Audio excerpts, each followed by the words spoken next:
start high. Start high and fall. Start high and fall. Um, but truly, Gail is a fantastic author who has just skyrocketed to success. And I know that because every time I see her, she says, I'm a fantastic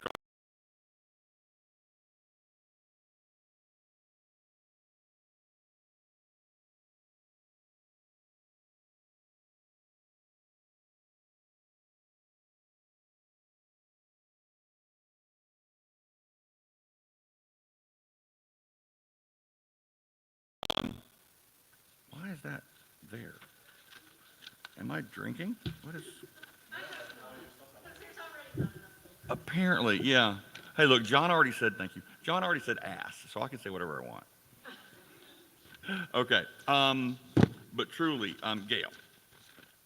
She has been working, she works primarily, she and her various pseudonyms. She works a lot in the area of urban fantasy and supernatural erotic thrillers.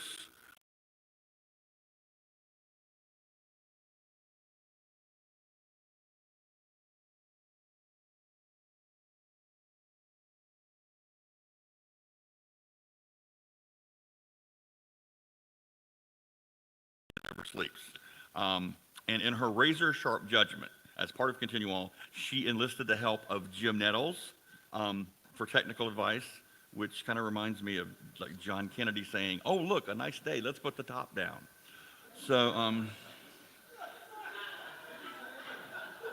what? What? Too soon? Too soon? No, too late. Sorry. Okay. Now, Now, lest you think otherwise, I truly I adore Gail.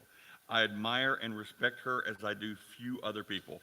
I will never forget some wonderful advice she gave me a few years ago. We were just talking about like work and success and such. And there's an old adage, an old saying that goes, "Be careful how you treat people on the way up, because you see the same people on your way back down." Um, Gail told me, she said, "No, you see entirely new people on the way back down, and to hell with them." It is my honor and my privilege to introduce to you the 2022 Shrewsbury Legacy Award winner, Gail Martin.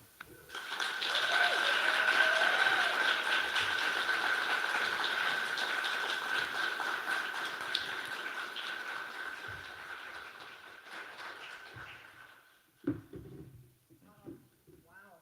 I mean, thank you. I know, I I'm know. gobsmacked. I knew nothing about this whatsoever, not even a, hey! So, nice gobsmacking. Yes. Oh my God, thank you so much. Well, because I know you wanted my name hanging in your house forever, I did. so That was a of goal, course. a life goal. I've checked off my bucket list now. Thank you. I love you, darling. Thank you too. Thank you all so much. Wow. Of course, since this is gobsmacking, I have absolutely nothing prepared except thank you, and I'll try to live up to almost all the things you said. Okay, remember, A few exceptions. let me put it this way. I got the first one, so there's really no living up to anything. Really, it's just. All right. Well, thank you very, very much.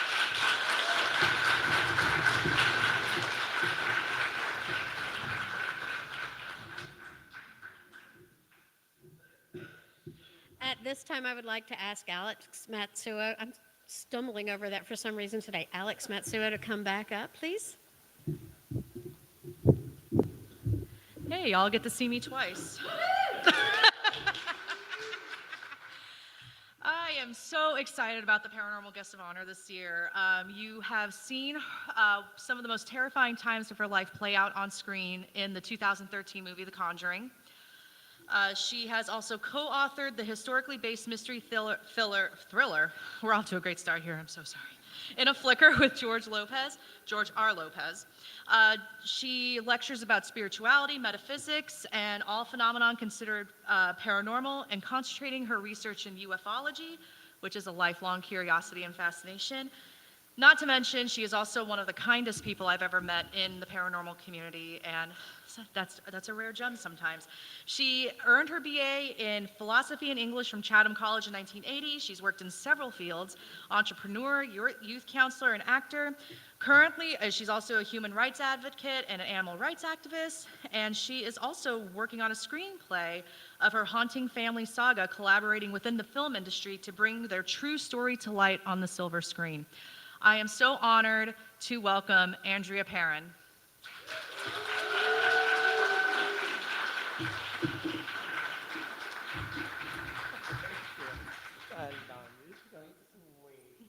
was so good how you read all the nice words that I wrote for you. Yes.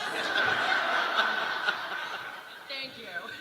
Oh, it's lovely to be here. My father and I are here. You get to meet the patriarch of the Perrin family. Will be with me all weekend long. And I've never been to this event before. And when Alex asked me, she called me up and she's like, "Hey, what you doing?" I'm like, "Oh, I'm only up to here."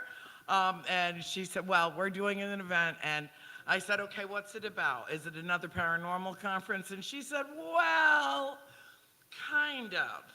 But it's also about fantasy."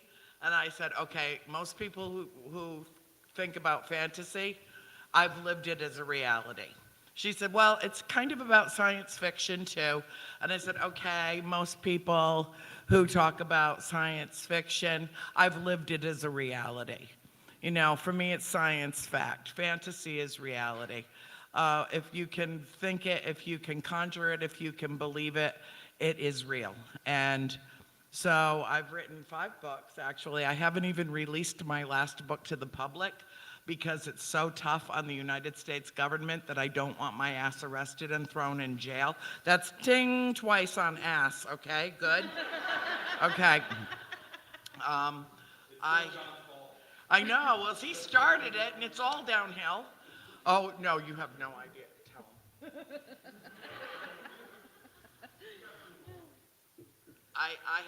I have a degree in this language, and I'm allowed to abuse it to my heart's content. And anyone who spends time with me this weekend will find out. So I'm not going to take up too much time. I know there are other people to introduce. And I've got a wonderful team of people with me this weekend. So if the table starts to get a little backed up or it gets weird or anything, don't worry. You're going to get your selfie, you're going to get your poster, you're going to get, I bring free things to every single conference, because there are some people that save up all year long to go to one conference. And then when they get there, they're, you know, the cupboards are bare, that, you know, it costs so much money just to travel. And so I make sure that every single conference, no matter what, I've got someone to send somebody home. I've got something to send home as a keepsake for everyone. So thank you so much for welcoming me to your fantastic event. I'm very excited to be here. So is my dad and my Erin, and my Greta is stuck in traffic. She'll be here soon. Thank you all. It is a pleasure to join you. Thanks.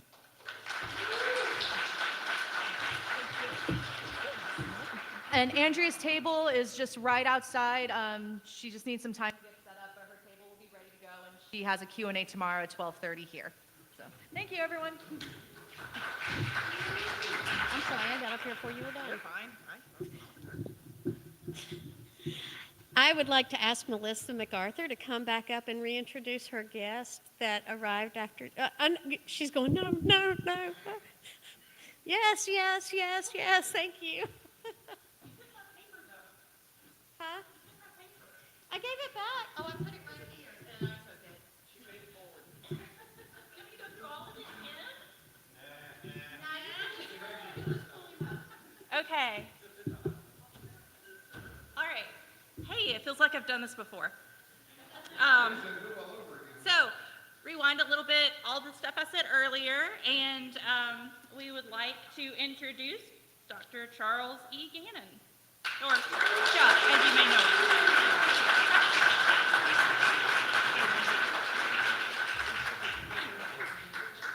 So we have a pop quiz. Uh-huh. Yes, so there's a little little pop because I have a couple of questions for you. Uh-huh. So the first one is, what is a Fulbright Award or grant? So a Fulbright, in the wake of World War II, William Fulbright, who was an American senator, decided to set up essentially it was originally transatlantic, it became a global exchange between the United States would send a scholar and they'd bring one back from a host country to which they sent it.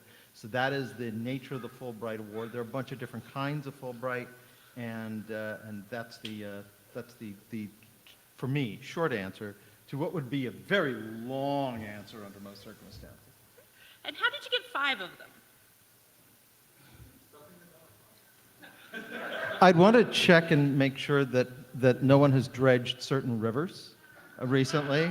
So the first one I got just by applying for it, it was a kind of tough year too. Bill Clinton was actually he worked for Fulbright. And as a matter of fact, when Fulbright said, are you interested in Fulbright Award? He said, I'd like 2. So that was, I'd like 2. So, and he just got 1. And the bottom line was when Clinton was president was when I actually was trying to get my Fulbright to complete my PhD studies in England.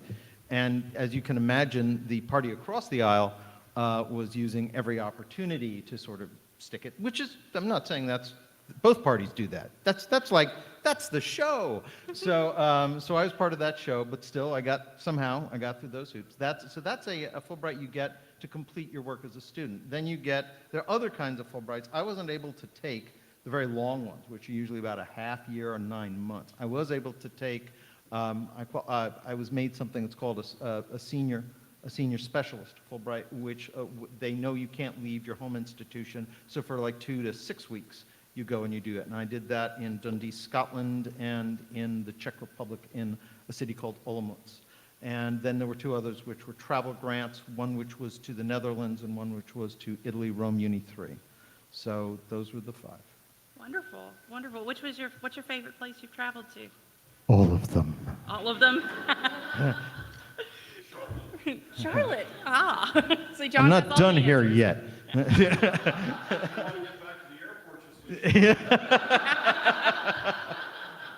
There's only one purple truck waiting for me. Yes.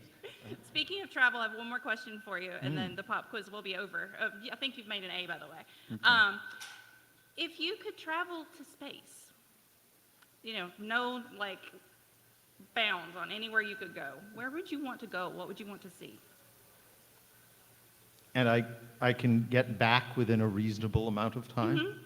Yeah, this is hypothetical, so we're just going to ignore physics and everything else. One of the recent Gliese stars where they've detected exoplanets in the habitable zone, because for me, that's what I want to see. I want to go there, and even if I don't get a chance to see the water, I want to watch a spectroscope ping back orange, which is the color for free oxygen in the atmosphere, and then I know what our future holds. Okay, very good. That's what I want to do. Wonderful. Thank you.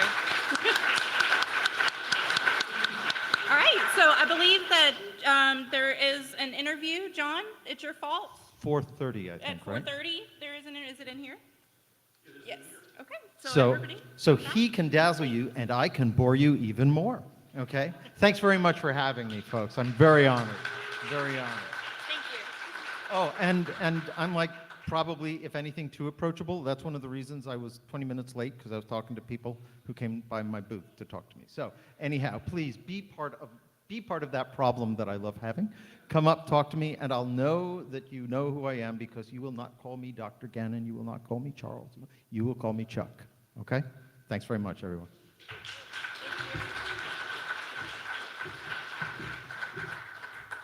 I would also like to introduce our another track manager who is drinking from a horn, oddly enough. I'm not sure.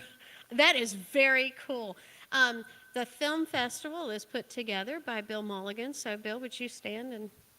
Oh, wait a minute. Bill's not here. I'm sorry. I need to get my eyes checked. I apologize. No, that was entirely my fault. I'm sorry. And we. Whoa! So, Glenn, will you stand up and tell people you're Bill? No, I'm sorry. Okay, and I forgot what's on my paper. John, what am I supposed to? No, I have to refer back to my speech. So we talked about this is a celebration. So let's go celebrate. Thank you for coming. Oh, big, important, special announcement at closing ceremony, secret now.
Yep, that's hot.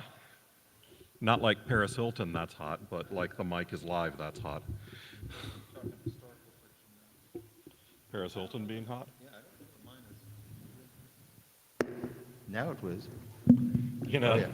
you'll let a TV guy next to live audio reinforcement, you're doomed.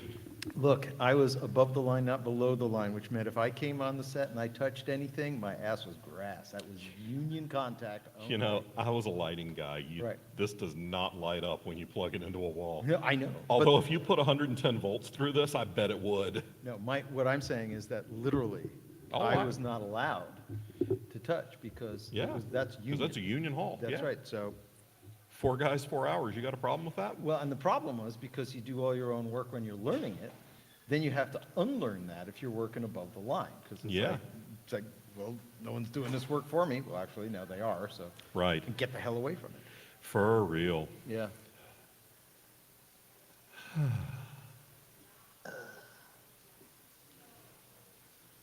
You know, I did one of these a few years back in Florida. What's that? One of these guest of honor interviews where I was in that chair Yeah. and the audience did not outnumber. It depends on, I found that it's very much also con dependent. Yeah. Some places, it's like, oh, let's go and listen to the author, and then other places, not so much. Like if it's a con that does readings, if it's a con that does multiple signings, things like that, all those sort of things tend to congregate around the idea that you're gonna have, people will show up. Also, you had a good crowd though for your opening ceremony. Yeah. Yeah, and honestly, we could also blame some of it on a modestly inexperienced programming director. How so? Well, the idea when I set the schedule was, if we do this right after opening ceremonies, people will come to opening ceremonies, go take a leak, come back. Oh, no, you But- can't have that half-hour gap. No, they're gone. Yeah, but they're gone, yeah. So, Well, the other thing is that you had programming starting at 4, didn't you? You had some Probably, programming yeah. that started right at 4, and that's what they're going to go for, and so, yeah. yeah. that's fine.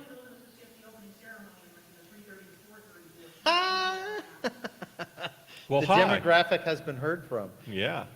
JJ is a demographic of 1 right now, okay? We're in this genre, it's typical for all of us. most Yeah, of the time. it really is not, it's not atypical. So which Venn diagram circles do you fit in? None. Okay, well, that's interesting. Yeah,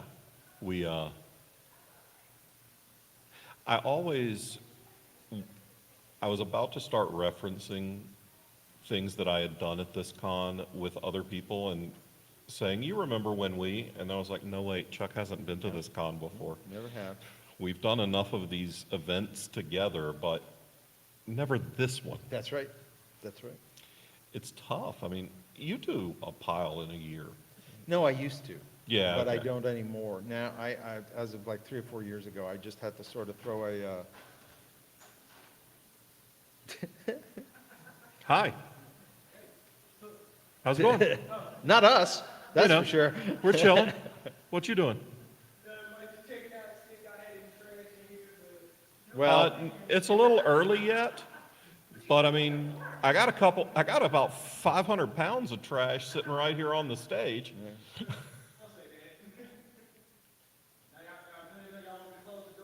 Nah, we're fine. You too, boss. Thank you. no, about, I want to say 4 or 5 years ago, between the amount of time they take away from writing and they were getting, it was just at that point where I could be a panelist a lot, but I can afford the time, or I can afford the money, but I can't afford the money and the time. Yeah. So it became, look, if you bring me and I don't, make me a special guest, it's just, comp me the room or airfare, whatever the case may be, I'll probably try to get there to a maximum of 4 to 5 a year. That's my max. And as it is, I thought, no, it would be a long time before, no. No. It was right away at that level, so it's like, but that's been steady. It's been steady. And then there are a lot of gigs that are just sort of like, for instance, I'm kind of perma-guest at Dragon. Mm-hmm. And Liberty Con, which is all, should be called Bane Con. It doesn't matter whether I get paid or not, because that's the watering hole. So of course I'm Yeah, going to no, go that's there. absolute. It's funny that I'm a perennial LibertyCon guest as well, because I do stick out a little at, I don't think you do. I think there's a fair chunk of the demographic that is like, why is that guy still here? But I think I think about it also, come on in. Yeah. Hey. As you can tell, this is such the cool place to be that people haven't even heard about it yet. Say that? Yeah. It's such the cool place to be that she has to be here. Now I know. Okay, now I She get really it. does. She's one of my head count volunteers. Well, That's why I'm not in any hurry to bag this thing. It's like 15 degrees cooler in here than it is in Author's nice. Alley. It is nice. So. Oh, yeah. If you need a fan, go to the Falstaff Books Mothership in Author's Alley. We have fans that are free with any purchase of more than $50. And it's really hard to escape our grasp without dropping $50 on books. Well, it came from this event last year. I was sitting in Author's Alley with Lucy, who heads up our romance line, and we were dying. Now, Lucy's about 10 years older than me, so she knows what a hot flash feels like at this point in her life. I'm a fat man with a beard. I know what sweat feels like.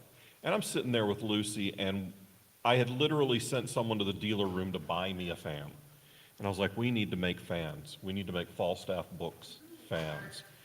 And she said, oh, we need to make Falstaff Crush fans. That's our romance line. And I was like, oh yeah, we'll put the Falstaff Crush logo in the center, and around the edge, it'll say falstaffbooks.com, and around the top, it'll say, bitch got the vapors. Because, well, that's the sense of humor that Lucy and I share. Yes. I did decide that would not go over nearly as well in all places. I was thinking. It just says book fan and has our website on it. So if you're a book fan, you can get a book fan. You're too clever. Not by half. I'm very witty. Oh wait, no, I'm half witty. There's a difference. Oh boy. Wah, wah, wah. Yeah, I would probably do a lot fewer conventions if it wasn't such a big chunk of our marketing Well, sure, plan. sure. But it is, and it's how I pick up authors. Well, also, I think a lot of you, so we're not going to do an interview. We're just going to do a sort of, why don't you two chime in as well? Yeah. You can move forward. You can just chat. But you have a very performative personality. Your theater background is always present, even when it's not supposedly front and center, it's there. And I think it's sort of, my guess is you'd be getting a little crazy if you didn't do a bunch of cons. Man, 2020 and 21 was rough. Was it really? Yeah. It was awful. You had, I the had withdrawal sort of stuff? I had some significant mental health challenges from withdrawal from Really? this type of performance, Huh. because it really does feed that chunk of me, that kind of that bidirectional energy Yep. flow Yep. from audience to performer. Yeah. And being around my peers as well, because Zoom just doesn't get you there. Oh. It's great to get the word out and to expose you to people who can't, for whatever reason, be physically where you are, but you don't get any energy back from the screen. Well, it's like, what if you were watching Hollywood Squares and everybody was dull? That's essentially what Zoom is, in particular. Yeah. Once you've got 12 in a room, it's like, who the hell do I look at? Yeah. Oh, look. Hey, I'm Jimmy J. Bullock. And it's interesting because they've been doing some look at people who did very well, for instance, in things like fundraising, marketing, PR, et cetera. And they were killing it. And then COVID comes along, and they're not, and different people are. And a lot of it seems to have to do with, there's a kind of people intelligence that has to do with what's happening in the room. And you know, you can tell from the side of, just from your peripheral vision, I'm losing this person because they've switched positions several times, they're leaning out, this one's leaning in. There's all sorts of body language stuff that if you had to, it would be difficult to go back and actually think of all of it, but you're processing it real time, and you work the room. And will help you not at all. That will, I guess. But, you know, Zoom is like talking to people down 12. It reminds me of those talking shoots that they used to have on ships. Oh, yeah, It's yeah, like, yeah. engine room, you know, bow, anchor, da, da, you know, and it's like you're talking through, yeah, there are 12 in front of you, but it's like you're talking through one tube at a time, and there is absolutely no collective sense there. Everybody hears things at the same time, sees each other at the same time, has nothing to do with being a collective environment. Yeah, and even with it being, you being able to see everyone that you're on a panel with, you don't get there's still a lot more talking over people, Oh, yeah. not understanding the nuance of when someone's taking a breath versus when someone's actually finishing a thought. It's strange to me that we lose that much of the nuanced interactions when we can still see people, but I know that it's a fact. I know that it happens. It just, people are weird. I don't know, you know, I would say to me it was, I guess, having edited so much TV over time, and it's like you see, you were in the room, and people who can come across as really engaging, you'll notice this about the careers of various movie stars. Some you never get a very intense close-up on their face. Some you get a lot of intense close-up on their face, and it has to do with what they project best. And most people, you know, if you think about some of the most nuanced and understated performers on the screen, they would get lost on stage. Oh, God, yeah. They'd be nowhere. They'd be just, you know. And then you've got the people who reach the house really well, and everything comes across as Cesar Romero as the Joker when they're trying to do, like, you know, a serious scene out of Richard III or something like that, you know. Yeah, I did Richard III. Pardon me? I did Richard III. Did you? Yeah. I played Clarence, I forget. the drowned one. Huh? The one that gets drowned. Ah. Yeah. It was typecasting. Yeah. They knew my reputation. She's not wrong. What's that? I Why not? still might. Not currently, but night's young and I'm not. What's that? And what con are you thinking about? What con? What is this con of which you speak? Oh, Congregate, sure. Yeah, No, when was I, was that 2017? it's been a few years. So I think I was at the Hotel of Much Despite. Yeah, that was like one of the first years in the yeah. god-awful It was at hotel. High Point? Yeah. That may have been before your time, yeah? Yep, and I was there with, I was Jane here- Linsgold. Yeah, Jane Linsgold. When they realized that she and I knew each other from a way back, because originally I was solo billed, and I remember Tara Yeah. called me up and said, would you be, I was like, offended, holy hell, this would be like a whole home week, you know? It's like, And then we played Dungeons and then Dragons. we played Dungeons and Dragons and discovered something that's now being discovered in many places, that it's not just something you can do online and get people, but you can do it live. Yep. We'll be playing Dungeons and Dragons again at least once more, probably twice more this convention season. Yeah, yeah. In 2 weeks at LibertyCon. I realized this morning as I was in the shower, I was like, you know, LibertyCon's in 2 weeks. I should really write that module that we're performing in 2 weeks. And then I thought, wait a minute, I don't have to write a new one.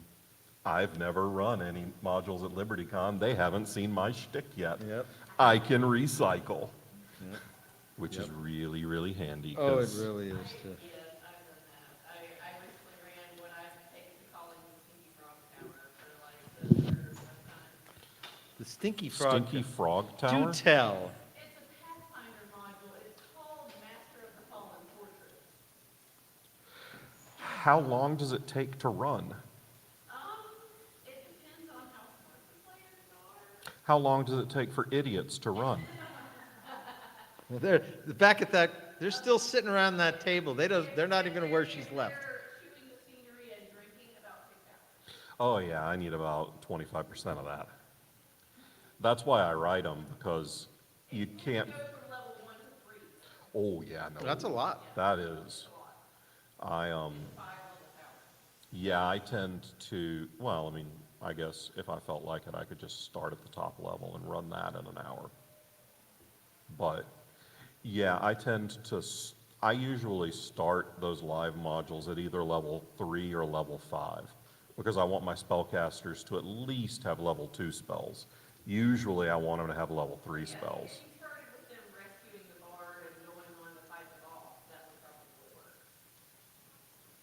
For like an hour. Granted, I've been out of that game a long time, literally and figuratively. But starting with first levels, anything is like.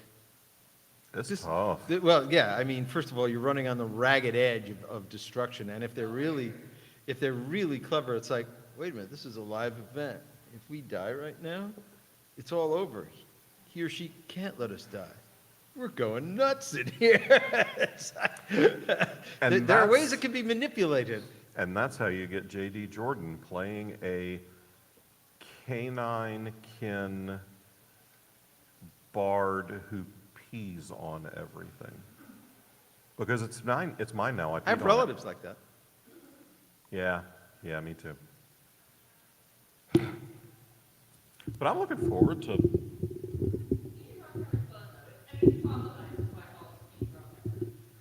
okay. And there's like a giant frog in there and a shocker lizard, and all the players always want to keep the shocker lizard as a pet. Yeah, that tracks. I How is mean, Pathfinder different than D&D? Pathfinders is D&D 3.5. 3.75 basically.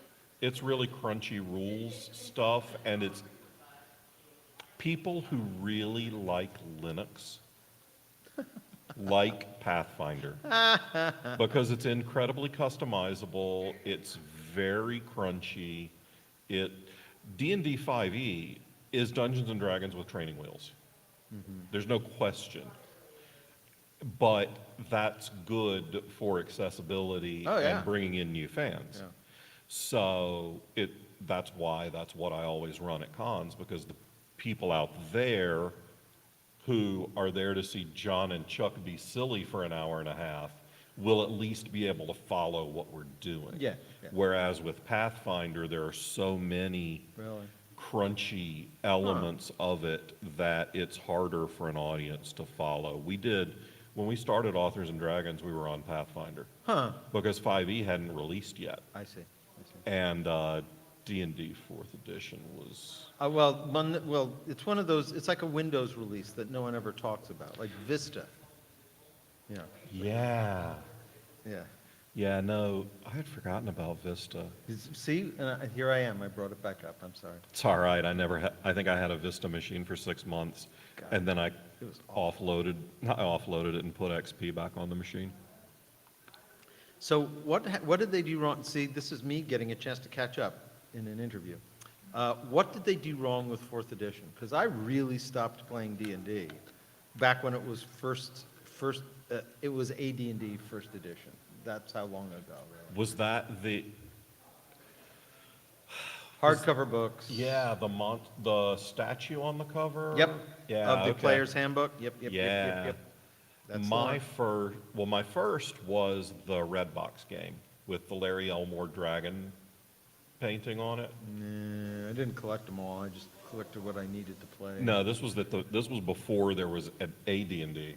This Well- was the very old. Well, I had the very first one, which was even before the white box of the 3 books. Yeah. There was, they made the, I guess they wanted to make it look medieval, so they put a sort of wood pattern laminate on the Yes. box with the white label. And I got that at Origins in 19 somewhere earlier. And it had just released. And did I ever tell you the story of how I came to play D&D? No. Okay, so, and D&D and games in general informed a lot of my fiction. Not always the way that I think it informs a lot of people's fiction, but that's a slightly different story and way too serious. But Origins, for those who don't know, is a gaming convention. And it was, I think, the first gaming convention before there was a Gen Con. And it was, originally, it was in only one of 2 cities, but it was, for a lot of times, it was in Baltimore. And I was 13, and my friend Danny Gallagher was as well, and we went down my mom was nice enough to drive us down to the campus of Johns Hopkins, which was the site of Origins, and we played a game that we'd never played before, and we actually both won, and so we were in the next round, and now we were against, no, this was, by the way, not a D&D game, it's called Diplomacy. And we had just sort of looked at these rules, and we said, what the hell? We got 2 of the we both got the same country, because we were entering at the last minute. The things we'd wanted to go to play, already totally signed up. Sure. You know, by people 3 times our age and at least 5 times our body odor. I'm not sure about the relationship between those numbers, but I'm sure there's something significant. At any rate, so there we are, and we're looking at this game, Diplomacy, and it's like, how are we going to win tomorrow? It's like, I don't want to play this. And I'm looking over here. So to my left side, there are people playing. If anybody knows board games, if I say the word Avalon Hill, Yeah. you're going to know that these are the folks who were just doing one simulation game after another. It was usually like, it was the Battle of the Bulge, or even bigger than that, or it was that sort of stuff. And they were doing a Civil War game. It was like the Battle of Bull's Run, Second Manassas, something like that. And I'm saying, that would be so fun if we were able to do that. And then I hear on my right-hand side, okay, I jump on the wereboar's back, draw the sword that glows, and run down the hall chasing the goblins. I turn and I look. The first thing I see is graph paper, outsized graph paper, and a die that looks suspiciously like a pyramid, missing one side. Because tetrahedrons are not pyramids. They just look like it for that very first second. They may as well be at That's 1 right. o'clock in the morning when you That's right. step on one. Well, barefoot. any time of the day, for that matter. Yeah, they're neck and neck with Legos, I think. But I know what happened is I looked at that. I looked at my friend Danny. We looked at Diplomacy. We looked at each other. We both looked back at this. I don't know what the hell happened after that. I'm 13. It wasn't drink. It wasn't lack of sleep either. It was just we were totally enthralled by this. We left there.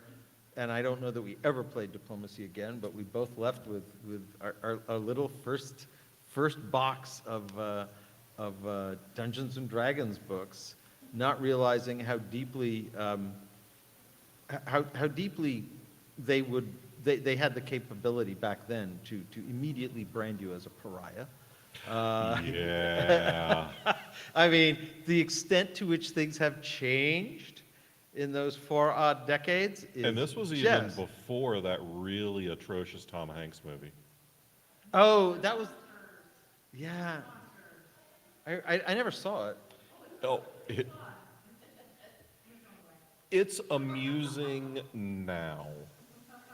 It was less amusing when it was the reason my mother wouldn't take me to Walden Books for 6 months. My mother knew better because we had a goat and it wasn't dead. So if I was going to massacre goats, she knew full well where I was going to start because that little bastard bit. However, she never picked up on the constant sort of circles of dead squirrels that frequently were arrayed around the goat. Yeah. Okay. I did a play once where they stored a prop dead rabbit in the refrigerator of the theater, which would have been fine, except it was a real dead rabbit. And nobody had gutted it. Oh, no. No, it was just a real live dead rabbit. And someone in the play had to open that freezer and eat ice cubes from that freezer every night. At one point, now of course it was week 3 of the 3-week run when I said something to the producer. This was our facility, but it was a rental. And I said, hey, Ann, yeah, doesn't Lori eat ice cubes in the freezer where you're keeping the dead rabbit? Yeah. Okay. Now, the other thing is that the first night we had the real live dead rabbit prop, when you dropped it on the stage, sounded great because it was fresh. By week 3, Clank. yeah, it sounded like you were dropping a wooden carving of a rabbit on the stage because you kind of were. Then at Strike, some asshole put that rabbit in a trash bag in the back of my truck and didn't tell me. Jesus. It was like a week later, and I'm walking around the back of my truck, and I'm like, why does my truck smell like dead? Oh, God. I said bad words. I know this is surprising that I uttered profanities, but I wasn't there, so I didn't see it. I'm not going to believe it. that's fair. I am still a shy, retiring maiden. Or at least I'm the same level of shy, retiring maiden that I was when we started this. I'm just going to pass on that one. They now outnumber us. Do we have to ask 1 or 2 questions now or something like that? Is there a rule, or we just ignore that crap? We moved down our new artistic director at the theater when he dropped out the F-bomb from the show and it was off on the first Sunday show that we did. And we're like, why did you not? Wait, there was supposed to be an F-bomb and he cut it? Only on matinee. I was like, come on, I know it's Sunday matinee, but part of the show. He was like Lloyd.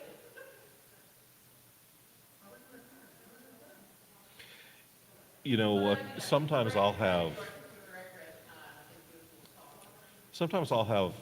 parents come up with their children and somebody's standing there with a 10-year-old and they're looking at one of my Quincy Harker books and they're like, is this age appropriate?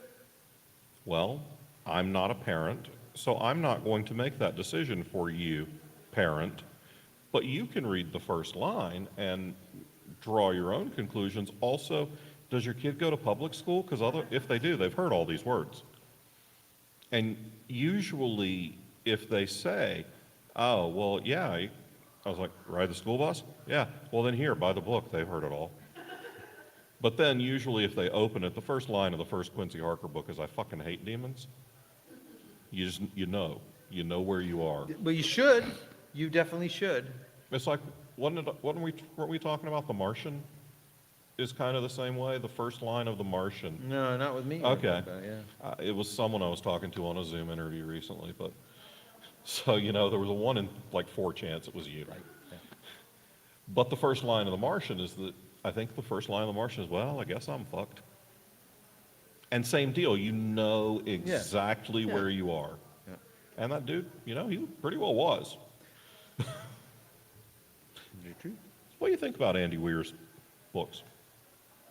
You like them? I wish I had the time to do more than scan a few pages here and there. I think they're really competent books. I think I'd enjoy them if I had the time to read them, but I don't find, and what I admire them because they cleave very close to things. He does a really good and does a lot of work at making something plausible and believable. And it's interesting that his book is actually a lot more accurate regarding some of the issues of malnutrition than apparently the movie was. But The book's a lot deeper, obviously. yeah. I would say, though, that there is a kind of, I don't feel gripped by it as quickly as I might. For instance, I also have not had a chance to do more than read a couple of dozen pages of the series now known on TV as The Expanse. You But The know- Expanse captures me. Does it? Yeah, See, it doesn't catch me. really. Too I sterile? Backed off? Yeah.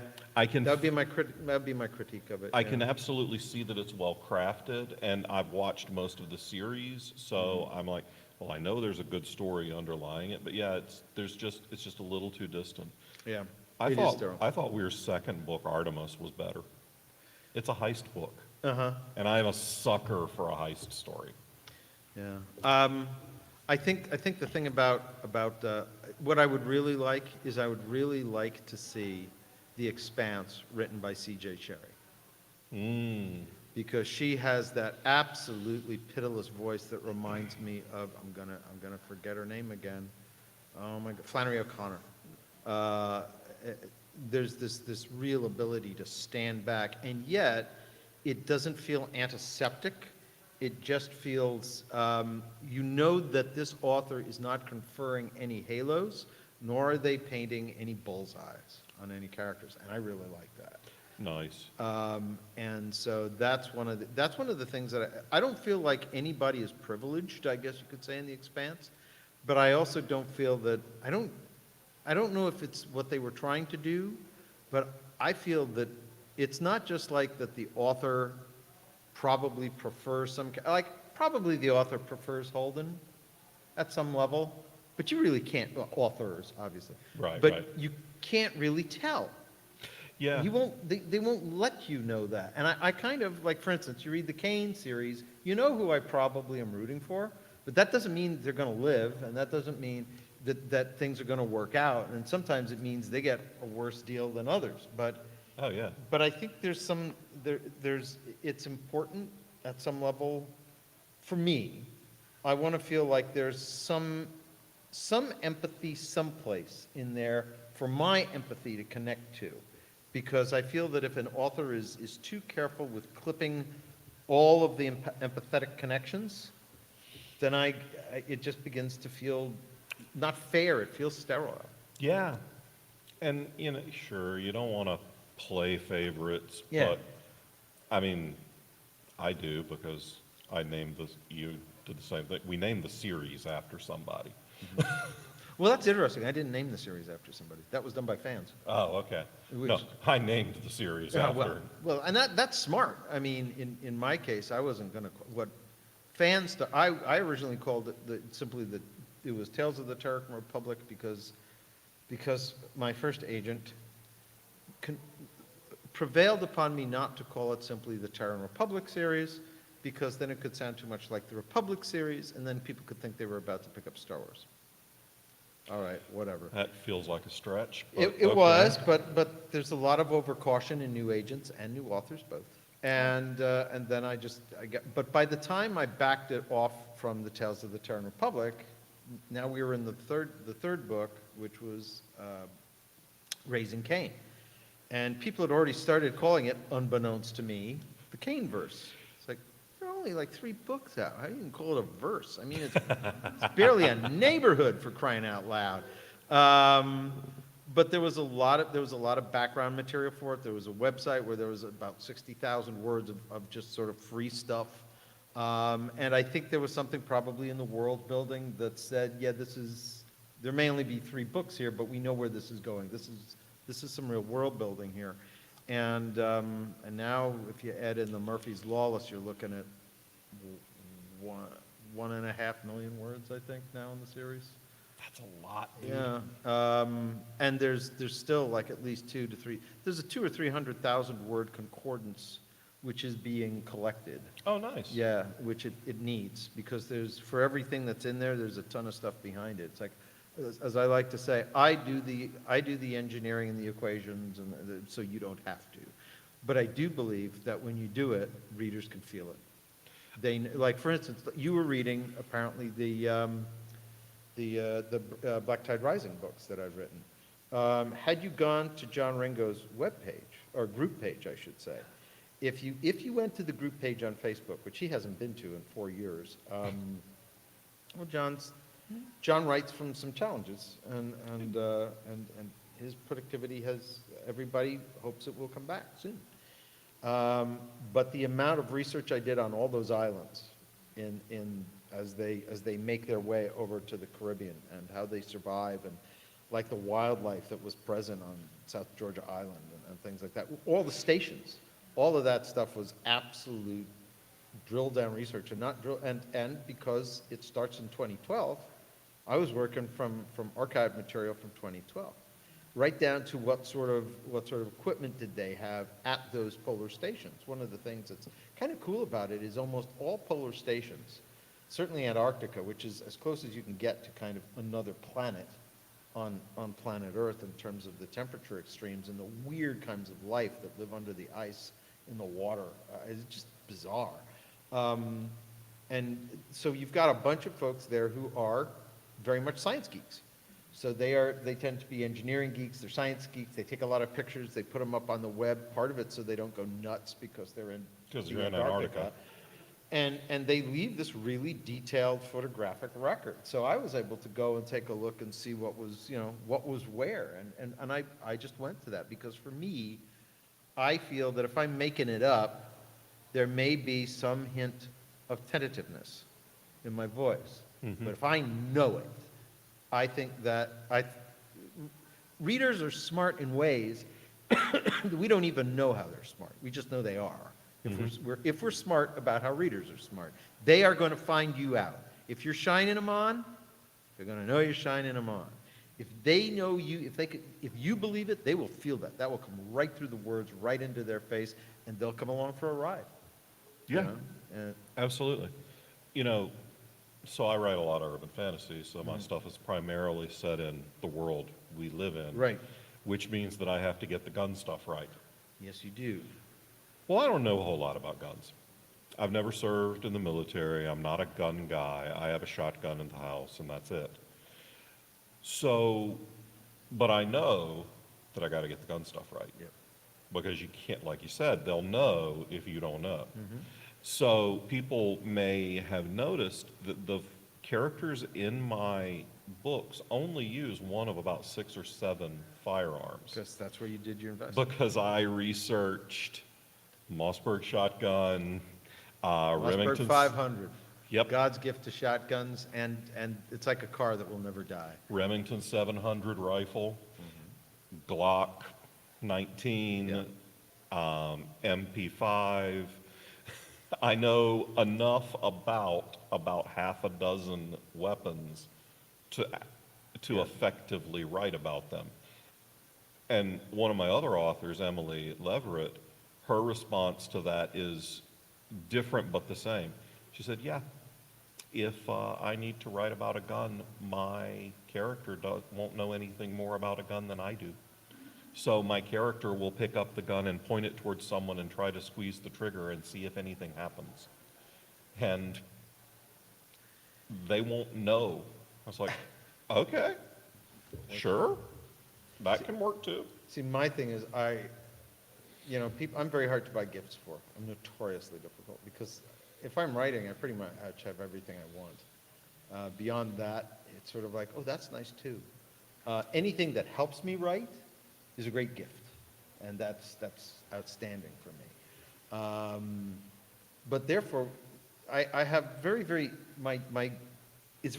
I'm a very, very cheap person to buy a gift for, unless, because the other thing I want are experiences. Because, for instance, it's very important to me that I'm not an equestrian. I didn't do a lot of writing as a kid, but since then I've availed myself of that experience. You asked me the other day, what would be the one thing if I could do it for a week? And I answered him on the podcast. Fly a chopper. I would because flying a chopper. I mean, flying a plane. I've been up in the cockpit. I've been able to play with it a little bit while it was a trainer. So, but I know from the people who fly choppers that is an entirely different beast. Yeah. And it is because first of all, your wing is moving. Yeah. That its lift is coming from the same place as is also in large measure your propulsion by that the wing is angling and rotating, and therefore you are working in 3Ds, in 3D, the way a plane can. I mean, your ability to, for instance, stop your forward momentum really quickly or keep your momentum and spin. I mean, you can't do what in a plane what you No. can do in a helicopter. And it's as for instance, I know a bunch of people who are pilots, who are rotary wing pilots. Like for anybody, you probably, if you know John Ringo's Black Tide Rising, you're going to know Casey Ezell, right? Just retired. Just yesterday or the day before, 23-year career. She's done.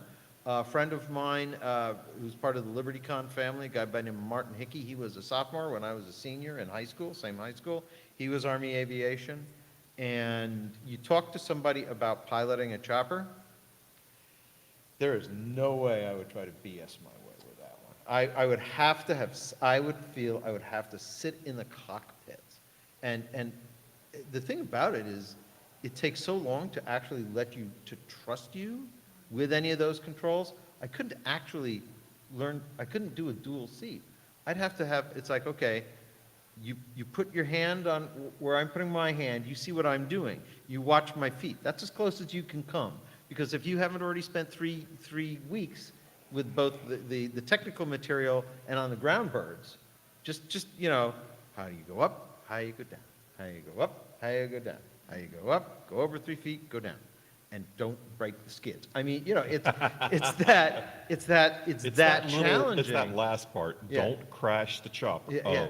yeah, okay. You know, there's And- something I was missing. And you know, the thing is with a chopper also, think about what happens if something goes wrong. You're landing a plane and you tip and one wing edge comes down. Now, you might therefore begin to like pivot on that depending on your speed. You just might drag it. You might damage the wing. If you tip over on a chopper far enough, You're probably going to die. well, yeah, and the weird thing is, because the wing, because your lift is also thrust, it's like, it's keeping you up, and then like a pendulum. Now, it's all working against you. It's going to come over, the end of the rotor's going to hit the ground, that's going to spin off. There's something on a chopper called a Jesus joint, if you can believe it. They say it's because it's this cross that sits on top and it actually keeps it there. I am convinced it's because somebody fucked it up and said, Jesus! You know, I'm pretty sure that's why it's called the Jesus joint. And I know enough about it that I would absolutely I would have to have Casey take me up one day and say, see what I'm doing, see what I'm doing. And she wrote this wonderful, in Murphy's Lawless, part of the Kane universe, I brought the first 5 people who wrote there, which was, in order, Mike Massa, also Black Tide Rising. You're going to recognize a lot of alums who actually also wrote in my anthology, Lost Signals, which, okay. So, and you haven't read the Kane books. I'm really cut to the quick. No, there's a lot of Bane. There's a lot of. That's probably, was I listed on any? Did they have me listed for any? Probably not. I think I never got around to.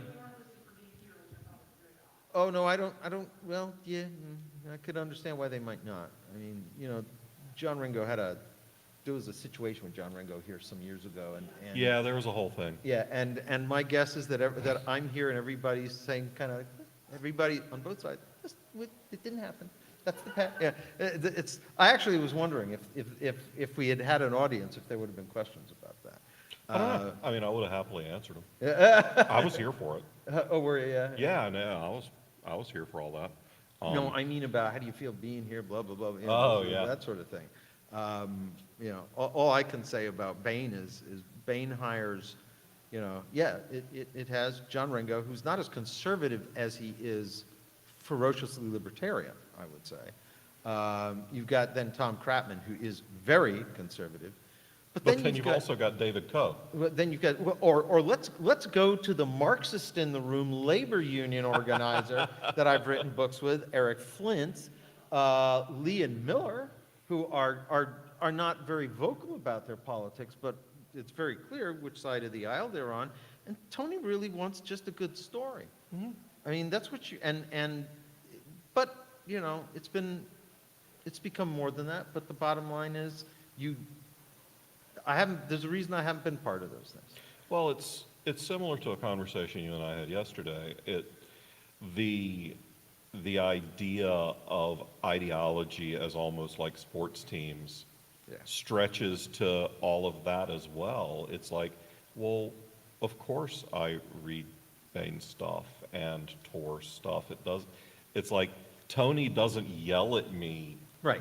because I Right. cheat on Yeah, right. cheat on Bane with another publisher, especially since I am Another publisher. Yeah, so But yeah, menage à trois. but a lot of times it feels like the authors and publishers are focused a lot less on Oh. the diametric opposition than Absolutely. people who are it's some of it's the parasocial relationships that we're all developing nowadays, Mm-hmm. where you feel like you know people whether or not you've actually ever met them. Yeah. Because I guarantee you that I said once, actually I said many times, that two people who I've had incredibly positive personal interactions with are Larry Correa and John John Scalzi. Scalzi, and I have too. I've And had I have too. great interactions with both of them personally. Yep. And there have been multiple times I've wanted to reach through the computer screen and throttle both of them. And frequently, I'd like to knock their heads together because, online isn't real life. No, it's not. And in the case of both of them, I don't know if you know this. In 2015, when things had gone from the sad puppies to the rabid puppies. To the thermonuclear Yeah. abject You know, insanity. I approached both of them and I said I wanted to write something, and I wanted it to apply to show up on Monsters Hunter International, his webpage, and on whatever. And they both agreed, and it was the same exact document. It was published at exactly the same time on both sites, and it was basically my thesis is the problem is not that people have different. The issue was not at that moment that people have different views of literature, that people have different views of politics. If you look at, for instance, the history of, you People meant to have do different that. views of gravity. You meant to do that, yeah. You're like your cats. I meant that. But so I've been a member of SIFLA since '91, and I can tell you, there's always been some firestorm. It's not the exact. I wasn't thinking of fire, but I'm mindful that we're being recorded, and who knows who may watch. But in case you're wondering, the word was shit. But the thing is that my concern was that if you consider, I said, I don't have a problem with the people who are, my issue is, and I'd like to draw attention to the fact that there are some people who are passionately fighting over these things. I said, that's not the problem. The problem is when arsonists get involved. Yeah. And quite frankly, Vox Day, but also Requires Hate, were absolute arsonists on absolute opposite sides, but they had the same objective, burn it down. Mm-hmm. And in the case of Vox Day, and quite frankly, pretty much Requires Hate, they kind of said that. I'm here the only way to save it is destroy it. Whatever gloss you want to put on it, the bottom line is, and I said and it was fascinating what the reaction was. It was very fascinating what the reaction was, It's funny that that's the closest I've come to ever making a comment about it. right about the time that all of that was going thermonuclear, I think the year before I'd been at Connuga in Chattanooga, and I was there, and David Coe was there, and we were sitting chatting, and Kelly Lockhart came by because the event was at the Chattanooga Convention Center, Right. which is across the street from Kelly's day job. Yep. So he came over and he was talking with David and showed the cover for a new anthology that he was putting out from Bane. The top two names on the cover were John Scalzi and John Ringo. Yep. I know the one. Yeah. It was the first. It was the first one from the Black Tide Rising universe. Yeah. Yeah. And, you know, Kelly didn't care. Yeah. Yeah. Ringo didn't care. Scalzi didn't care. They were writing good stories. Yeah. And it's, you want to, you want to do right by as many people as possible. But it's not a sports, No. it's not a game. It's not a sporting event. It's not a, if someone buys a Chuck Gannon book, it doesn't mean they're never going to buy a John Hartness book, and vice versa. I certainly hope that people will buy everything that both of us Yeah. write, and I suggest that you do that immediately following this interview by going to Author's Alley, where our booths are adjacent to each other. So you can buy one of everything off Chuck's table, and then you come around the corner, you buy one of everything off the Falstaff Mothership, and we've got nice purple totes that we'll give you to carry all of your stuff home in. And I don't. Because that's why I sent them to your table first. Gather- Because then gather they'll need the votes. bag, Ah. and they have to come buy you stuff to shrewd get the operator. bag. I ain't in this for my health, baby. If I was, I'd eat more vegetables. I think that for some people, commentary is part of their brand. I can't imagine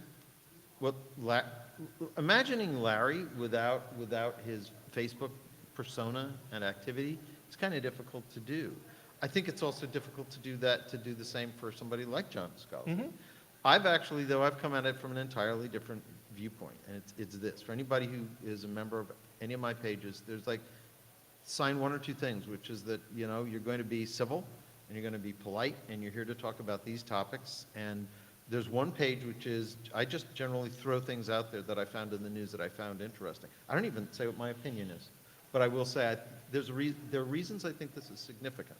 And then the only thing is be civil if and as you comment on this. And I very rarely have to put any sort of hammer down. I usually only have to, I've had to close a couple of threads or a couple of posts. It's like, okay, you guys are at it. I'm closing the sandbox.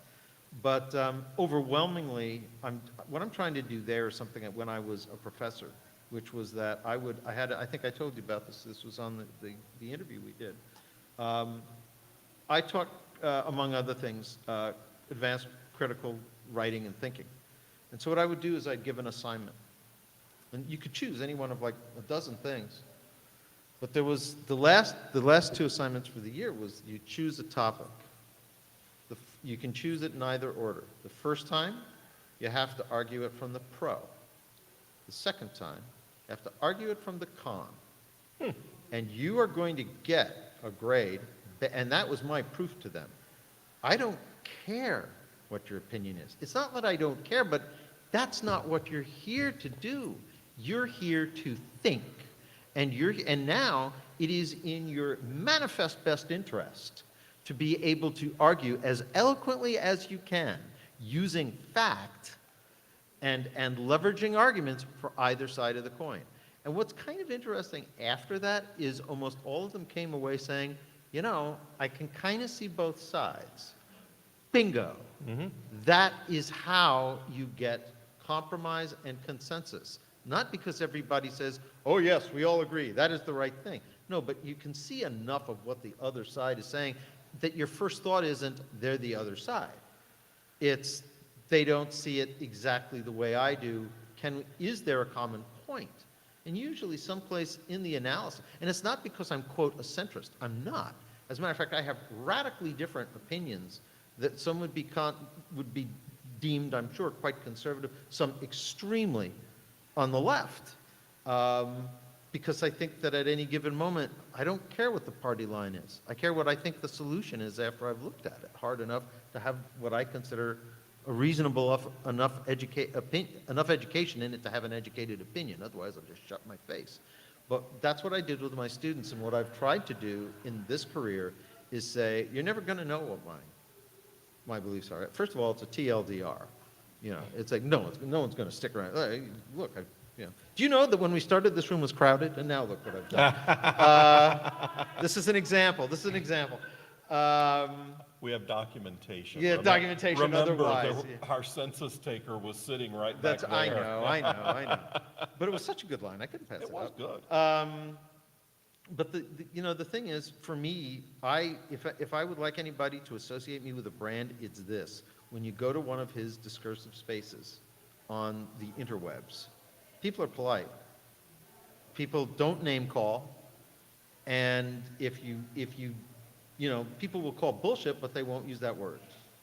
And if it gets out of hand, Shut it down. he's going to shut it down, because how it's done is, see, the whole thing is when everybody is all, this runs throughout history. You can look at this in Roman history, et cetera, et cetera. Everybody gets up in arms. And then at the end of the day, when it's all burned out for one reason or another, how does everybody wind up talking to each other again? And I'm more interested in being part of that process, because I think that's necessary. And everybody else is getting their yayas by getting all worked up. Well, that takes us to the 5 minutes remaining, Mark. Yeah, So we should tell these nice people where they can find you next, sure. Or if they have questions. or if they have questions. Yeah. Guys, no? Stunned you to silence, understandably so. Well, what's next for you this weekend? This next for me this weekend is, I think I have 7 panels tomorrow. Probably. Starting at 9:30, ending, my last one starts at 9:30. You can find me in Sked, you can find me in the book. You can find him regretting ever messaging me saying, hey, if I'm your guest of honor, you should work me hard. Well, I've said, my gratitude is extreme. I think that's a nice way of putting it.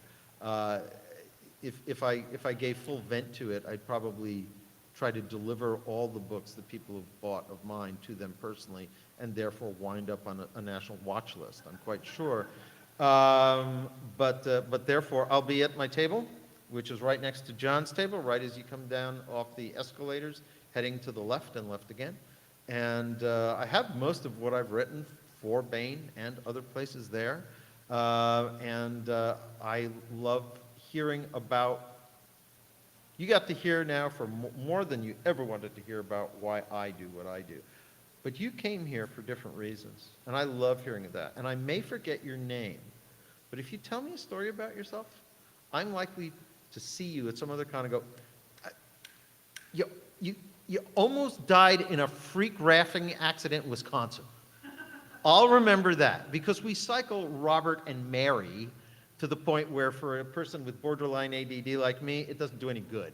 Oh, which one of the million Marys are you? And my brain is like, nope. It's like yellow Post-it notes being lost in a blizzard of them. But I'll remember that almost fatal rafting accident in Wisconsin. Dude, so I please feel come you. by. I published 4 women named Sarah.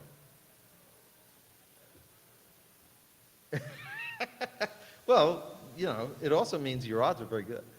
If Yeah. you forgot the others. Basically, it's if it's a female I'll author, fire I Sarah just- first. It's a target of opportunity. If name I of need to speak to opportunity. a female author, I just yell out Sarah. Yeah.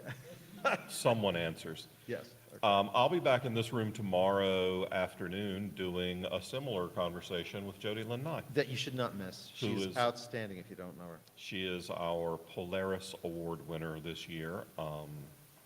That little statue turned out real good. I was It real really happy did, with it. yeah. But thank you guys for hanging out with us for an hour, and we appreciate it. Now go to Chuck's booth and buy a bunch of stuff. And then come to me and buy stuff and get a bag. There you go. And if you see me in the hall, I'm Chuck. I'm not Dr. Gannon. I'm not Charles Gannon. I'm just Chuck. Please stop by. Tell me about yourself. I look forward to seeing you. Okay? Bye now. Thank you. Absolutely. Thanks, buddy. Yeah. What is it? John the Three Kittens? I'll give you free kitten pictures. I mean, like, I'll do that now. Thank you. What are you doing the rest of the evening? Well, I'm going to my booth to see what's going on there. Yep. And then I'm going to update my Square inventory because I just got a text to do that. So when does book sales usually, they're stopping about now, probably. I usually tell people to stop around 7. Yeah. Okay. Good, thank you. Yeah. Thanks, Mike. Hey, we met last year at ConCarolinas, and I showed your chart. What's that?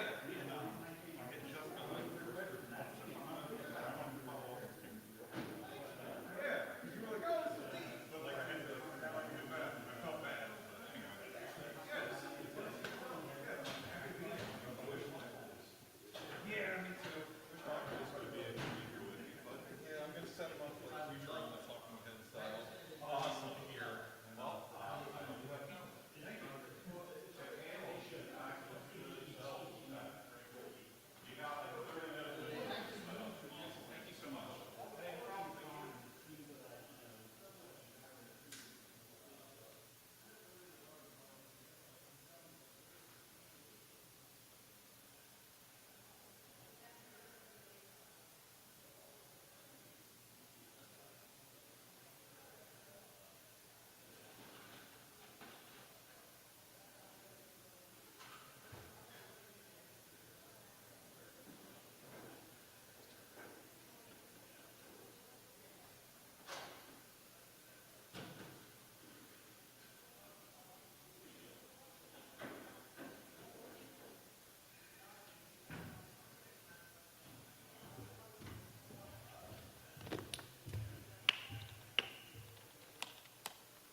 Hey, you are on speakerphone.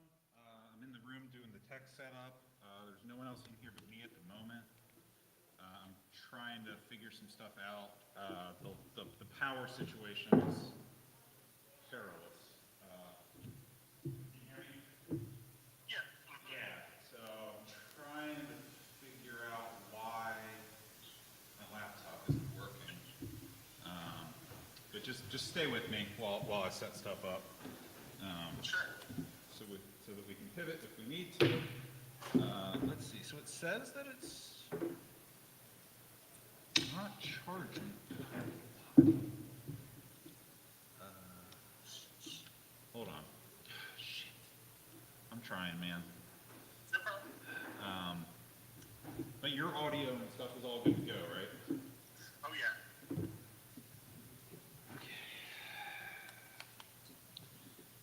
Okay.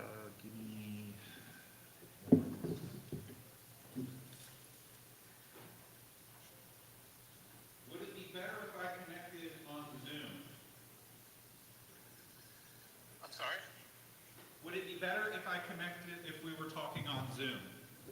Sure. Okay, if I can get my laptop to work, that's what we'll do. While I go through the setup rigmarole. Okay, no problem. I'm also perfectly happy to keep talking on the phone. All right. I got a whole bit that I'm doing. I poured you a tiny drink, and I'm going to set it next to the computer. Oh, good, thank you. Because I thought that would be funny. It'll match the tiny drink I just had. I was like, how can I make a joke about this?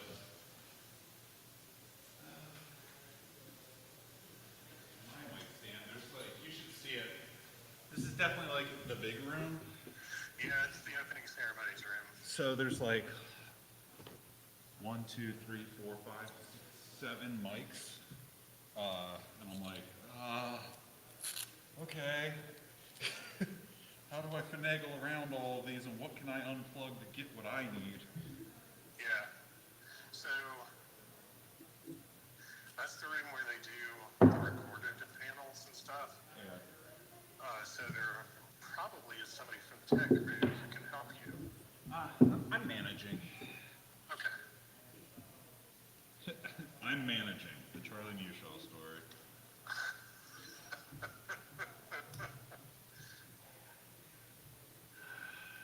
So we've got some hot dual mic action.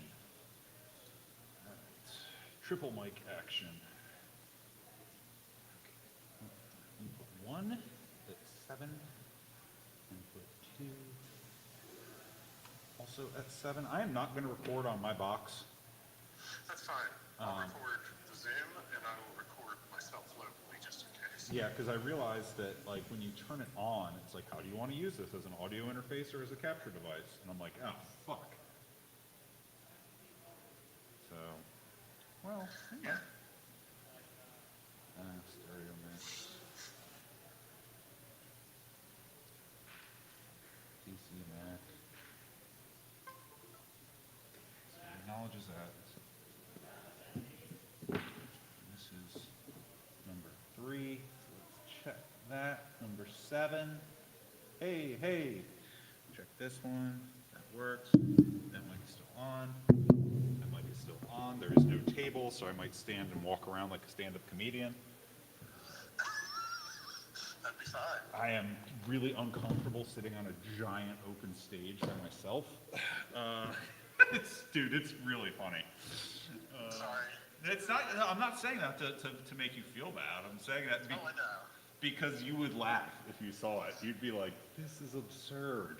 Yeah, when you sent me that picture, I was like, oh, it's the opening ceremonies room. Oh.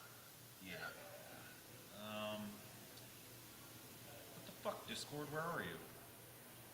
And I brought the laptop without Discord on it, so I have to go to the I can text it to you or something. Hold on. I am a technologically adept old man. I can go figure this out. Okay, set this on top of the box so that it doesn't cook on this faux leather chair, which it was already doing. I think I saw Tally, but I'm not sure. Again, I was just kind of in a rush. Sure. He's there. He and Alexander are there. Connected Hilton Honors. Somebody has their printer on public Wi-Fi. Sending pictures of my butt. Gilbert, 7-Eleven. Come on. I'm gonna do a speed test. 702. 702. All right. Try 702. I'm gonna look at the text real quick. I think 702 is a winner. It's gonna ask me if I want to pay for faster speeds, and I'm gonna say nope. 702. Yeah, 702. I'm in.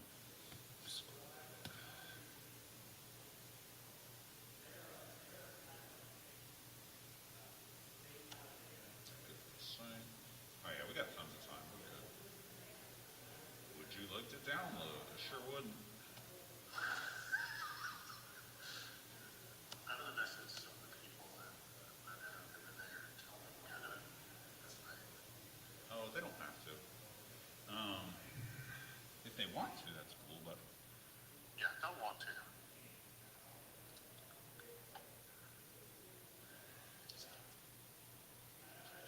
rescan QR.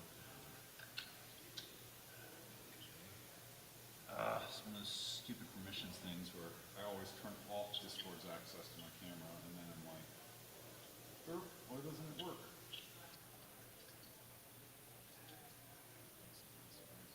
Privacy. Camera. Discord on. Wow. I give the Chuck E. Cheese app access to my camera, but not Discord.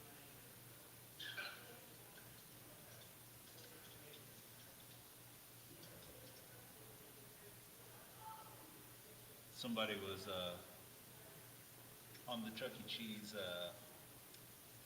subreddit, and they were like, "How come this is so fixated with nostalgia and not talking about making new memories there?" And I wanted to comment, because you're all a bunch of old fucking weirdos about kids. I didn't go back till I had kids. Yeah, well, we just like goes and hangs out there. I don't know. Someone's like, "We should be making new memories of Chuck E. Cheese." I'm like, not if you're a grown up without children. Such a be a red flag. Yeah, I'm like, that's called Dave and Buster's. Go to that. Yeah. You can get the grown-up faux casino experience if you want by going to Dave and Buster's. Have better beer too. I don't like Dave and Buster's, but you know, there's options. Yeah. All right, so I have you want to fire up the Zoom meeting? It is fired up. 6 p.m. Okay, it says. I'm sorry, I need to think. All right, I'm gonna hang up here. Well, I'll wait till it connects. I see you connected to audio, so I'm gonna hang up so that it doesn't get super weird. Oh, hey, hang on. All right, can you hear me?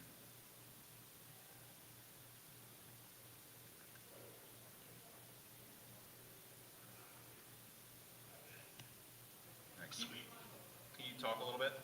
Yeah, can you hear me? Yeah, just keep talking. Do your ABCs or something. I am messaging those people anyway because I'm an obnoxious co-host who not only doesn't show up, but is going to do the parts of recruitment that I can do from afar. I'm going to message Tally and Alexandra also. And I'm going to message Lucy too. Where the hell not? And hopefully Melissa will make it to it because Melissa is like super cool and she's a huge fan. Let's see, what else? Yes, I am going to message Alexandra right now. If y'all are free at 6, Charlie will be in person and I will be on a screen for an episode of Arcane Carolinas about a fun 80s-y topic that I know you would enjoy.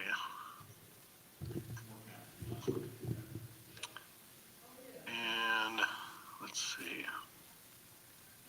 I'm gonna message Lucy Blue.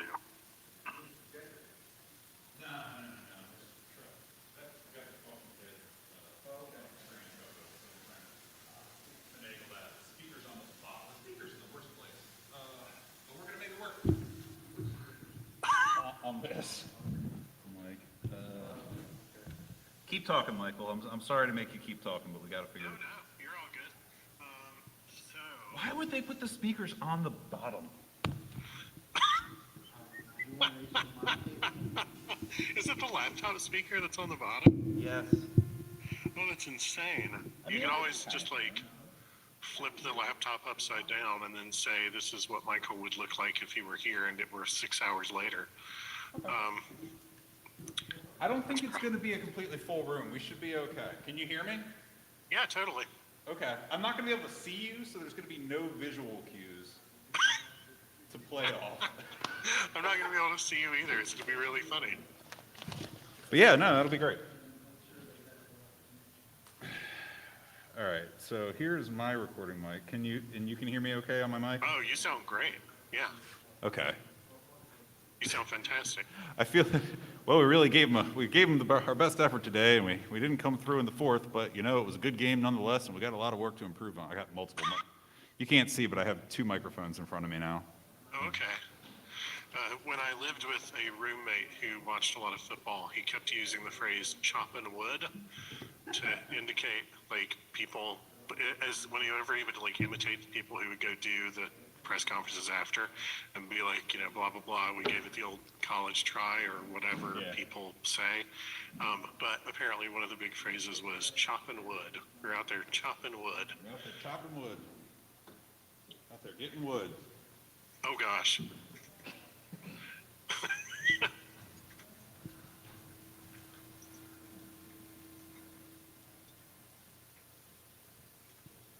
And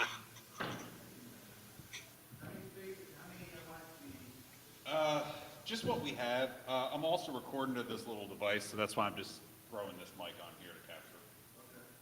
But we're good. I think. Feel like we're good. yeah,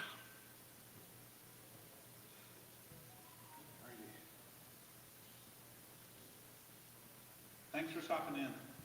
I do appreciate it. We're going to do this real weird. Slightly different than last year. Much earlier.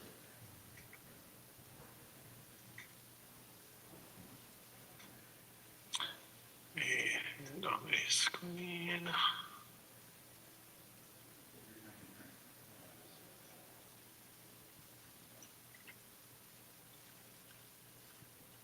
There you go. Use your tiny glass. Excellent. Yay! The full convention experience. Yes, exactly.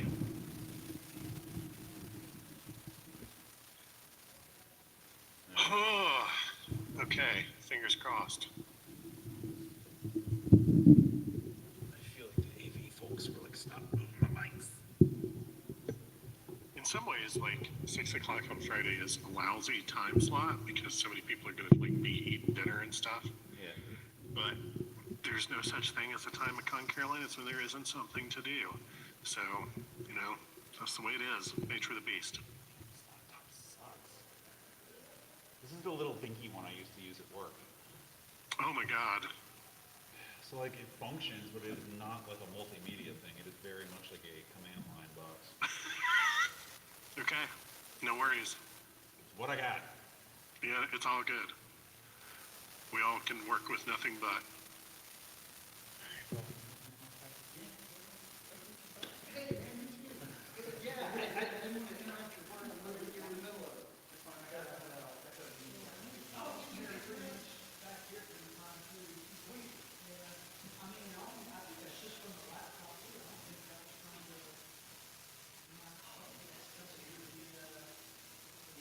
Hey, I have a wild idea that might not be workable, and you should tell me if it's not workable. What is it? Turn the chair that I'm in a little bit so that it looks towards the door in, and tell everybody who comes in to sit on that side, and then you might be able to at least see me. Oh yeah, that'll work. And then watch this. All right, say something. Sure, okay. Can you hear me? And is the weather in Charlotte good? Teamwork. Good deal. So it works better? Yeah. Sweet. Now microphones are holding up the laptop. Oh, excellent. It's balanced on a case and microphones. Nice. And if the fan goes too loud, it might be a problem, but, I can't hear the fan if it's going. We'll burn that bridge when we get there. Yeah, it'll be all good. Hopefully we'll not literally burn that bridge when the fans kick on and the thing heats up to 700 degrees or something. Screw that. I want to be a legend. I want to be the people that burn it down. We're the show that brought down ConCarolinas in its first hours. Yep. And That then would work. some other show about weird stories from the Carolinas we'll talk about us 50 years from now. Yes, it'll be great. they'll have holographic representations of us. Gosh, I hope mine is skinnier. Years from now. Yeah. I should probably, like preserve a photo of me from when I was younger and just like establish in a historical record that if anybody ever creates a holographic representation of me from when I was alive, they should use that one. Right. In my head, I'm still 28, so remake me as being 28. Yeah, exactly. I'll just be like, here's a photo of me from when I was 27. Let's go with that.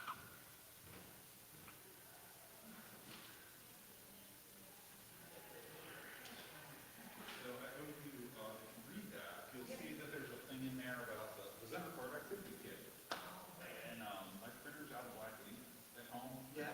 I'll get you one. Oh, dude, yeah, no problem, man. Like, no, So you're like, hey, where's the Cracker Jack prize on this? no, one? we have beaten up the other copy so much between the kid and me. Yeah. He's a big fan, by the way. We just bought a house out in Gaston, so we're in the process of moving down the model.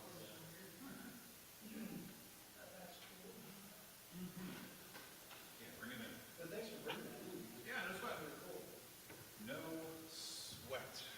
Oh, we can match the t-shirt. Pretty nice. Yeah, a lot of the artists. Repurposed. My doodles. You talking about your doodles? Talk about my doodles.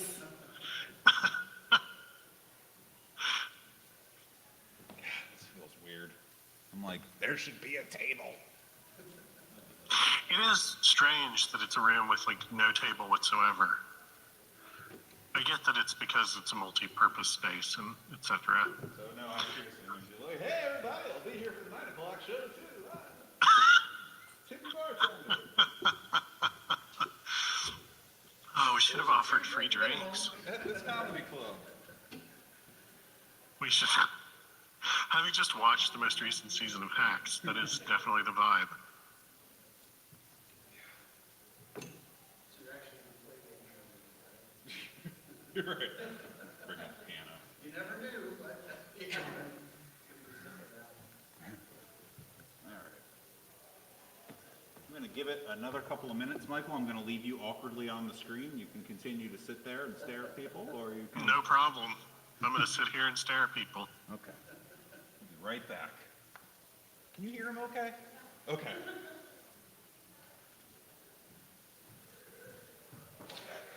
There's free stuff over here if you want it. Little gift bags. A new koozie for this year. I think there's a trading card in here. I'm not sure. Yes, each one has a trading card. Yeah, get some swag. Make sure you grab those. The chick tracks were great, by the way. Oh, that's all Charlie. He had this like genius idea, and then he was like, your mind is gonna be blown. That's awesome. I was going to be there in person until like Wednesday afternoon of this week, and like I am very sad that I do not have one in my hands right now. Hey, this is Richard Church, by the way. Oh, hey! Hey, man. Yeah, I wanted to make sure I came out to see you guys. I was a little afraid I was going to miss it. I couldn't get out of work quite as early, but I was walking around looking for your booth. I was like, "Where's award-winning novelist Michael G. Williams?" Like, somebody tell me where his booth is. Are they selling your books at Falstaff? Yeah, Oh, yeah. okay. Had I been there, I was going to have an author table and be selling books. Oh, dig it. Okay. But I was going to have been there until Wednesday afternoon of this week. Yeah. And then at the very last minute, I couldn't make it. Man, that's the world right now, right? Yeah, exactly. But they do have all my books at the Falstaff table. Oh, that's awesome. Yeah, I'll swing by there and grab some on the way out. Good deal. And if you prefer, it doesn't actually benefit me more or less one way or the other. If you prefer, you can order them directly from me and I'll autograph them. But you can also just get me to autograph them the next time we're at a convention. Yeah. Oh, that's awesome. That's really cool. Yeah. I'm so glad you're here. Thank you so much. Oh, no, man, I'm excited. I hate I missed you guys last year. Well, Charlie, there are gifts from him that I need to give to you that I still have sitting on my desk because I'm like, I need an opportunity to be in the same place as Charlie. And they were in my bag of stuff that I was going to bring down for the convention. So I need to bring you some really cool stuff. I need to log out of Discord so that people don't message me in the middle of this and have a ding. Well, that's a really good point. I need to log out of Discord. Oh, actually, it won't matter because I'm wearing my headphones. Okay. I don't want to see me. Who's going to message me on Discord at this hour anyway? I'm old. My friends are old. You gotta get yourself some old nerd friends to talk to like I do. My wife would be like, why are you looking at memes of video games? At 10 o'clock at I have old nerd friends. It's just that we're all like stuck on the age of iMessage. Who is sending you this crap? I don't know. I've never met them in person, but they seem nice. The internet story. Yep. Sometimes.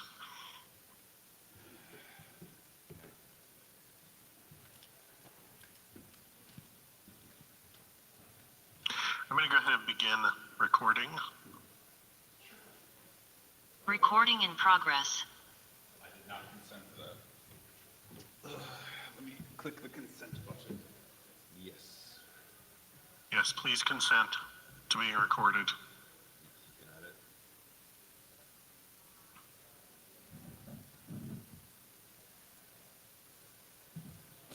it. All right.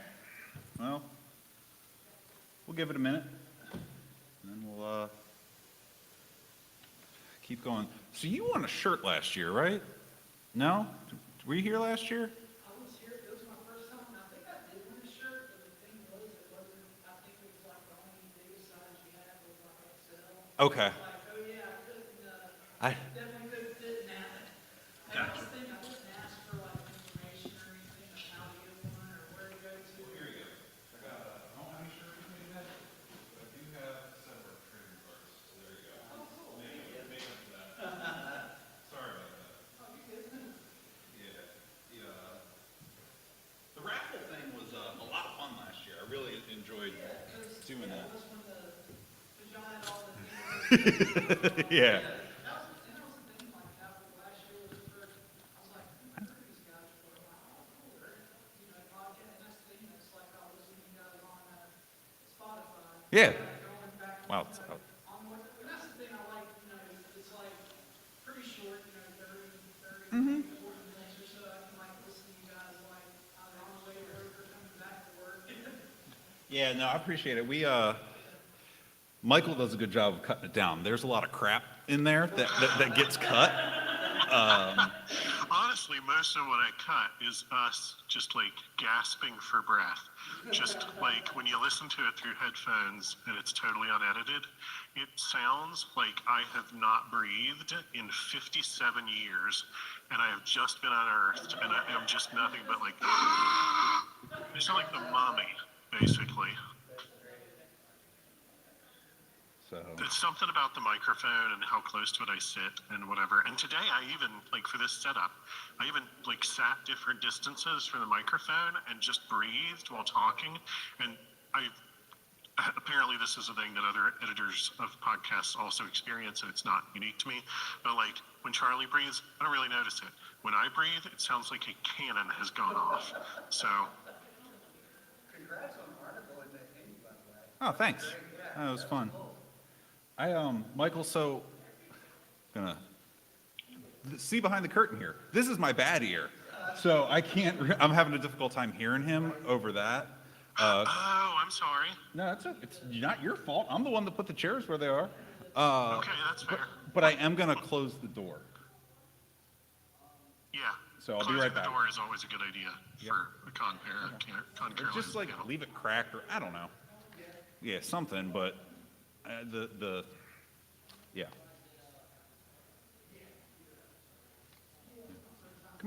Come on in. We got free stuff. We'll wait a minute. We'll wait for you. Don't worry, we'll wait for you. Yeah. Come on in. Whenever you want. Don't worry about it. Oh, yeah. People can come in.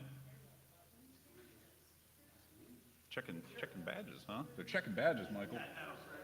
Well, that's new. Yeah, It's no, not totally new. all are Maybe it's, welcome to interrupt. You know.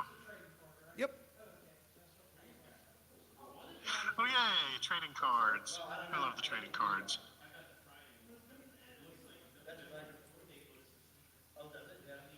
Oh, there's different badges for different days now?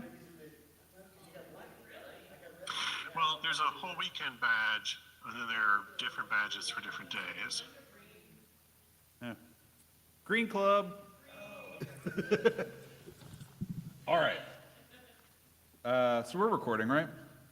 Yes, we are. All right. I'm going to hit record on this little box, and I don't know if it works or not, but it's not working for me. So. That's okay. Don't worry about it. I'm recording the Zoom. All right. So welcome to Arcane Carolinas, live at ConCarolinas. I'm your co-host, Charlie Mushaw. I'm your co-host, multi-award winning novelist Michael G. Williams, coming to you live from Durham, North Carolina. Doing the Futurama head in a jar. Yes, I'm very interested in your story, Philip J. Fry. So just to give you all a little bit of insight into the mental gymnastics that went into today's topic, we were originally going to do UFOs because after last year's ConCarolinas, we sat. It was the same weekend that the Navy author. Yeah. It was the same weekend that got released to the public, and it was all over the news, except me and and Michael. And we sat up probably till 3 o'clock in the morning by the lobby bar. And at last call, Michael went and bought like 8 drinks or something ridiculous. I went and bought as many shots as they would sell me. And because I was like, it's a con. I realized that, blue laws, I live in North Carolina too, but like, we weren't quite ready for the party to be over. So Michael buys like 8 drinks and to share, not for himself. And the TV in the lobby bar was just like nonstop cycling the Tic Tac news. And I was just like, I went off the rails, just like that's all I could talk about was UFOs for the rest of the night. You should sit a little closer to the mic, by the way. Or move it, there you go. All right, because they can hear me fine. I don't want to be on this super loud one. Yeah, okay, no problem. Yeah, now you sound great. There we go, that's better. So anyway, you can hear me, right? Yeah. Okay, so we were going to do UFOs, and it was going to be super awesome. And then we found out that Carolina Haints, who's another podcast that we really like, they're doing UFOs. Yeah. Right. And we were like, well, we didn't tell anybody we were going to do UFOs, so let's not step on them and just let them do it, right? Because they do good work and like whatever, they can do UFOs. So then what we were going to do was we were just going to get really weird. I'm looking at you. I don't know if you can tell that I'm looking at you. I could feel it. I'm like, man, he's just not feeling me today. He's just staring. So we were going to do a deep dive into like the very fabric of reality and like what is real and like get really super philosophical. But then we decided that wouldn't really work like this because there are visual cues in conversation. I don't want to like spill my guts about my beliefs of the nature of existence to a computer screen. Yeah, I was a little concerned that if I started explaining my theory of why magic is real and how it operates as a universal force, and I was this far away, everybody was going to just like want to step even further back from me. So instead, we're doing something that is a absolute favorite topic of mine, and hey, come on in. Absolute favorite topic of mine, and that is satanic panic in the Carolinas. Yes, I'm throwing the goat. Because having been I don't know if victim is the right word, but subjected to it, as it is, I'm just like, oh man, 'cause I definitely remember my mom seeing the 60 Minutes and the Oprahs and the whatever about like, the devil's coming to get your kids and here's why, and then like everybody in our life, like all the other parents were like, I heard this is evil, I heard that's evil, And then next thing you know, all the cool stuff you like, you're being told, like, listen, I know that was okay last week to watch that, but this week we're not watching that anymore. And I feel like that is sort of a universal experience for kids. So there's all these different satanic panic incidents or waves through the history of North Carolina, going all the way back to Michael, the 1700s. Michael recently talked about a witch hunt, which ties into it because the like, this woman is communing with the devil and putting a curse on our community. And it turns out that wasn't the case. No, not at all. So he did that one. So I do want to do contemporary stuff, and we're going to get to that. But first, today's story is from the 1800s. Oh, excellent. Yeah, so Michael doesn't know anything about this. The story is based out of South Carolina. It's based out of Charleston, South Carolina. I've never been there personally. Michael, you've never been there either? I have never been there. They're going to revoke several of my different identity cards by saying that, but I've never been to Charleston, South Carolina. So the local businesses I want to plug are based strictly on Google Maps and things that looked kind of cool. Thank goodness for the internet.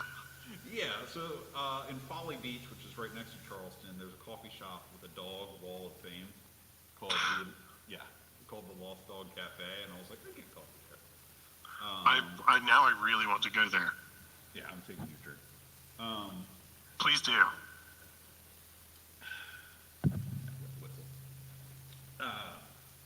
There's the Old Exchange in Provost Dungeon, which is like a historical building, historical jail, basically. And they do costume tours and stuff like that of this historic building. It was formerly a Revolutionary War prison. And then later, City Hall. The reviews on Google Maps say, good for kids. So. Prison, good for kids. I agree. We know your stance on children. Yes. Mainly I stand on children. And the last thing I wanted to plug is, it's not really a business, it's more of a thing to see, and that's Rainbow Row, which is not Rainbow Road, like in Mario Kart, but like row, as in like a row of homes. Thank you for reading my mind. Yeah, so it's a historic district cluster of houses. It's 13 different Georgian-style row houses, which that doesn't mean anything to me. I don't know what Georgian style is. Ooh. But they were built between 1748 and 1845, and they're all still standing, and they're all painted a different color. So that's why it's called Rainbow Row. It sounds neat. Sounds like a thing to see. So Gail Martin, who's there this weekend selling books, has a series. She and her husband, Larry, write a series of paranormal mysteries set in Charleston. And she has talked about those houses before when she was doing stuff online about like talking about the settings of those stories. All right. Well, there you go. People know about Georgian-style row houses more than... There you go. There you go. So the legend. This is how the magic happens. I do have notes every time. It's not all improv. So Thomas Vaughan. Michael, are you familiar with Thomas Vaughan?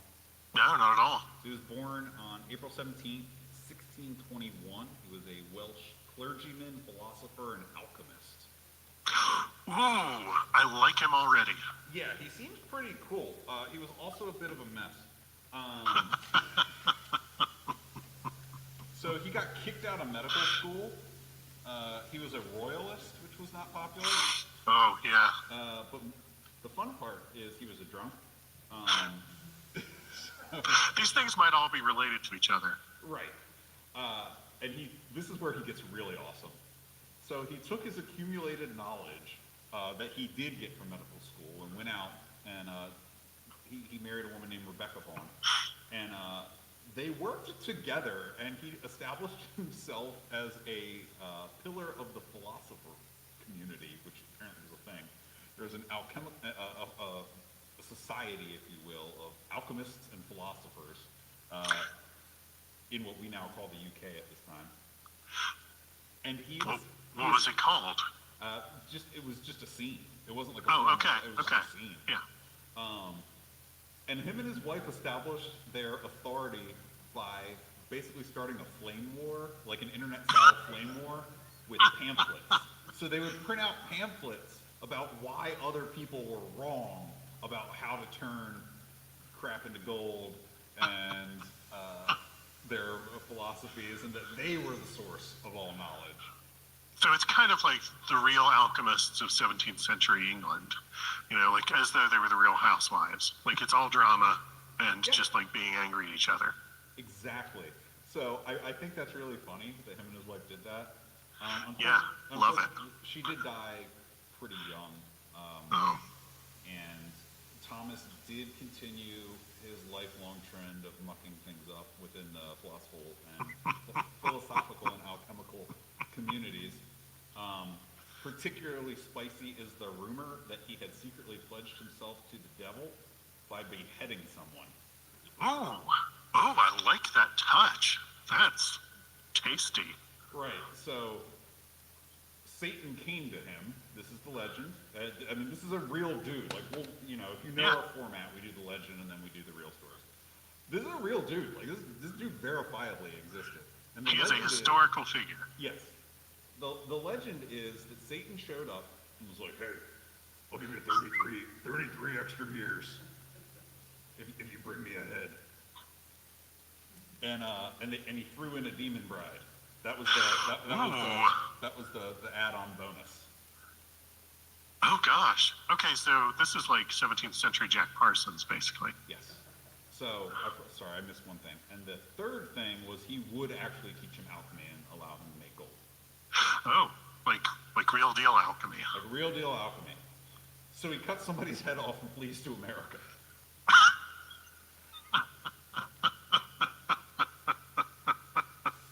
Seriously. I shouldn't laugh. I mean, that's probably awful. You know, probably. I like how I'm like, it's probably awful to behead someone. But like, I mean, if that really happened in terms of the beheading, then I shouldn't laugh, except it was a long time ago and it's safe to laugh at. I need you to bring me ahead. What are you going to do for me? Gold. Not enough. 33 years. Need a sweetener. Demon bride. like, In passage to the to the colonies. Mm-hmm. So he flees to America. He marries the demonic bride that he had been promised. They have children, and he proceeds to taint the Vaughn family bloodline for generations to come. Ooh. So March 1st, 1864, future Satanist Diana Vaughn is born in Louisville, Kentucky. Oh. She's raised in a Luciferian household, as was the Vaughn family tradition, by her father and uncle. She's brought up in the ways of Satanism. Is this the legend still, or is this the history? We're in the legend. Okay. In April of 1885, Diana is summoned to Charleston, South Carolina, and told that there is a temple there known as the Sanctum Regnum, and each Friday at 3 o'clock, Satan himself gives instructions to the 11 leaders of a secret Masonic sect known as the Palladians.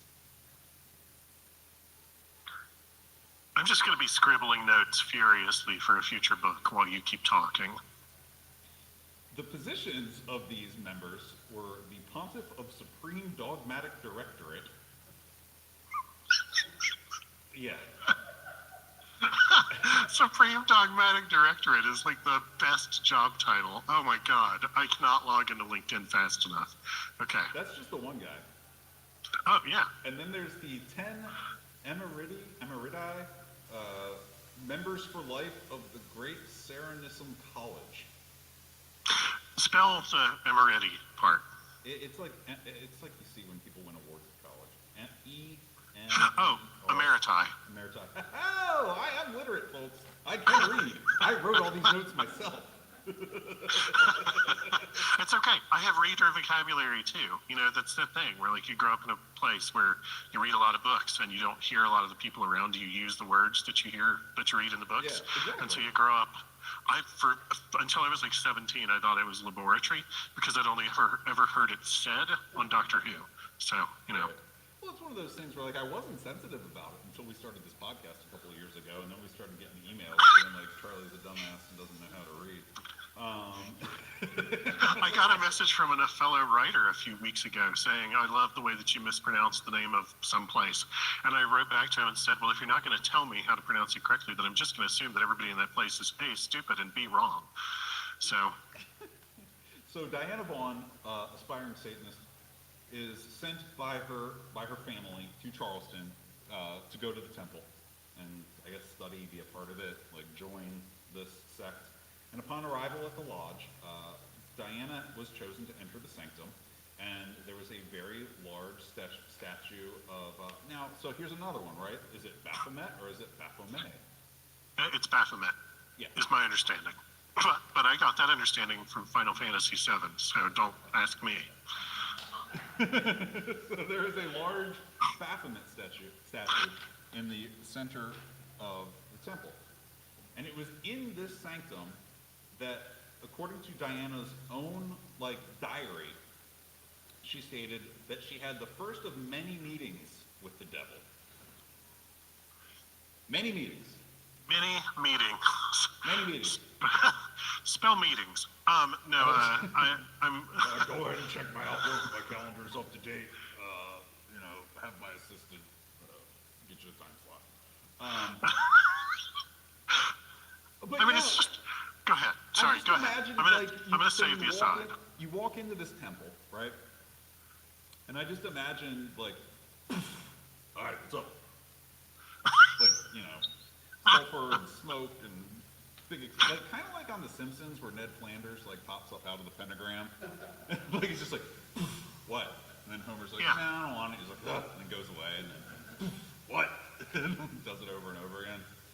So, she makes she eventually fled the Church of Satan, or whatever the sect was called, the Palladianism. Right, the So she Palladians. flees that.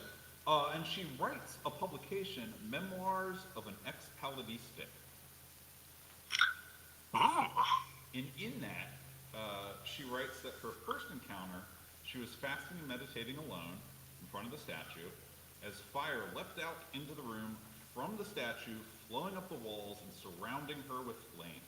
The fire was followed by 7 claps of thunder in quick succession. 5 unknown spirits then appeared and vanished as quickly as they'd appeared. It's very Night on Bald Mountain Fantasia vibes. Yeah. It's very theatrical. Yeah, You know? I'm gone. I'm gonna say I'm no stranger to a room with a big pinnacle on the floor, and I have never seen anything that exciting. But then, Lucifer himself appeared and was like, hey girl. That was not part of her memoirs, I added that. But what she did write, and this is a quote attributed to her, it is from the publication which exists, Memoirs from an Ex-Palladistic. His male beauty on this unforgettable day is unspeakable. And I just imagine him being like, oh, stop it. Oh. I really want little blushing devil Right. to be like, oh gosh, oh, you say such kind things. So she rose to the ranks. She hung out at the temple for a while, became a high priestess of the Palladian Order, served as a liaison to Satan for the lower-ranking members of the group, would transcribe his will and word for all of the dark congregation. Yeah, okay, So she was the chosen one. right. She had the secret sauce. She had figured out how to make money at this. So after some time serving in this role, Diana Vaughn decided that she was being duped by the great deceiver, and that she was being used to damage mankind, and that she needed to return to God. Okay. She flees Charleston, sails to France, and takes refuge as a nun, where she cloisters among the Catholic faithful, knowing that they would protect her from would-be satanic assassins. And it is during this period that she began her expose work, publishing her story, and it was incredibly popular. This is real, this happened. So she actually published a book of this stuff. When the initial publication was covered in her hometown paper from Kentucky, an acquaintance came forward, corroborates the story. she claimed that there were 500,000 Palladians in America, which is selling it a little too hard on that. But I mean, yeah, that's at a time when there might not have been 500,000 people in America, but okay. Exactly. But no, her publications were sold like throughout France. We'll get into that in a minute when we get to the deconstructing part. Catholic periodicals had thrown their complete support behind Diana's tale of redemption, because it was a bride of Satan who, through the grace of God, found salvation in the Catholic Church. And she gained enough true believers to make headlines around the world. So she really figured out how to make money at this.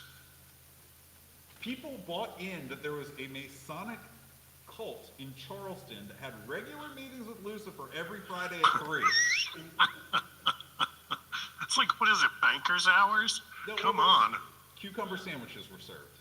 All right? It was Right. a very fancy and formal affair. It was like a garden party. Everybody dressed up. I have high tea with the Great Deceiver every Friday, and I'm really surprised they call it the Great Deceiver, but I think he might be up to something. So 2 years have passed since Diana has fled America to France. Her pamphlets and books sold literally hundreds of thousands of copies around the world. Wow. Gained favor among Catholic Church's top officials. It was, they dubbed the Charleston area as the Infernal Vatican. Which I love that. Like, I feel like Charleston should have a sign somewhere, like, home of the Infernal Vatican. That is the best. Oh, I'm so envious of that. Oh, okay. And Diana's story culminates on April 19th of 1897. An eager crowd gathered in the Grand Hall of the Geographical Society of Paris to meet the woman who belonged to Charleston's premier satanic organization after she agrees to begin giving public speeches in addition to her pamphlets. Mm-hmm. They instead were met by a guy named Marie Joseph Gabriel Antoine Hoagland Pahés, who wrote under the pen name Leo Taxel. It's a lot shorter. It's easier to fit on the spine of a book. Exactly. So Leo explains with pride that Diana was completely a fabrication of his imagination. That's amazing. Yes. So the reality is, Leo Taxel made up this person, right? But I've still got 3 pages of notes. So let's deconstruct what actually happened. Yeah. So Taxel was raised in a religious family. I'm going to call him Taxel instead of Joseph Gabriel Antoine Hoagland Pahés. It's a very long surname. Sure. We're talking about the story he wrote under this pen name. It's appropriate to refer to him by the pen name. Right. So he's raised in a religious family. He doesn't particularly like that. But he kind of goes with the flow, even though he doesn't really like it. But he gets disowned by his father when he joins the Freemasons. And then the Freemasons kick him out of his lodge. So he's just like double burnt. Like, nobody likes this guy. He is just rejected everywhere he goes. So he hatches a plan. He's like, I'm going to get back at everyone. They'll see. And then he did it. He starts publishing really sensational and fabricated exposés on alleged satanic practices by the Freemasons. And he chose Charleston as ground zero because it was far away from his home in France. And he was just like, all right, Charleston, South Carolina, that's where it goes. Also, Charleston at the time was a really, international trading city. It was sort of the New York of colonial America. It was like the center of culture and the center of commerce. And so, it's a place everybody in Europe would have heard of. That is a much less fun tagline for a sign than Infernal Vatican. It really is. Charleston, the New York of the South, a long time ago. I do prefer Infernal Vatican. Right. So he's got an axe to grind. He decides that he's basically going to play both the Masons and the church. And the hurdle that he needed to overcome was that he already had a reputation for writing and publishing incendiary pamphlets and articles that basically just made fun of the church. He'd actually been accused of libel regarding the book. He wrote a book called The Secret Loves of Pope Pius IX on April 20th, 1884. I love him. I love him so much. I aspire as a writer to wind up being sued for libel by both the Freemasons and the Catholic Church. So then Pope Leo XIII condemns Freemasonry, and that's when the light bulb hit, and Taxel was like, I can get them both. Yeah. I can make everybody feel my wrath. So he's like, I gotta get in good with the church for this to work. So he starts working to gain their trust, and that's when he switched over to writing about the Freemasons instead of the church. So he was just writing anti-Pope stuff until the popes were like, and we don't like the Freemasons. And he was like, yeah, me neither, so I'm gonna get you both. And he wanted to reveal their bias and that they'd buy into anything if it suited their agenda. So that was his whole goal. So to believe a buildable psyop, he spent weeks and weeks and weeks reviewing reports of missing people in newspapers, and then he picked a story of somebody that was like not gonna come back. Like he would watch and see if the missing people came back, and he found one where he was like, okay, well this person's really, really gone, right? They're not coming back. And he went to a priest and turned on the waterworks and gave a tearful confession where he admitted murdering the person. Yeah. And then he said that he was willing to give himself over for salvation. And over the course of 2 years, this became like a big deal conversion case that, you know, the Catholic Church propped up. Like, here was this person that hated us, and now he has seen the light, and he's our boy. So I don't know whether or not to believe this because of his nature, but Taxel did claim that he was granted a 45-minute audience with the Pope at one point. Like, I'm going to be a little skeptical about that. I don't know. They might have let him inside the Vatican for 45 minutes, like the gate at the edge of town. But I don't know about 45 minutes with the Pope. Like, I don't know what he would talk to the Pope about for 45 minutes. Hey, remember all that stuff I said? Hey, I take it back. Sorry about that. Hey, what's it like knowing absolutely nothing about normal life? So Diana Vaughn, right? Like, who is Diana Vaughn? You know, if Leo made her up, who is this person? Because he had hired a woman from a U.S. typewriter company to transcribe his words and carry on all the correspondence. So he had a plant. She sat for illustrations to run alongside her memoirs. She sat for photographs. She met with clergy members when they were investigating her stories. And she got 150 francs a month.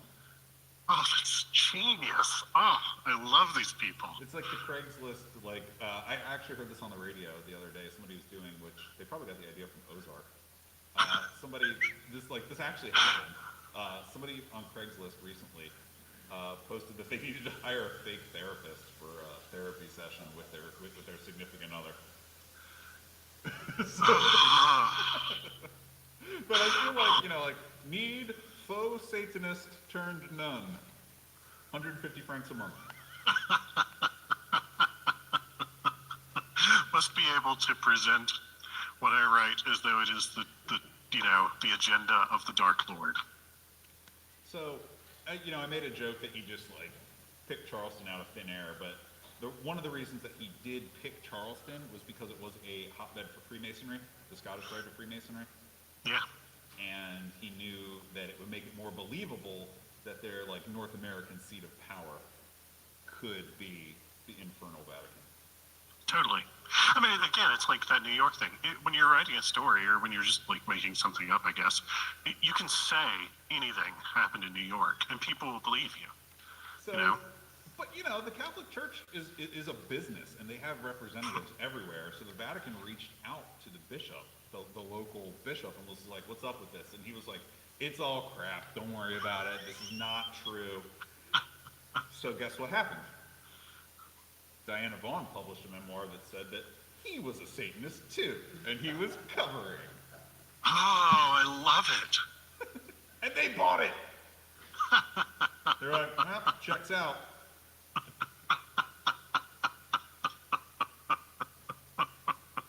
In the absence of things like literacy, then, how does one fact check anything? So, it's worth noting, and I got a copy of this book because it's like $5 print on demand on Amazon. There's a guy named Arthur Edward Waite. He's an author, and he actually figured out that this was all crap. Like he read between the lines and was just like, this isn't real, and he called it out. He wrote a book titled Devil Worship in France, and kind of on the nose. I read it on a plane recently, and I got some looks from the person next to me. Research. But first he walks through all of Leo Taxel's claims, and then he walks through all of Diana's claims, and then deconstructs them all. So like the whole first half of his book is just like, here's what these people are saying. And then the second half of his book is, and this is why they're lying. So it's interesting. It's kind of hard to read now. Like it's, it was written a long time ago. Sure. But it is interesting. So Taxel created a lie so attractive to those that were hungry for something to like explain their lot in life that it outlived it outlived him. It outlived him admitting that it was a hoax. Yeah. It is. We'll get into what I mean by that in a second. So he confesses he's super excited that he's tricked everybody, and then there's a quote from him in 1906 that people were fascinated by how far he got. So in 1906, he gave a quote to a newspaper that said, "It dawned on me there was a lot of money in being a Munchausen of the right kind, and for 12 years I gave it to them hot and strong, but never too hot. When indicting Sorry, go ahead. When indicting such slush as the story of the devil snake who wrote prophecies on Diana's back with the end of his tail, I would sometimes ask myself, hold on, you're going too far. But it turns out I did not." That is incredibly evocative, and I love it. Yeah. So he died in 1907. And here's the thing. You may have noticed the fake chick tracts that I sprinkled all around. Real chick tracts still quote Diana Vaughn. They actually still quote it in a completely, that he owned that it was a fabrication. But the Curse of Baphomet is a chick tract that quotes it. And I cannot wait to get into that when we continue our Satanic Panic series later in the fall and we do some of the more modern stuff. Because the fact that this hoax just got perpetuated and perpetuated and perpetuated by people that they were like, I need this to be real to justify what I want to do. And they just bought it, even though they knew it was fake. And so my closing section, which is a whole other page, I do think it's important, Michael and I have talked about this before, that we're all susceptible for falling for conspiracy theories if they align with our beliefs, right? That's the way they work. Some folks are more susceptible thanks to something called jumping to conclusion bias, which is exactly what it sounds like. But it's a bias that indicates a tendency to make up one's mind quickly about things, often with little evidence. This has been studied by psychologists, and it's found that people with this bias are more likely to endorse conspiracy theories than people without it. And another thing to keep in mind is that sometimes folks, we all do this. We tend to see patterns where they're not there if it cements our position on a topic. And there was a famous coin flipping experiment performed to illustrate this, where participants were shown 10 sequences of 10 coins, and after each sequence they were asked whether they thought the results were random or predetermined on a 7-point scale. And it basically confirmed that they wanted to see patterns. And this particular exercise was used in a 2018 study to measure what is now called illusory pattern perception, which is, again, what it sounds like, the tendency to see patterns where there are none. Wow. Yeah, I mean, and we're all susceptible to this, right? So, still, the chick tract thing is beyond. Anyway, so what researchers found is that respondents who believed that there was some kind of predetermined plan were also more likely to believe conspiracy theories, They tried a few other methods of measuring illusory pattern perceptions, such as having participants try to detect patterns in abstract modern art paintings with similar results, where people would say they saw stuff that was there, even though the artist said, no, it's not. But you know, and one that I really like, and this is my favorite example of it, is there was a study that found that this trait is associated with people who will ascribe profundity or like weight to randomly generated nonsense statements. So I just think of like every teenager in a terrible band writing just like the worst lyrics and being like, "This is so deep, man." Like, and I have been there, so I get that. Yeah, oh yeah. Like I will own my like bad prose from being an angry young man. Sad young man is more like it, but so I get that we're all susceptible to that, right? Like we're all susceptible to that, but like, come on. When somebody is like, no, I made all that up, you kind of gotta take it at its value. So anyway, that was number 1 on our new series on satanic panic incidents. Thank you very much for all of that research. That's amazing. So I have so many thoughts about it. One, like, and we talked about this a little last year at Congregate when we talked about the UFOs over Chimney Rock and the ways that that was presented by a lot of people as a spiritual event, you know, sort of an angelic visitation. Yeah. And the fact that it was happening during the Second Great Awakening, you know, this sort of like big surge of evangelical belief and like revival meetings and stuff like that in the early United States, in the early part of the 19th century. And so then, like, everything that you've described here, the story, you know, the book coming out in the 1880s and the presentation of the idea that in the later 19th century there was this satanic cabal operating in Charleston and et cetera, that all lines up very well with a repetition of that same pattern, the Third Great Awakening, when there was a huge religious revival movement in the United States for the last half of the 19th century.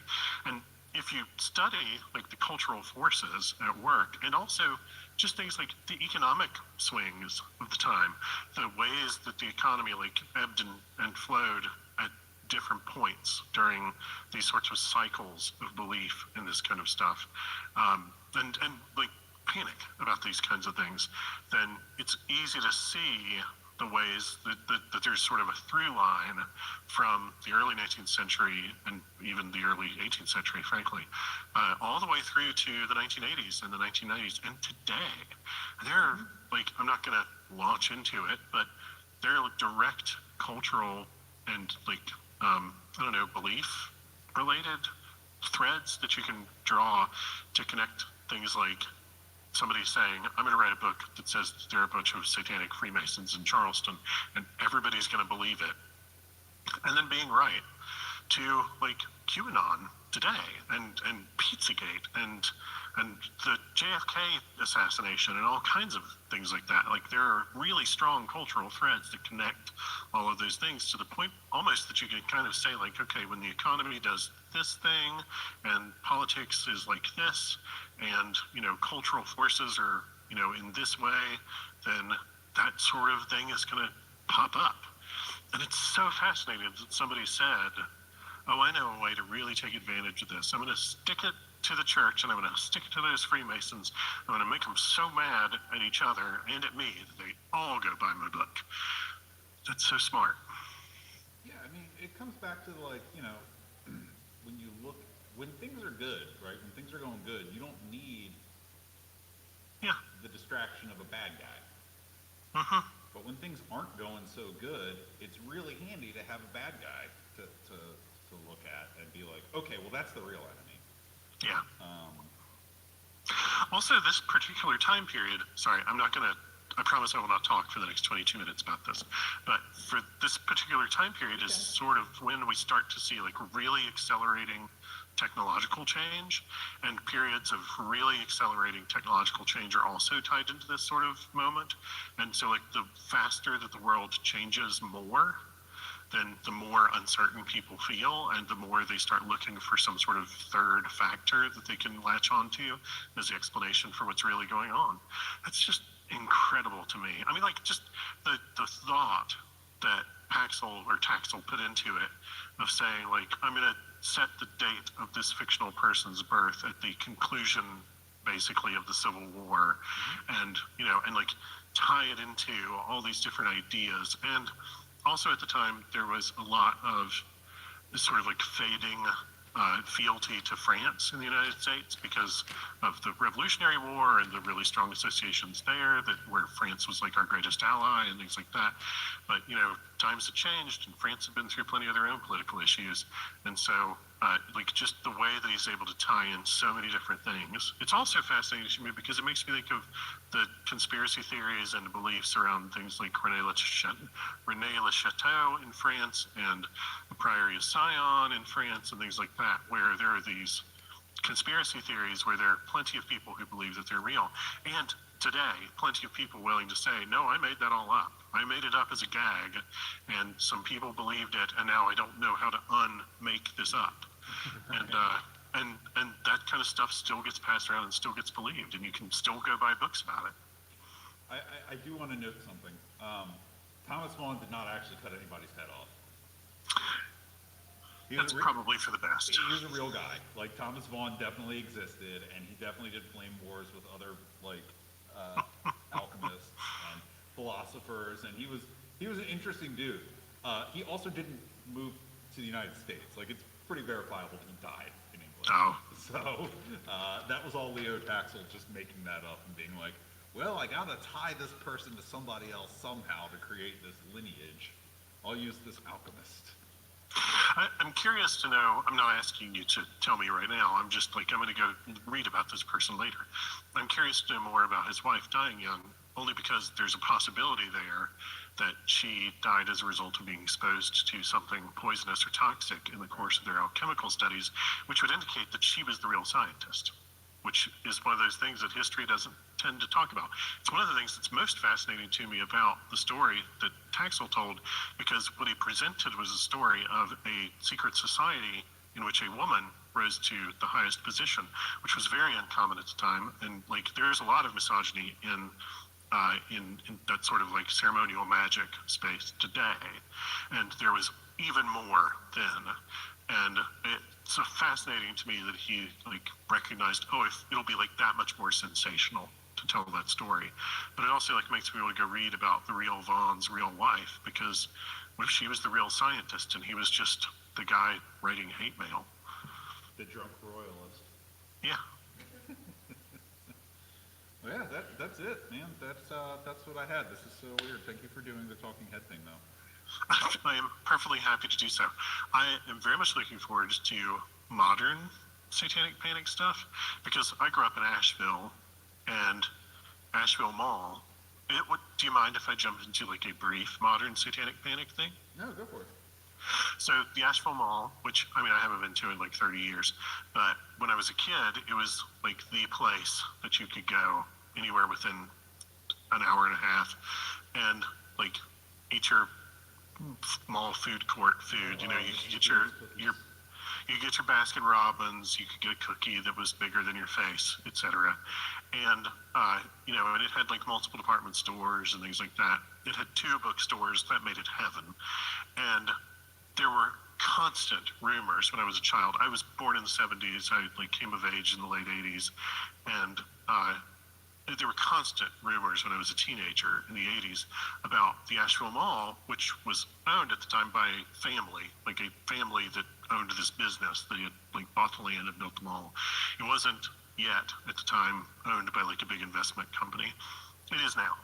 But the story was, the rumor was that they were Satanists, and that if you took your children there, the children got, like, kidnapped from the Asheville Mall all the time. Which, of course, that's not true. If children disappeared off of the main concourse at any mall, anywhere, all the time, that mall wouldn't stay open for very long. Like, that's a completely ridiculous thing. It's, like, obvious that that can't be true. But we were also convinced that it was true. And so we would hear stories of, you know, oh, they're so rich that they cover it up. They pay off the police. They pay off Channel 13. You know, they pay off all the ways that people could find out. They keep it out of the newspaper. And the idea was that this family was themselves a sort of satanic cabal, and they were running a satanic coven, and they were using the mall as sort of a harvester of children to use in their sacrifices or whatever. And, you know, it names a fantastical story, and there was somebody in the little place where I grew up, 30 minutes outside of Asheville, who had heard that and would willingly repeat it as fact. And it's just wild to me that, like, those sorts of stories are the things that keep circulating and keep getting recycled. You know, it runs all the way back to, like, anti-Semitic conspiracy theories in medieval Europe, you know, and, like, weird stuff where, like, these ideas just, like, keep getting rehashed into new contexts.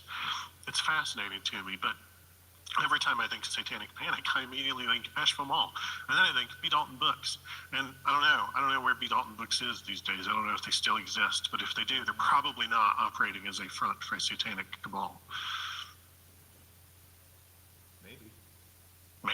I don't know. Maybe that's how they stayed open. Maybe Satan said, bring me a head and I'll let you remain a brick and mortar bookstore. Paperbacks only. Cheaper to make. Yeah, true. Very true. Anyway, that's it. We'll be, thank you. We'll be doing another one here. I'm taking an hour break to eat something, and then we'll do one in, what room is it in, Michael? Olmsted. Olmsted. Which is over by Author's Alley. And we'll be doing that with the Strange Animals podcast, and I'm going to talk about a giant bug. It's going to be real cool. It's going to be pretty great. Thank you so much, folks. There's free Yeah, stuff thank you. over there. There's little goodie bags. Please take them. There's stickers and buttons and koozies and postcards and trading cards in there. We brought them to give them away. Please do take them. Please take them so that Charlie doesn't have to tote them back home. Right. Alrighty. I'm going to start deconstructing this, and I'll call you in a minute. Yeah, no problem. All right. This was great. Thank you so much. No problem. Oh, you can't hear that.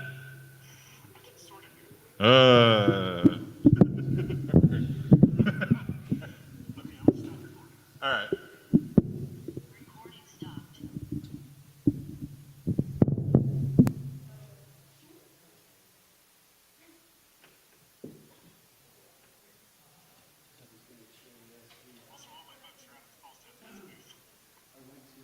They can't hear you anymore, Michael.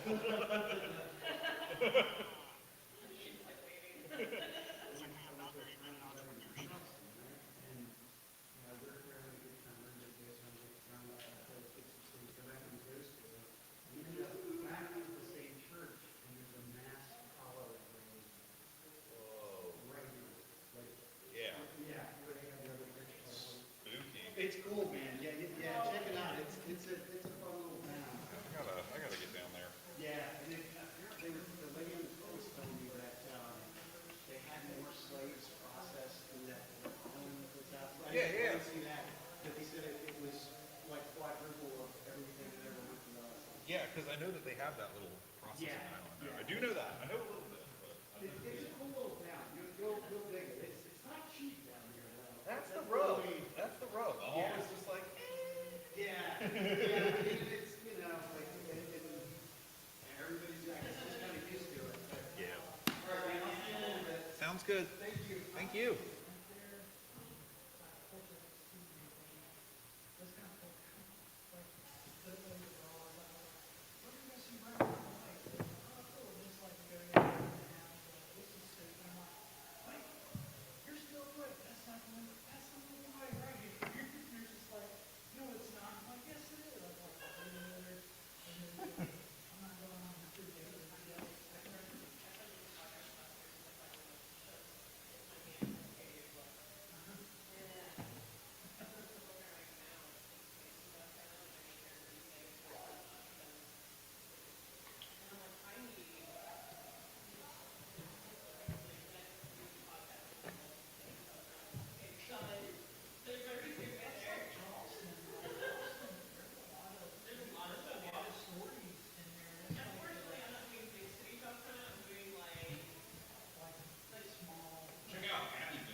That's one of my favorite episodes, the Thundercard episode.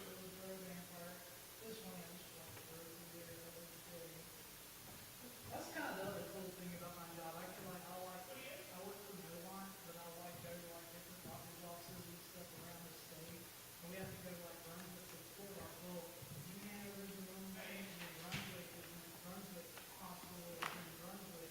So like, I'm seeing the street sign, I'm seeing like the road signs, like, oh my God. And I'm like, come on, man. I'm like, dude, like, and I was like telling them stories, like, oh my God, you know, this podcast, yeah, everything's good. And he's just like, oh, okay.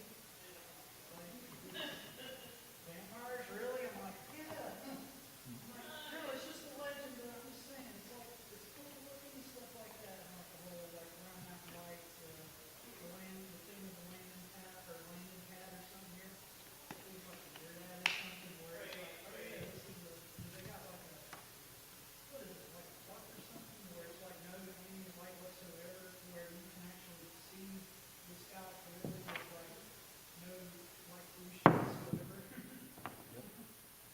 It's like rainbow, it's like a observatory there, it's like a college that's supposedly is like quote unquote like, oh, this is a landing pad, you know.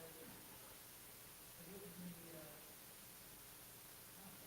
Yeah, Michael talked about I that. was like, what episode was that? No, it was like, It wasn't the first UFO one, it might be the second UFO one. might have been.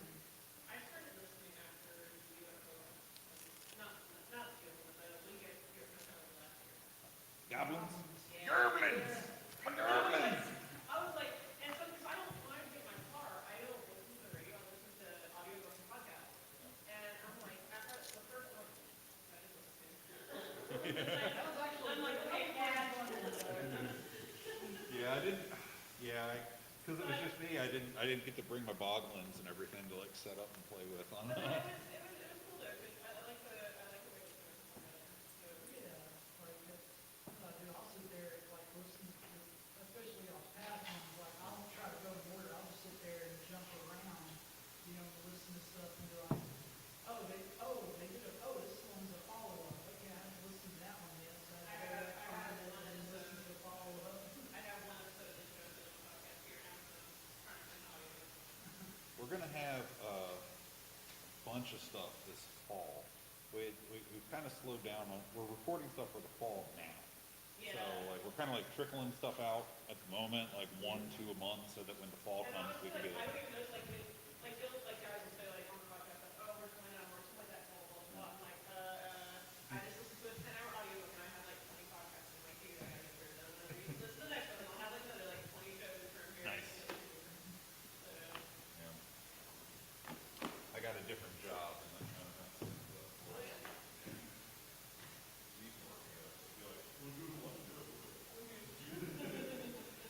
You're super brave for doing a podcast, like, 30 minutes, and people are like,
I just make sure everybody runs through the meeting. This version got put so much right after the first technical difficulties. Yeah. Everybody having a great time so far? Sherilyn, it's great to see you. I haven't seen you.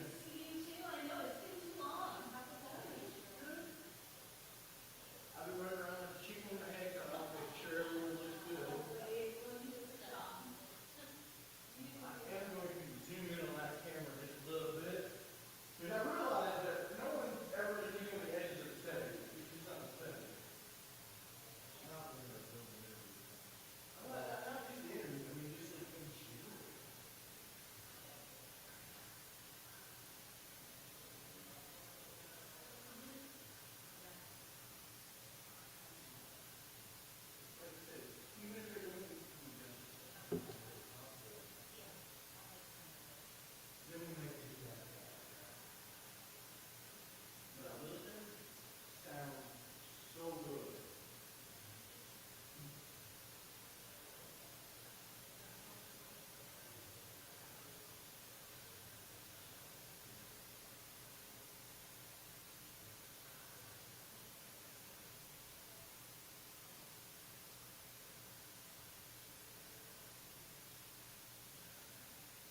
down for it too. Oh my goodness. Oh. We don't have a table behind you. I know. I feel so vulnerable. The white zone is for loading and unloading of customers only. There is no parking in the white zone. It's almost like we've been on TV or something. Ladies and gentlemen, we are beginning our descent into the Charlotte metro area, and the captain has turned on the fasten seatbelt sign. At this time, please make sure your seatbacks and tray tables are in their full and upright locked position. We'll be coming through the cabin to collect any remaining items. We'll be landing shortly. I've always wanted to do that. You should. You should call up the PA on an airplane when. Wait, are you part of the cabin crew? Of course I am. Wait, who are you?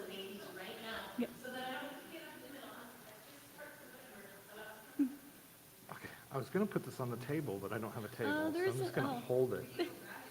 Nah. It's all good. Do you need anything? No, I think I'm. Okay. Well, I was over in the next room and I was wondering where you were. Oh. And I'm like, I'm sitting here. surely I'm the one at fault here. So- And I was. Well, and I wanted to be sure too, because I think I directed some people going to the film festival to the wrong Lake View, Lake Shore, Lake Room. Well, So, there's two folks sitting over there. Maybe I should nip over and ask them where they're supposed, or where they wanted to be. I'll be right back. we'll get started in just a moment. Oh, it's my jam!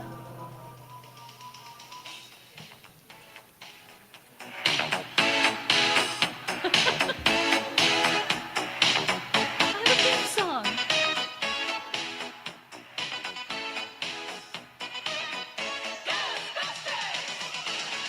Something strange in your neighborhood. Who you gonna call? Ghostbusters! If there's something weird and it don't look good. This is my con godson.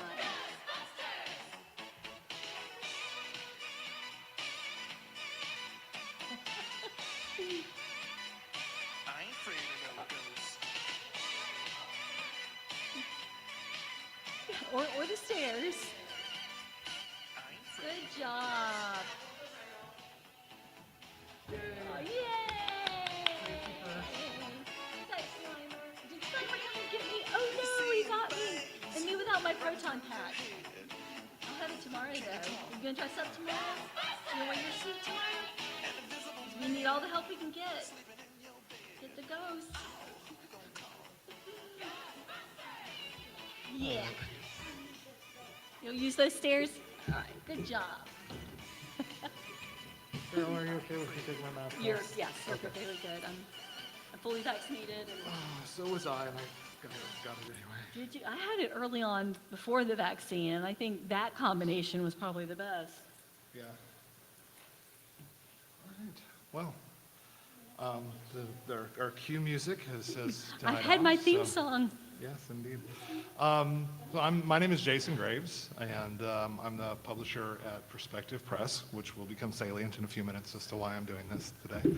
But it is my absolute pleasure to introduce Sherilyn Lambert.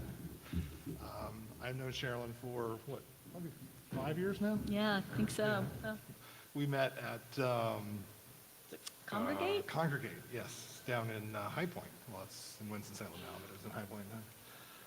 When she asked if she could insert herself into a reading that myself and another author were doing so that she could do a recitation.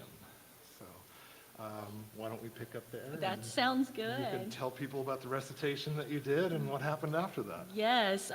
So yes, this was at Congregate, and I was actually, I think, supposed to be on another reading, and they shifted me or moved me. But at any rate, yes, I got on a panel with Jason and another author to do a book reading. Now, a few years ago, I was a member of a book writing group or writing group, and we had been given an assignment to do a drabble on the zombie apocalypse. Now, a drabble is a 100-word story, basically. The idea is to see how well you can tell a story in 100 words. And I started writing mine dutifully as a drabble in the zombie apocalypse, and as I wrote, it started taking on a life of its own. And it became written in the style of A Night Before Christmas, but about the zombie apocalypse. And I finished it and read it to my writing group, and my writing group loved it. And I should say, because the book is dedicated partly to him, I don't know if anyone's familiar with Star Wars author Aaron Alston, who sadly passed away a few years ago. But Aaron was part of our group, and he belly laughed as soon as I was finished. I'm like, okay, that's a good sign. That means it might do something. So I actually put it together in book form and thought, I'm going to submit this. There was a company, and I don't even know if they're still in business, Quirk Books.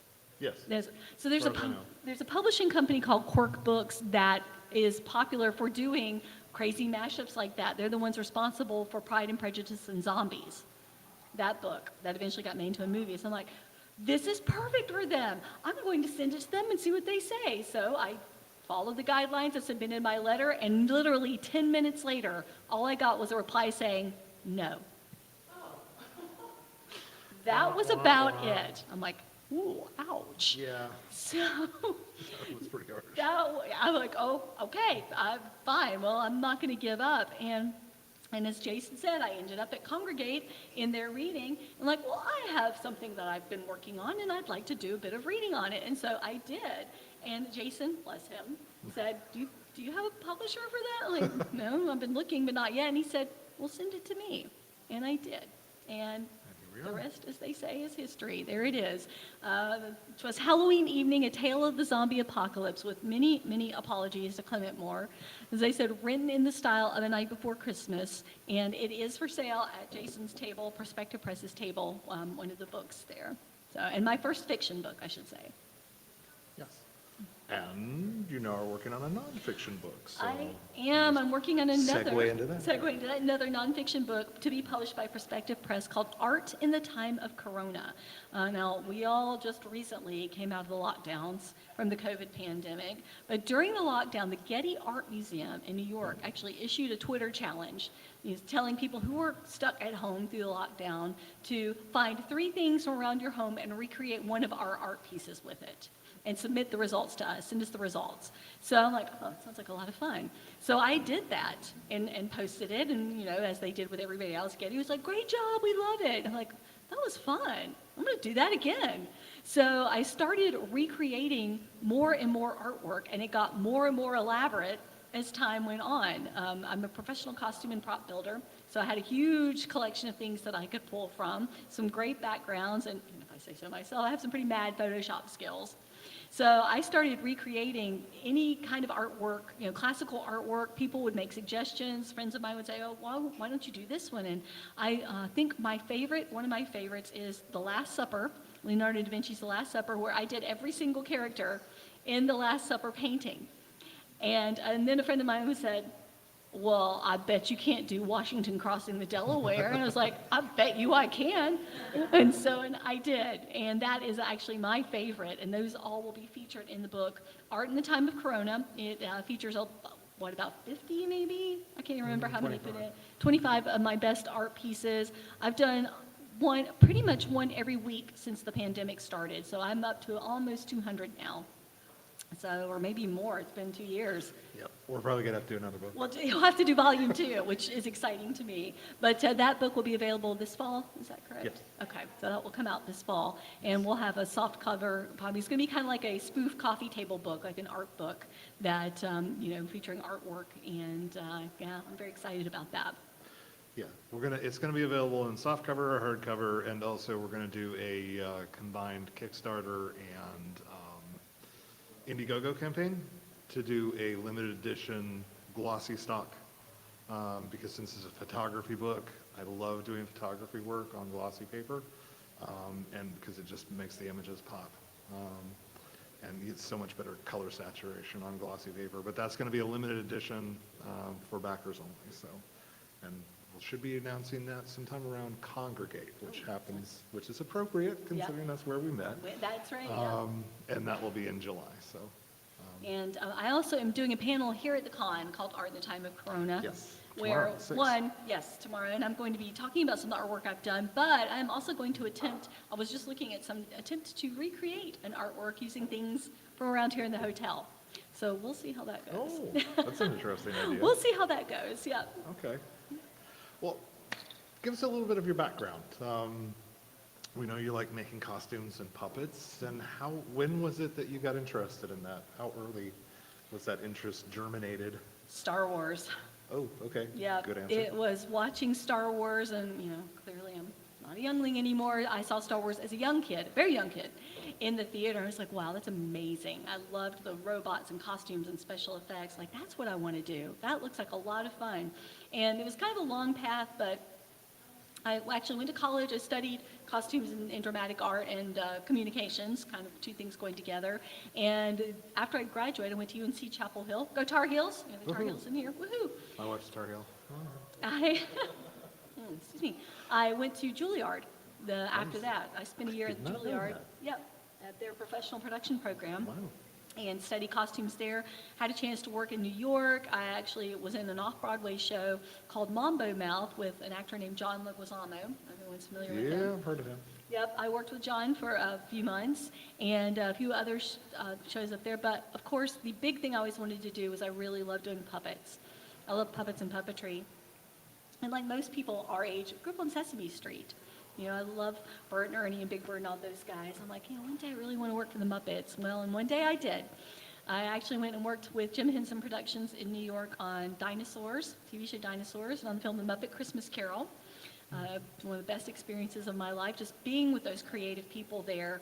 And it was the last film, from what I understand, that Jim Henson, excuse me, that Jim Henson had a hand in before he passed away.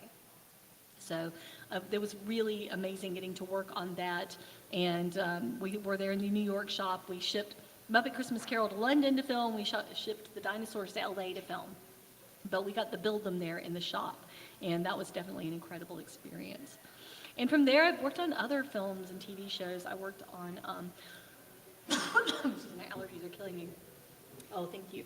I worked on The Hunger Games that was shot here in Charlotte. I worked on The Patriot. I worked on Leatherheads, Homeland, a bunch of commercials. I've continued to do work for Sir Purr of the Carolina Panthers. I'm his veterinarian, as we say. So that's one of my main ongoing jobs. And then, of course, I continue to write as well.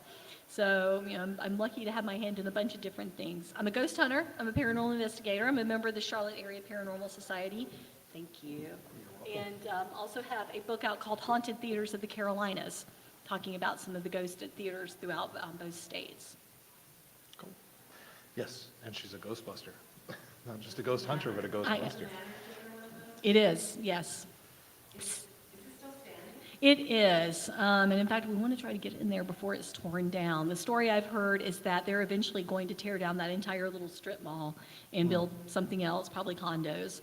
But yeah, it was really sad when the Manor closed. I saw several films there, and the great thing about the Manor is that even as a movie theater, well, it's been a movie theater for many years, but you could pull the curtains back and see the beautiful gilded plaster frame that was around the original screen. So yeah, it was a beautiful building, and I don't know what's going to happen to it now. We're trying to get in and investigate before it gets torn down.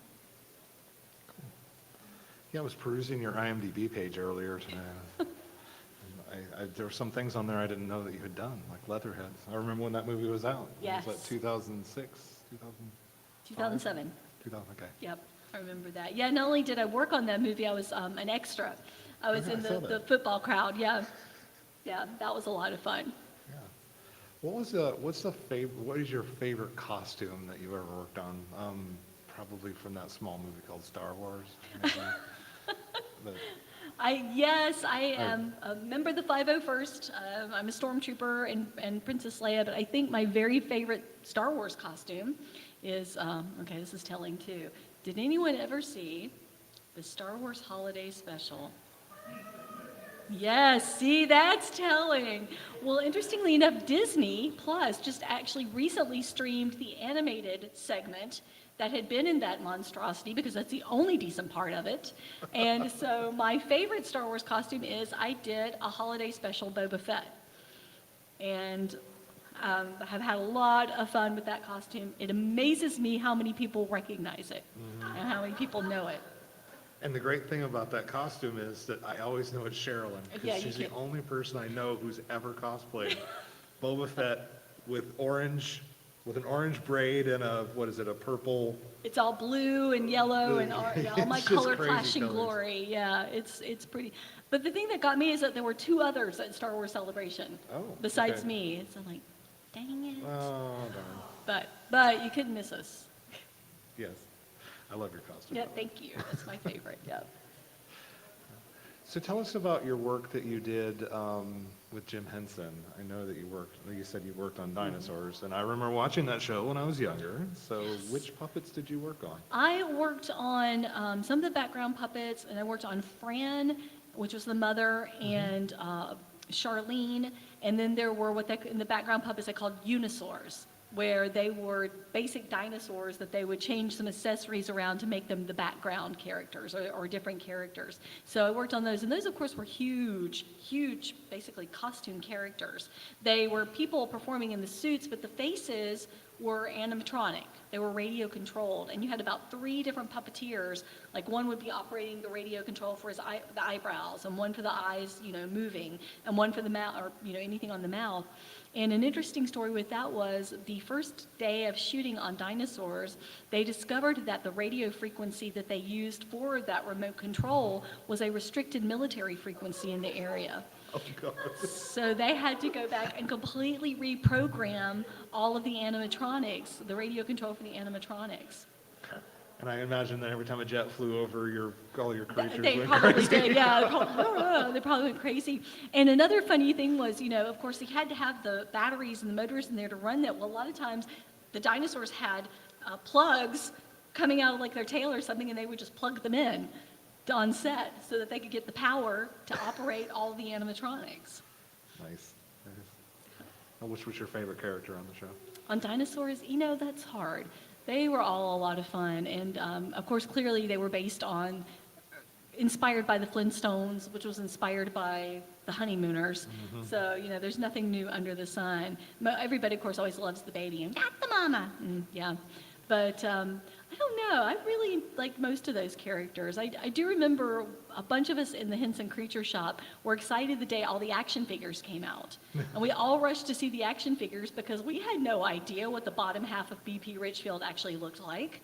It was kind of neat to see what the action figures did. So it was like, oh, so those are what his pants look like. Yep. Very nice. Kind of like the neighbor in Tool Time then, huh? Exactly. Wilson, yeah. What's his Wilson? Wilson, yeah. He never had a face until like season 4 or something. He like was that. always behind the fence, yeah. That's funny. Did you ever get a chance to drive the puppets in any of the productions that you've done? Not at Henson. Now, here in North Carolina, of course, we're in the southeast, we have a restaurant called Bojangles, or Reno's Bojangles. Well, one of their ad campaigns many years ago was a chicken puppet called the Little Guy. And that puppet was made by the shop I worked with at the time called Gray Seal Puppets. They were a shop here in Charlotte. And they had several commercials where they had the little guy's family. They had a couple little boy chickens, a little girl chicken, and I got to puppeteer the little girl chicken for several of the commercials. So that was always a lot of fun. Very good. And you obviously have an interesting, not obviously, unless people are following her on Facebook. You have an interesting endeavor that you're working on right now, that you're working with Guinness Book of World Records Yes, I am waiting to hear if I've broken the Guinness World Record for the world's largest collection of finger puppets. Oh my gosh. on. So this is the second time, right? The second time. Because the first time you had how many? The first time I had 501. Which y'all know she's a 501st. 501st, yep, in honor of the 501st. But after I did my initial submission, Guinness got back to me and wanted a little more documentation, a little more clarification on things. And I said, well, I've made a whole bunch more puppets since then. So I'm resubmitted with my new number, which is now 563. And I'm waiting to hear. The current number was 369, so I think I probably got it, but I'm just waiting for official confirmation.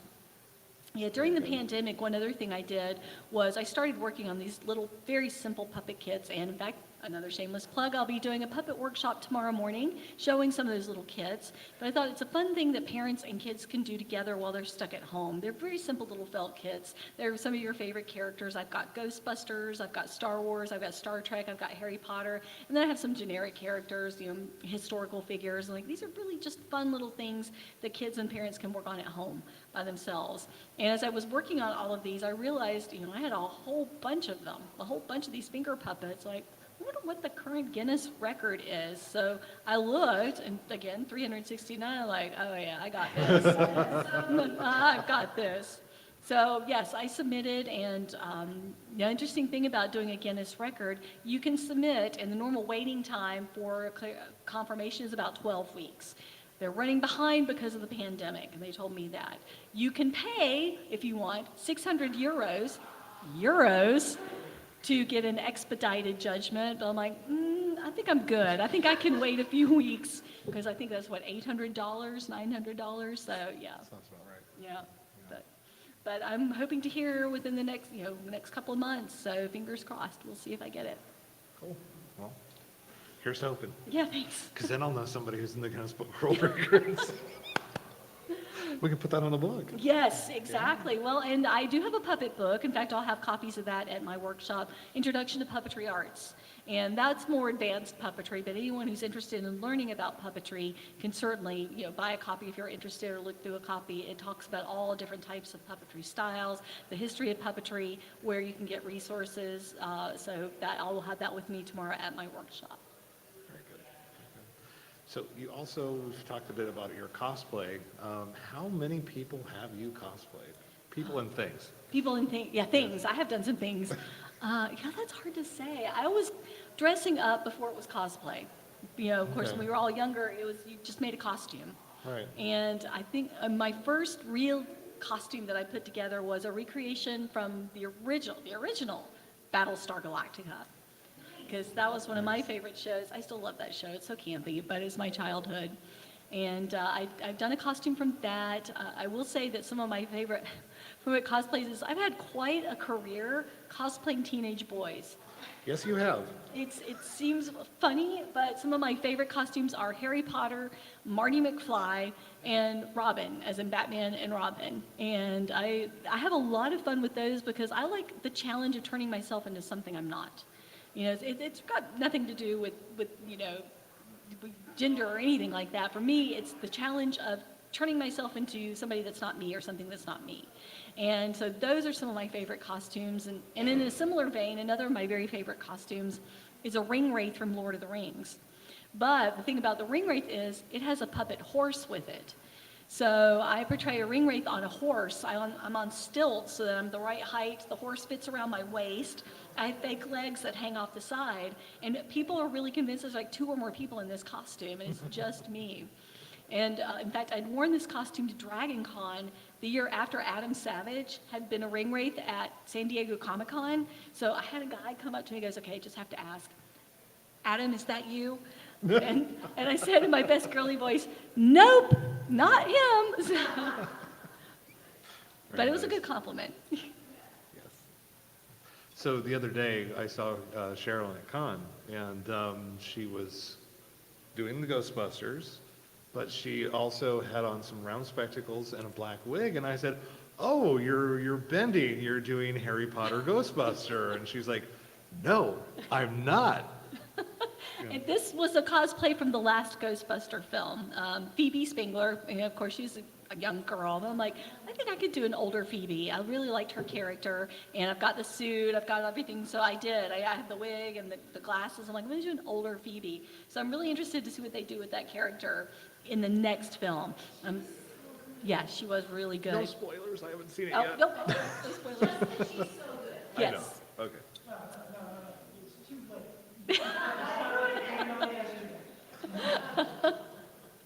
It is really good. I beg for no spoilers, like 3 years after the movies have dropped, because that's how bad my cycle is for seeing media. Okay. Yeah, I thought they did a great job with that movie. Yeah.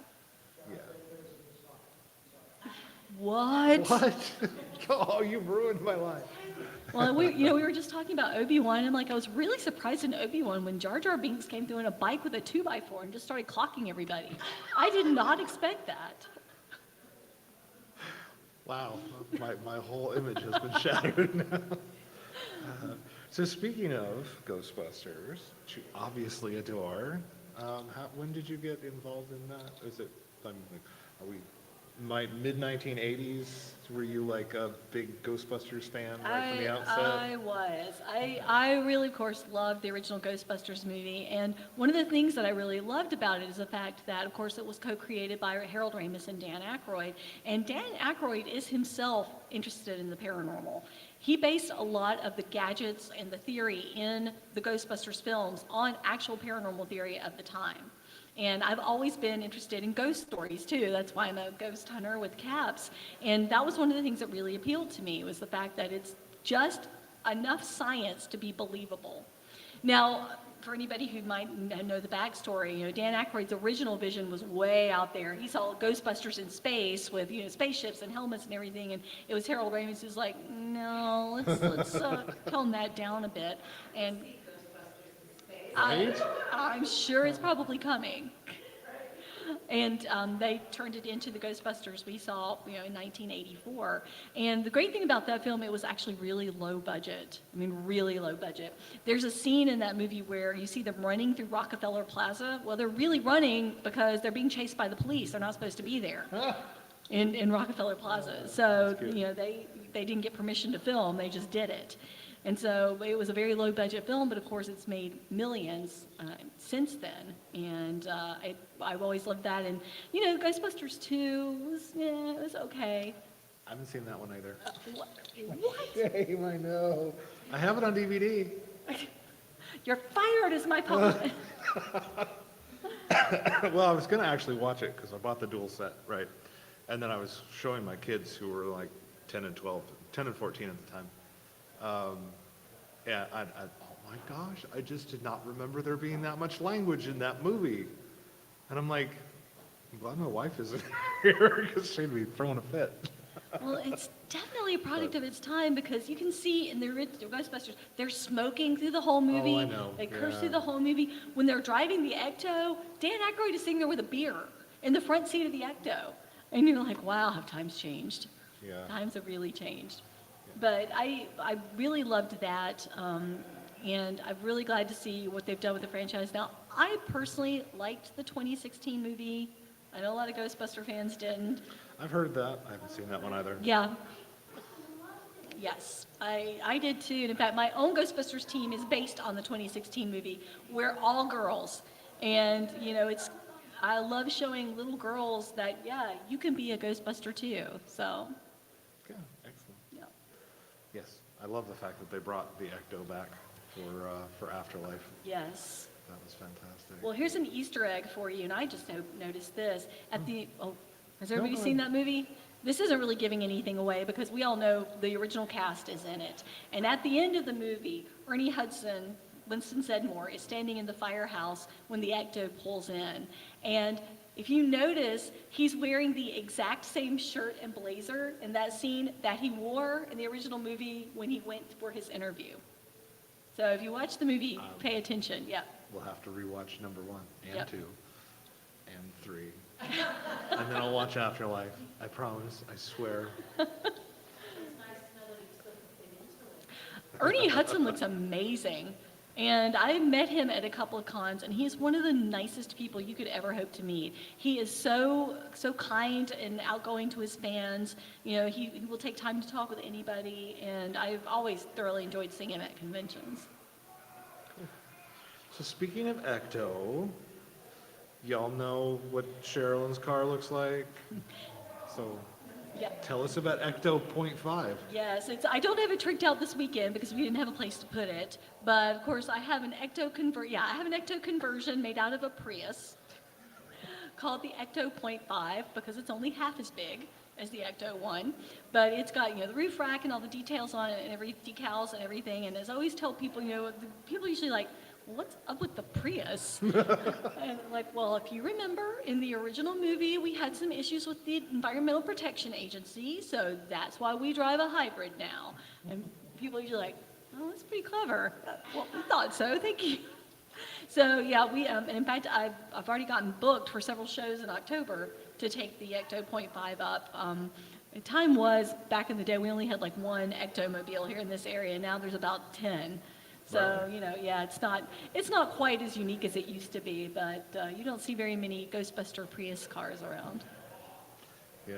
How much time did it take you to make your Ecto? I lucked out. The roof rack was given to me by another Ghostbuster friend of mine, so he made pretty much all of that, but I ordered a lot of the decals, so I probably put it together in a couple of months. Okay. Yeah. Well, it looks good. Yes, thank you. I always enjoy seeing it when we have a convention together. Thank you. Yeah, and it still gets a good reaction on the highway. You know, people will get pictures of it. People are like, oh my gosh, the Ghostbusters. So, yeah, exactly. So yeah, it's a lot of fun, and usually I will, everything comes off. It becomes my daily driver, so I don't leave it like that all the time. But usually, right around October, I will dress it October 1st, and then not take everything off until after Halloween. So, because I always have so much to do. Out of all the projects that you've worked on over the years, what would you probably your favorite? Certainly, my favorite professional project was Muppet Christmas Carol. That's one of my favorites. But personal projects, it's hard to say. You know, most cosplayers have a favorite project or a dream project, and I've made many of my dream projects. My very, very favorite film in the world is Labyrinth, 1986. Yeah, that is my very favorite film in the world.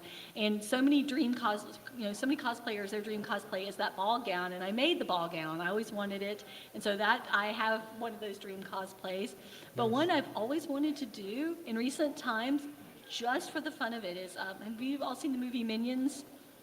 We have Scarlet Overkill, her coronation dress, because it's got a drawer in it with nuclear tubes, and I'm like, oh yeah, I could totally do that. So that's my next dream cosplay, just for the fun of it, is to make this huge dress with a drawer in it that comes out, and you've got these glowing tubes with nuclear material in them.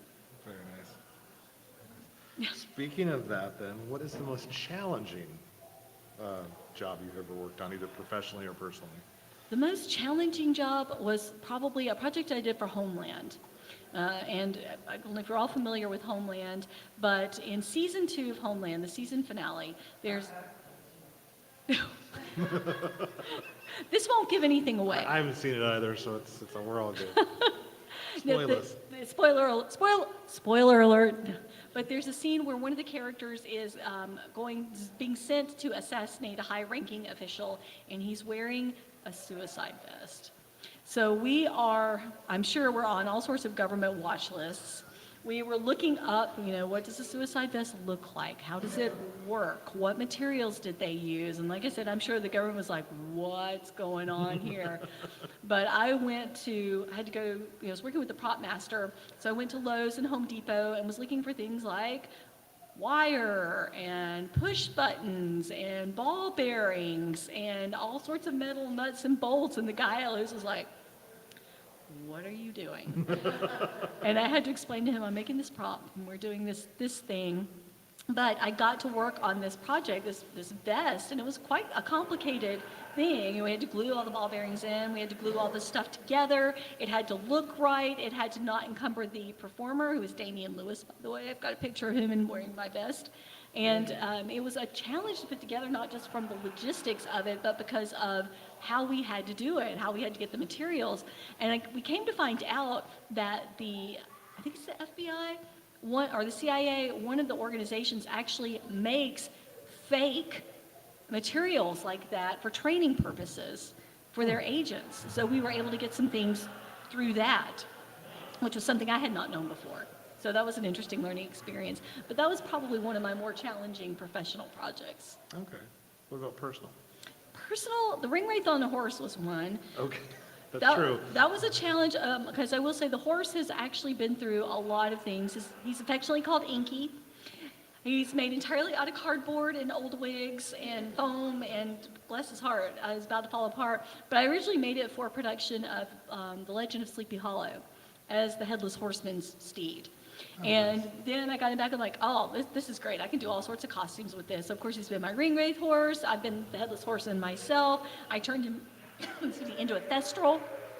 from Harry Potter. We used some umbrellas for wings and put white eyes on him. Like, oh, yeah, this is great. We laughed ourselves silly over that one.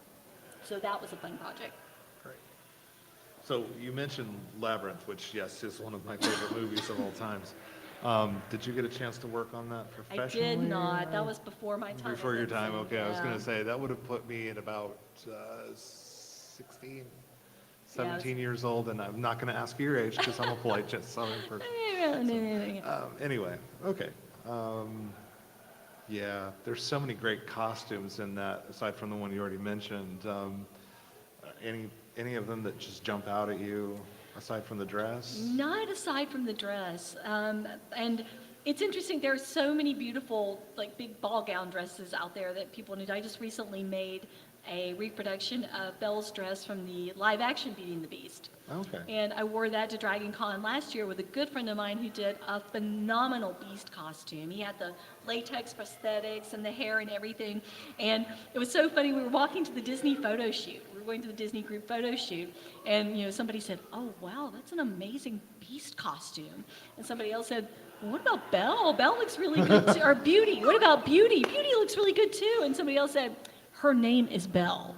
And so, that was pretty funny. But yeah, that was, yes, that was a good one too. That was a lot of fun. And another cosplay I do, and I don't know if I would necessarily call this a cosplay. I enjoy doing historical costumes as well. And another of my favorite, well, this goes in the big poofy dress category, is I did a reproduction of Princess Diana's wedding gown. Because I've just, because growing up as a kid, of course, little girl, we were all fascinated by that fairy tale story and all wanted that dress, which, looking back now, it's like, oh, the 80s. Ooh. But yeah, I did a recreation of the dress, and the way I did that was I found an actual 80s prom dress on eBay that was the right color and the right general shape, and I bought it and modified it. Okay. And added to it and changed it around and did all this beading and I felt a fairly decent recreation of the wedding gown. It looks amazing. Thank you. Yeah, and that's one of my favorite costumes as well. I hesitate to call that one a cosplay because I don't, I'm just recreating a historical Right. costume. Yeah. Yeah, I was going to bring that one up, so I'm glad you did. I was going to bring that one up because it's actually one of your 2 photos on IMDb. Oh, yes, yeah, my Princess Diana, yeah. Looks very good. Thank you. Well, we're almost ready to wrap. Does anybody have any questions? Well, thank you for coming. I have been coming to ConCarolinas ever since the beginning, when it was first started. First, I was helping with the 501st, setting up the table, and then I worked some on some of the programming tracks. And now I'm excited to be a guest and working on the costume contest. So, Okay. Tell us about that because I didn't realize that you were doing that. yes, I am running the costume contest. It's at 3 o'clock tomorrow, and you can sign up for prejudging at 11 if you would like, or you can sign up just to do the contest. And the sign-up sheet is at the registration desk. Excuse me.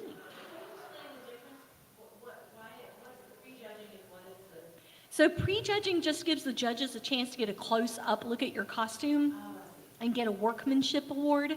If you've done a really, a lot of work on your costume, like say for instance, you've got a lot of beautiful hand beading on your costume that you would like the judges to see, that gives you an opportunity to come and show them close up and in person.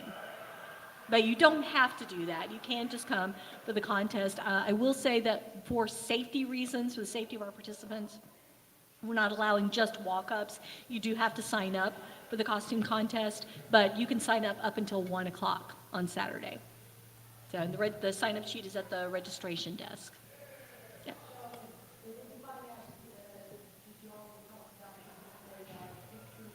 Yes, my art in the time of Corona, and I think Jason mentioned my social media, but if you follow me on Facebook and Instagram, Sherilyn Lambeth, at Cheryl Lambeth, I post a new art picture every Monday. Monday is my art pictures. Thank you. And yes, as I was saying, I'm going to try to find one to recreate here.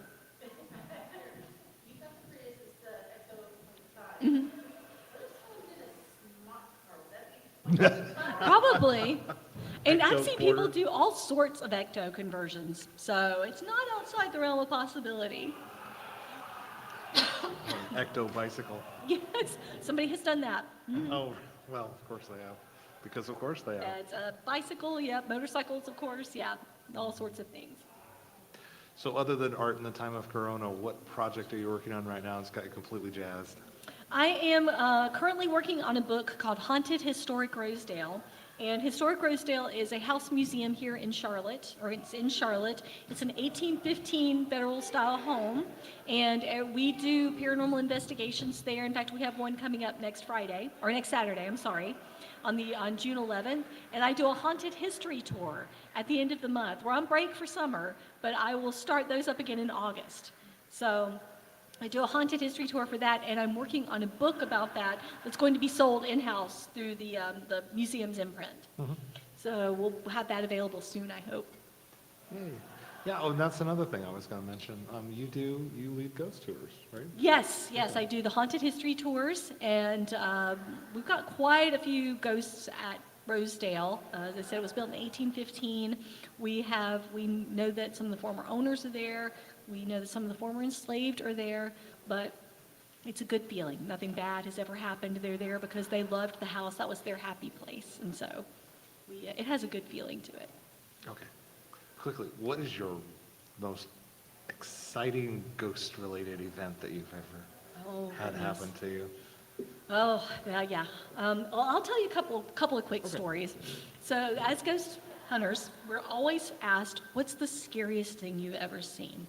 Well, a few years ago, I went as a guest with an investigator with another team to Waverly Hills Sanatorium in Louisville, Kentucky. Now, for those who are familiar, everybody knows Waverly Hills. It is extremely haunted. It had been, I think, an insane asylum and a geriatric home at one point, a tuberculosis hospital, but it's extremely haunted. It was featured on Ghost Hunters. It's been featured on Ghost Adventures. You can go and do paranormal investigations there.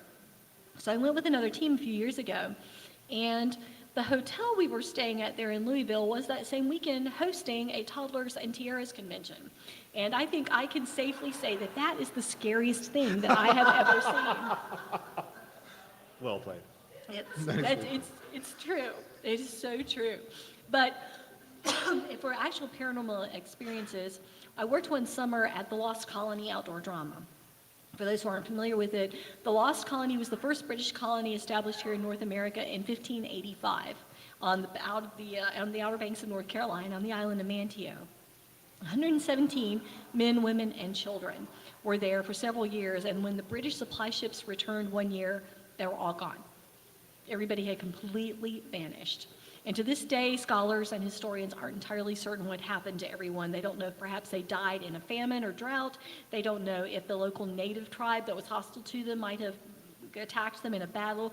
They don't know if they might have gone off and lived with a local friendly native tribe. The Lumbee tribe on the eastern part of North Carolina have European DNA and blonde hair and blue eyes. So there's speculation that the colonists may have gone to live with the Lumbee. But the site of the theater is built on the actual site of the colony, which we thought that was a good idea, but it's built where the colony was, and is extremely haunted. And so there was one night after a show, I was working the wardrobe crew, the costume crew, and I was sorting through laundry. This was probably close to midnight. I was putting laundry from one basket to another, and I heard footsteps coming down the hall behind me. They're wooden floors, you can hear footsteps very clearly. Well, and I thought it was one of my other crew members. So I pulled my baskets aside and continued working, and the footsteps passed right by me with no one there, continued down the hall, and the door at the end of the hall opened and closed by itself. I kid you not, even now I get goosebumps thinking about it. And I remember staying there for a few seconds just going, huh, huh. And I picked up my basket and I walked into the costume shop, and the clincher of that whole experience was one of my fellow crew members looked at me and said, are you all right? You look like you've seen a ghost. Let me tell you something. But yeah, I was not the only one to experience things that year. Another crew member told me he was sitting in his living room. The theater has an apartment complex there for the cast and crew, and he was sitting there reading, and he heard a voice whisper in his ear, "Don't be scared." And he was like, yeah. But there were a lot of things that happened that particular year I was there. People were seeing things, people were hearing things, and that's certainly my most striking paranormal experience. All right. Do we have any other questions from the audience? Oh, Well, we're about to 10 minutes, so. Okay, yes, I've been trying to keep an eye on my watch here. But it's slow. Okay. All right, well, why don't you tell everybody again where you'll be this weekend and what they can learn from you? And Yes, so this weekend I'm doing several panels. Tomorrow morning I'm doing a puppet workshop. I'm also doing my Art in the Time of Corona panel. I'll be on several panels in the paranormal track with my fellow Charlotte Area Paranormal Society members. I have my book at my awesome publisher's table, Perspective Press. It's we're in out the Author's Alley. The Author's Alley. On social media, I am Sherilyn Lambeth on Facebook, at Cheryl Lambeth on Twitter, Instagram, and Pinterest. And if you see me anywhere out at the con, please feel free to come and talk to me. I love to talk to people about costumes and ghosts and pretty much in history, pretty much anything. So, thank you. And at 6 tomorrow? The Art in the Time of Corona. Doing Yes, Art that in will the be Art in the Time Time of of Corona. presentation. As I said, I'm going to see if I can find a painting that I can recreate here in the hotel. So we'll see how that goes. Yeah. All right, well, thank you. Thank you, Jason. I appreciate it. And thank you, everyone. And thanks for coming to the con. Enjoy the rest of the convention. Indeed. Thank you, Jason. That was fun. Yeah.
Danny boy, the pipes are calling from glen to glen and down the mountainside. The summer's gone and all the roses falling.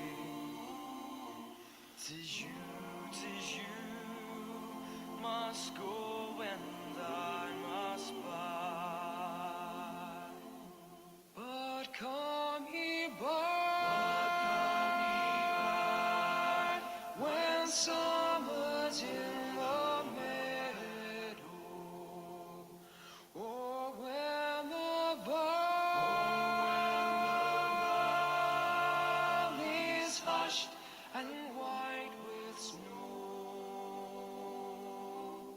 'Tis I'll be here.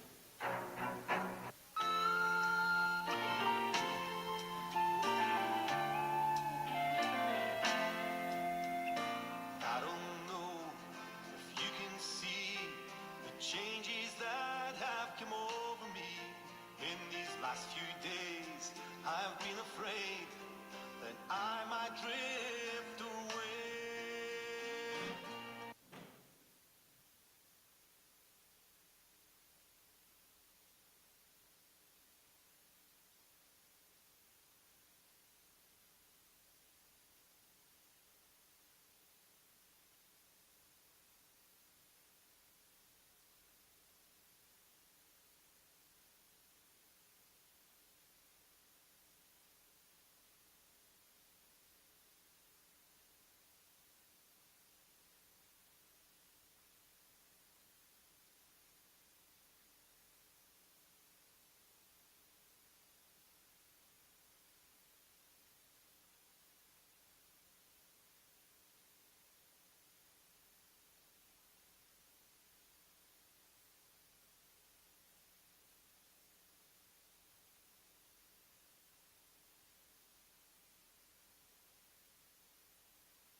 streams are swollen, keep them doggies rolling right. Through rain and wind and weather, hell bent for leather, wishing my gal was by my side. All the things I'm missing, good diddles, love and kissing, are waiting at the end of my ride.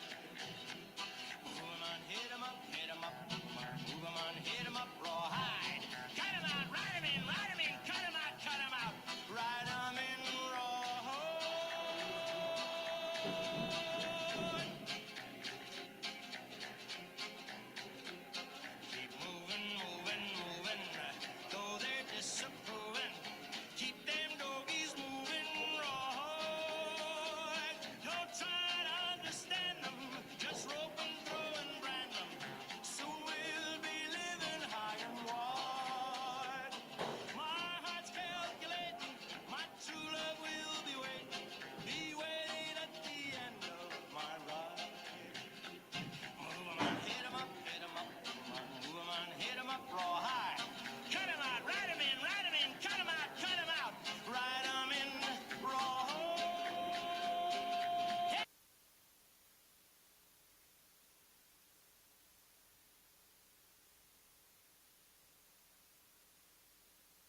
Check 1 2. Check 1 2. Syphilis 1 2. Check 1 2.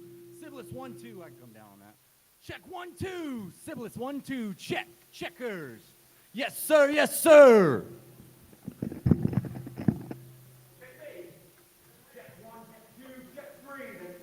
Pretty good for woo. Check 1 2 3. Check 1 2.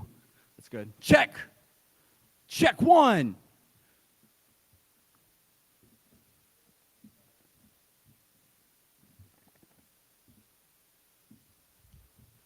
Check 1 2. Check 1 2. Check 1 2. Check. Good too. Check 1 2.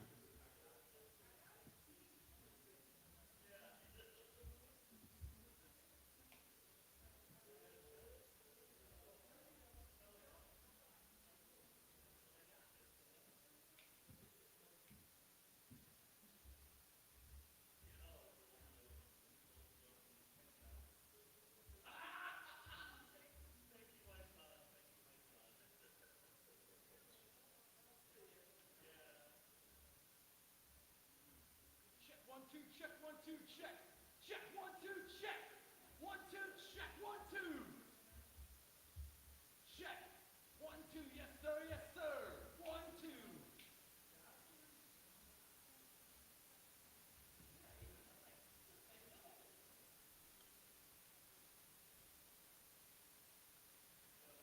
Check 1 2. Check 1 2. Yes, sir. Oh, that would fix it.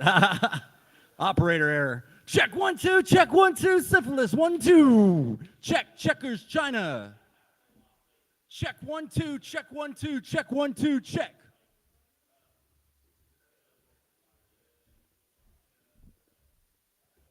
Check 1 2. Check 1 2. Check. Check 1 2. Check 1. Here come on flat top. Here come grooving up slowly. Got Juju out, boy. He won holy roller. That's pretty good, I think. Ooh, yeah, yeah.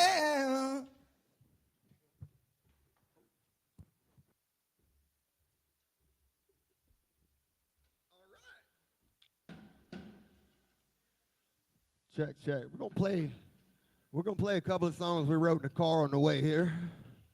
We hope you dig them.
No, no, no, no.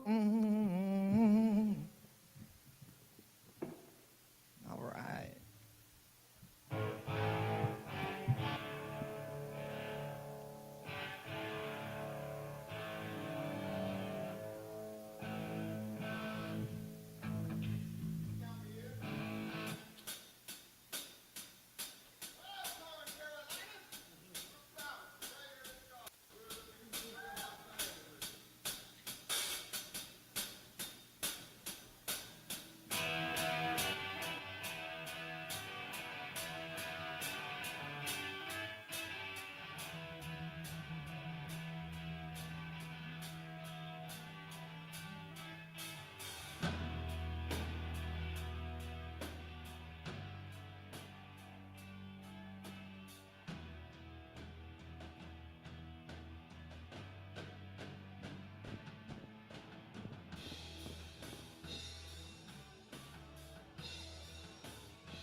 Do you wanna rock? Do you wanna roll? Oh, don't they feel so crazy? Running out of control.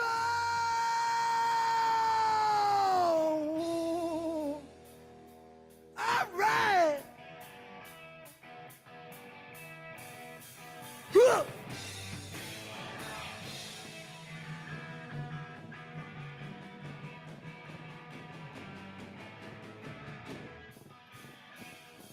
Ow!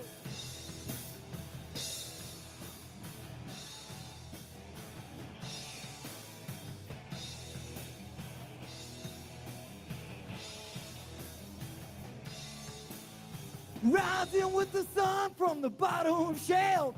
Back on my feet, another day in hell. Sipping on the hair of the dog from last night. Take another shot and slip out of sight. But when you see the light, or do you choose to fight? Rock all night, sleep all day. And I'm not the only one that feels this way. I do what I want, and not what you say. And I got every right to piss my life away.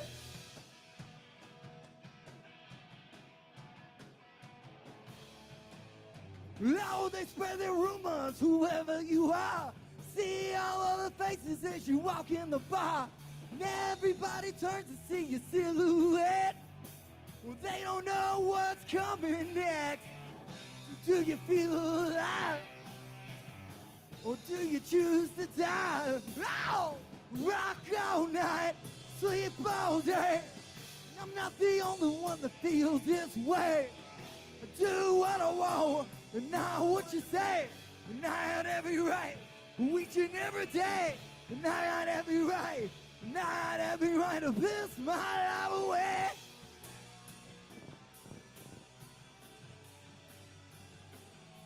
Oh!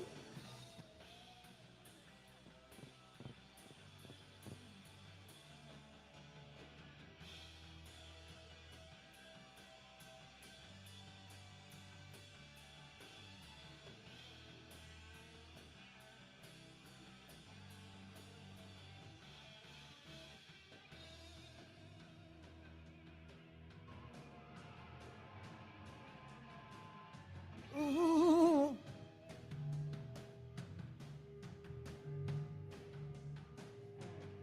I want to rock all night, and I want to sleep all day. I'm not the only one that feels this way.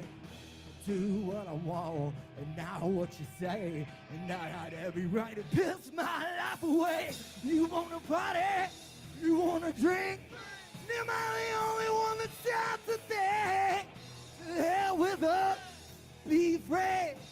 You got every right to live like me. Rock all night, sleep all day. I'm not the only one that feels this way. I do what I want, not what you say. And I got every right, reaching every night, night every right to push my life away. Yeah. Woo, sounds pretty good there. Hello, everyone. It's so nice to be able to pop the cherry of this place and be the first band to play. It's super exciting. I'm really glad all of y'all are here this evening. And we're going to rock and roll and maybe a couple other things that might be a little bit questionable, but it's all right. Woo.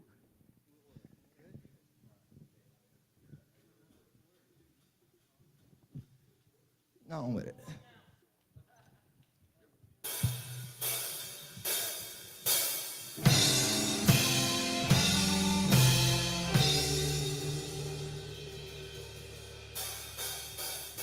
I was born in the gutter of a greasy little mining town.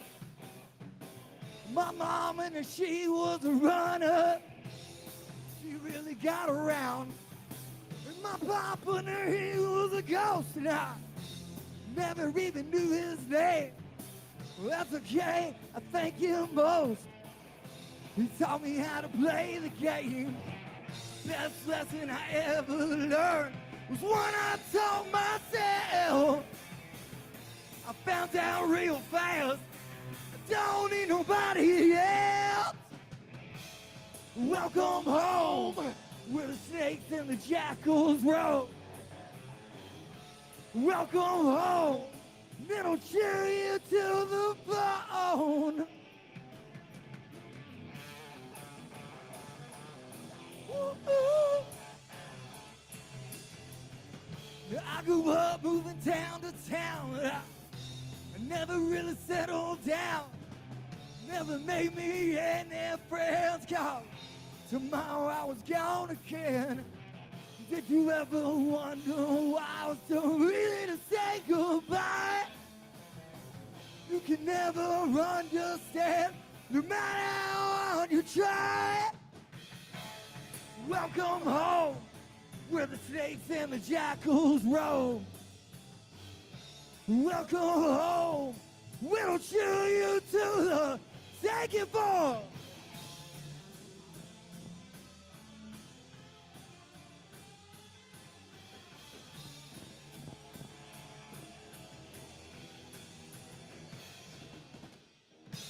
Welcome home, where the snakes and the jackals roam.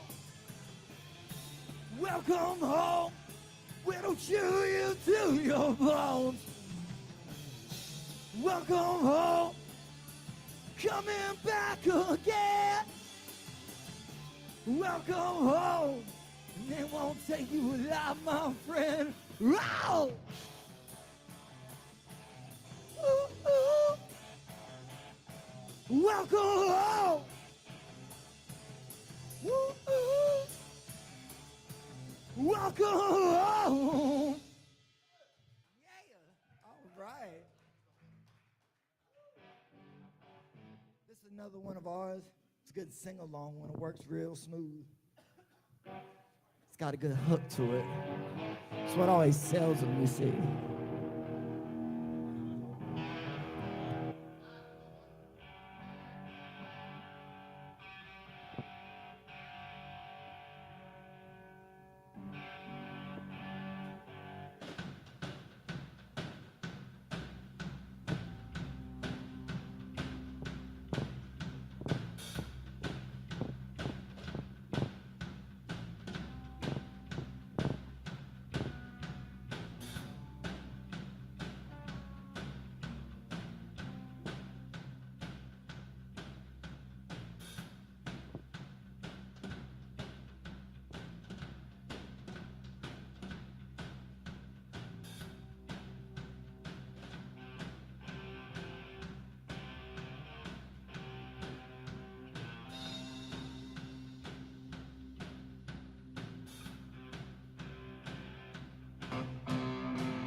So this one's got a real good hook to it.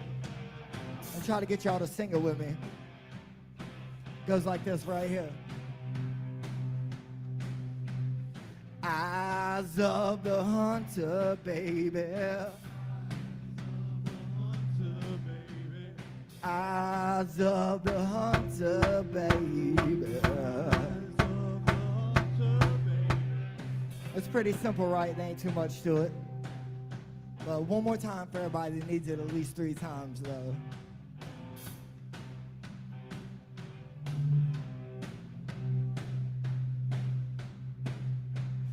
Eyes of the hunter, baby. Yeah.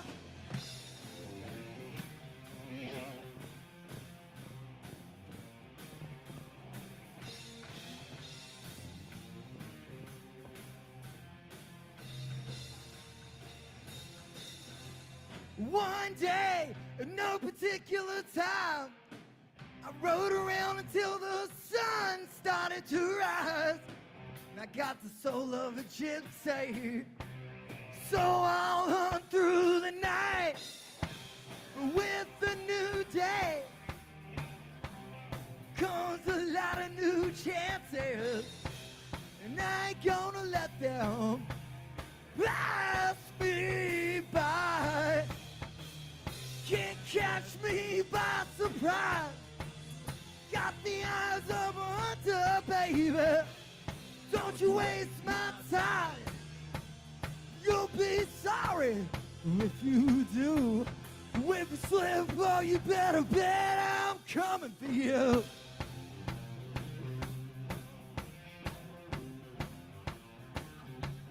Woo!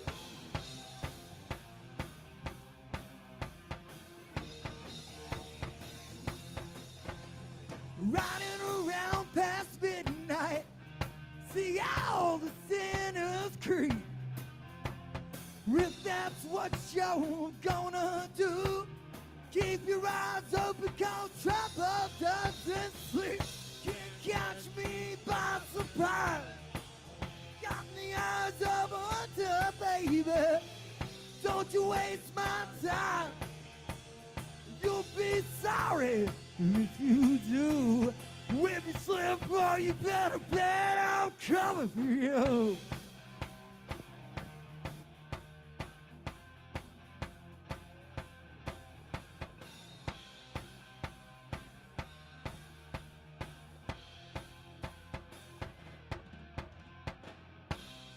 That's what you say. So hard to tell the demons from the angels. I'll tell you no lie, 'cause they all look like the same old blurry faces in the crowd. Let me tell you now, you can think that it ain't true, but if you slip up, oh, I'll tell you, if you slip up, you better bet I'm coming for you. Got the eyes of a hunter, baby.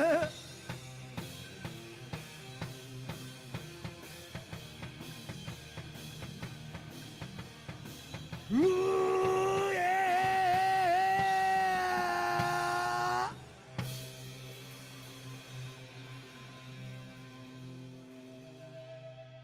Woo, baby.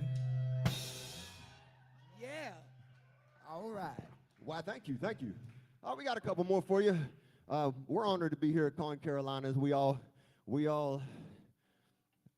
geek out in our own ways. Marvel dude over here, DC Comics dude right there. Dalton, I think he wore his lightsaber down the escalator today. Yeah, and if anybody got one out there and they want to duel him, come on up here and get some. But yeah, we're going to play one that you might not have heard many of our songs. We put our debut record out right before COVID hit, and of course, we weren't able to tour it and hadn't been able to do very much promoting, but it's a really good album, and those songs are off it. And so is this next one, but we wrote it a long time ago, back when it used to be called Billy Squire.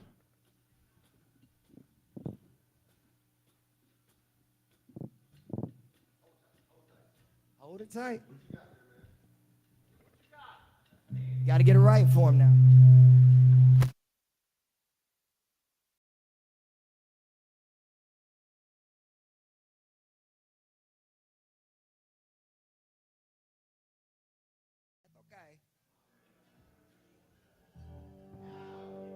Oh, man. Yay. Yay.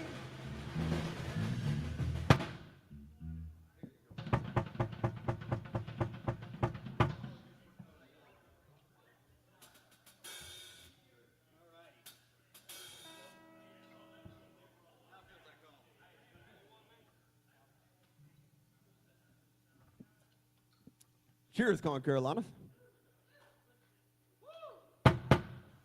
Play that Billy Squire tune.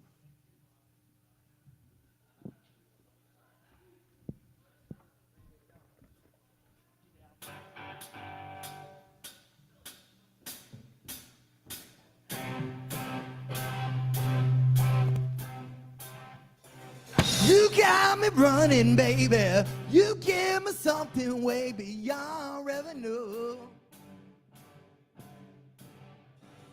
You put the magic in me, and I feel the magic when we do what we do.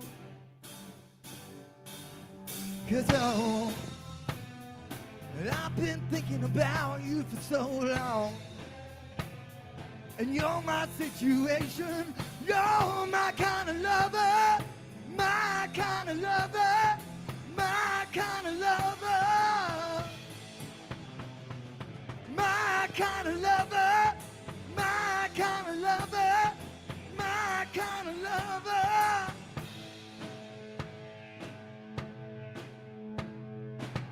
You keep me all together, you take me out whenever I'm letting down. And I wanna set you reeling, I wanna make you see that I'll stick around. 'Cause oh, I've been thinking about you for so long, and I don't see no reason. You're my kind of lover, my kind of lover, my kind of lover, my kind of lover, my kind of lover, my kind of lover. Well, eco man, he can never get around, flying across the floor. I can see you coming on me, and I can't ask for more. Rock me, sock me, baby, you got me right into the end. Rake me, shake me, baby, you make me tell me yours again.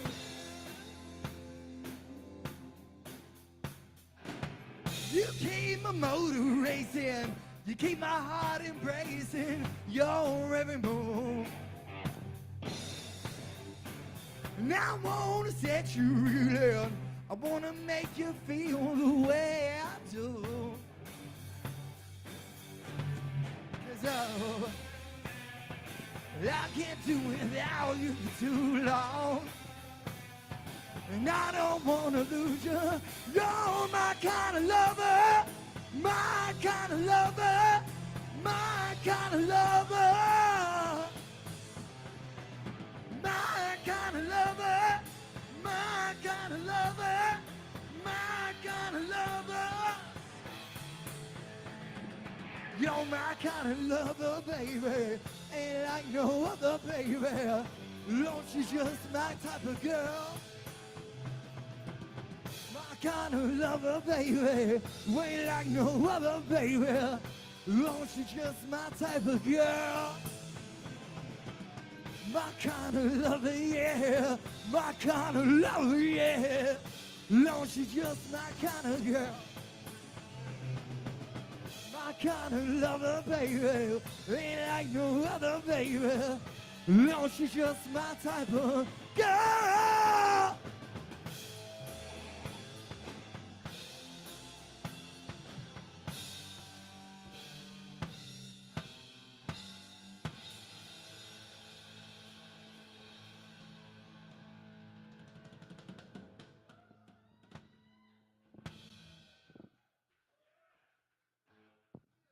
We wrote it a long time ago. You guys might have heard it before.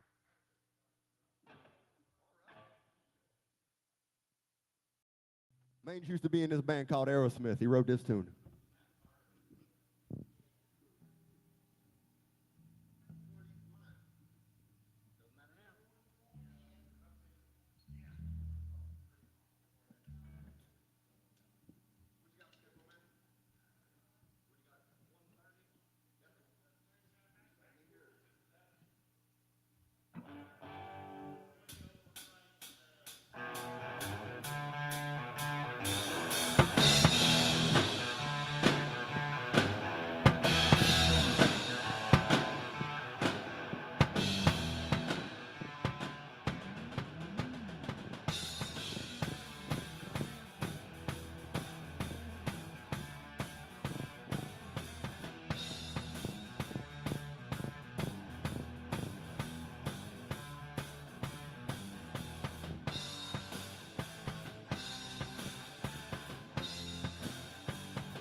Get yourself a cooler and lay yourself low. Coincidental murder with nothing to show. Judge your constipation or go to his head. Wife's aggravation or soon end up dead. It's the same old story, same old song and dance, my friend. Same old story, same old song and dance, my friend. Got you with the cocaine they found with your gun. No lose, face a lawyer or get you undone. Say love ain't the same on the south side of town. You can look, but you ain't gonna find it around. It's the same old story, same old song and dance, my friend. Same old story, same old story, same old song and dance.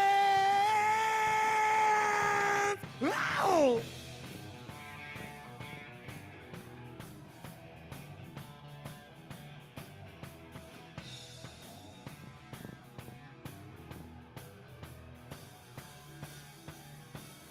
Well, fate comes knocking doors, start locking, hometown connection, changing his direction. Ain't gonna fake it, can't rearrange it. All's the same when it's all the same to you, my friend.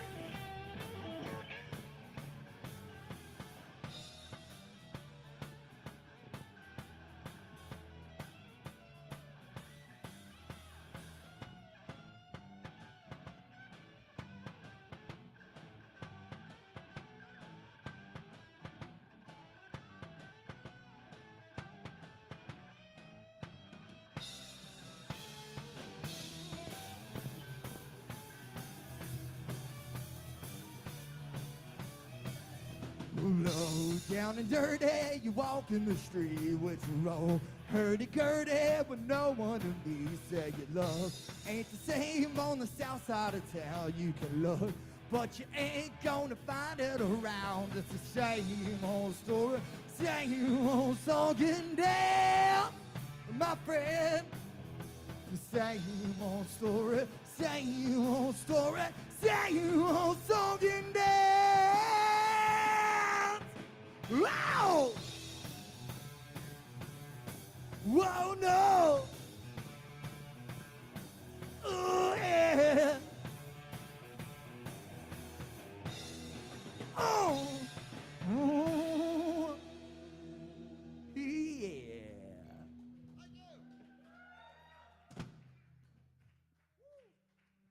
Boy, got steam in here real quick, didn't it? Well, let's do one more cover. Y'all call it. Should we do?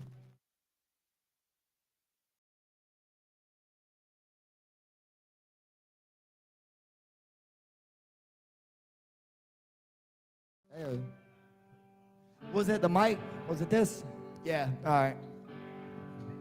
Well, let's do Kiss. Grab that guitar, man. No? Which one? All right, man. He calls it different. We wrote this one back when we were the Eagles. Snap Daddy. But I'm Don Henley, not him.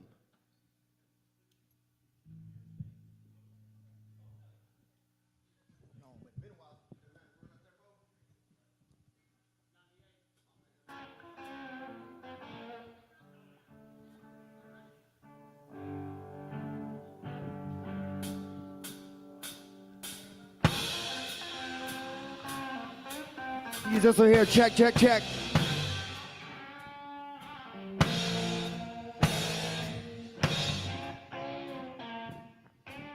Woo!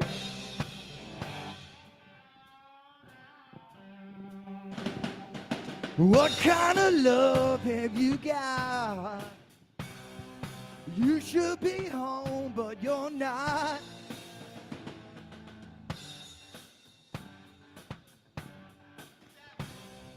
Still makes you thirsty and hot. I heard about you in that mail. There's just one thing I don't understand. You say he's a liar when he put out your fire. How come you still got his gun in your hand?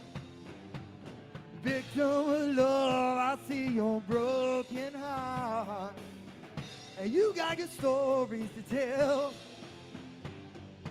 Victim of love, it's such an easy part. You know how to play it so well. Some people never come clean. I think you know what I mean. You're walking the line between pain and desire, looking for love in between. Tell me your secrets, I'll tell you mine. This ain't no time to be cool. And tell all your girlfriends you've been around the world, friends. The talk is for losers and fools. Victim of love, I see your broken heart. And I could be wrong, but I'm not. Victim of love, it's such an easy part. So what kind of love have you got? Tell him, baby. Oh, oh!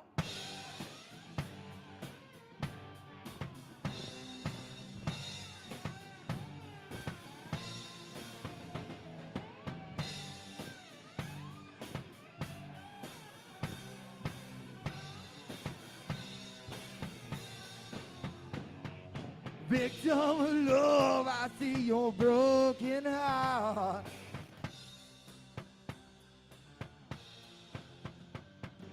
Victim of love, it's such an easy part. So what kind of love have you got? Victim of love, you're just a victim of love. And I could be wrong, but I'm not. Oh no! Victim of love, you're a victim of love. Baby, what kind of love have you got? What kind of love have you got? What kind of love have you? Tell me, baby, 'cause you know I gotta know. Oh!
I'm a rock and roller, baby. And I'm a wrecking ball of crazy. When I tear down the walls just to get next to you, you're one fine running machine. Go fast, hard and thin. And I can't wait to start you up. So baby, please bring on your love. Bring on your love. You know it's all I want. Know it's all I need. So bring your love to me.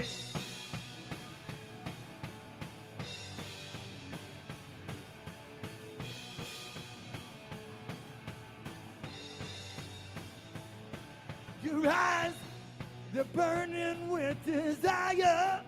White hot rolling fire. You know I never put you out, 'cause we never caught enough ecstasy. Doused in gasoline. And all I ask is to be your match. So baby,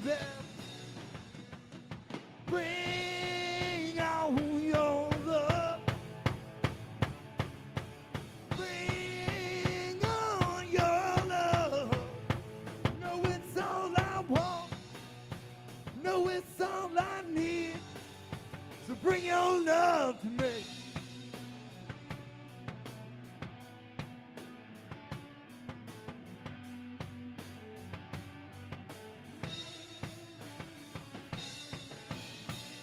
And I've been waiting so long just to be your man. Can't you understand, baby?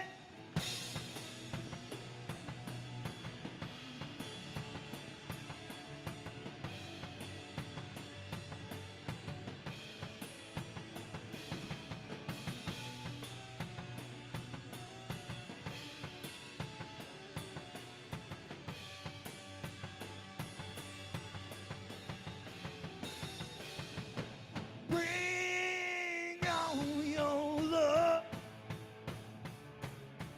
Bring on your love. Know it's all I want. Know it's all I need. So bring your love to me.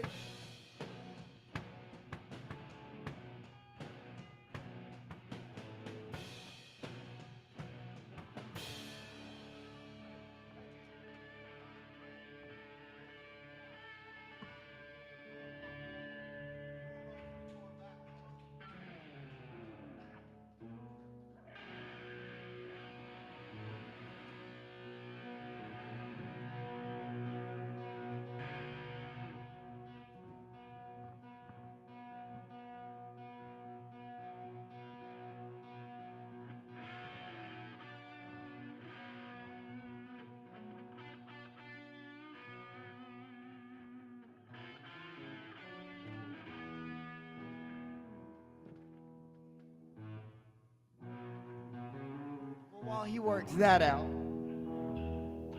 y'all having a good time so far? Is anybody as hot as I am? I mean, I don't know. I mean, I love running around in front of a bunch of people all sweaty. I mean, it gets me off. It is what it is, but you know, definitely a special feeling, though. I'll tell you.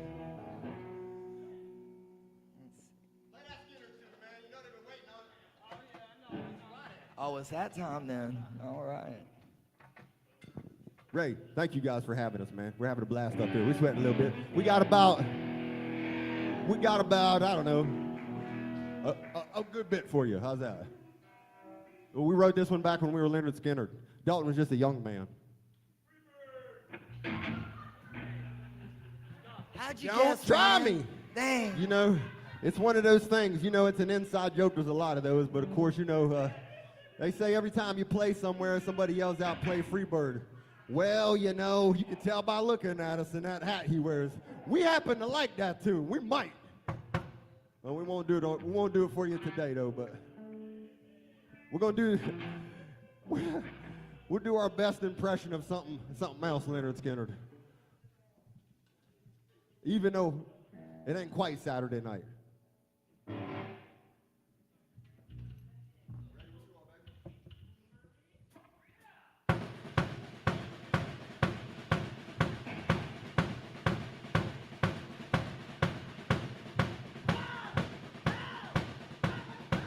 All right.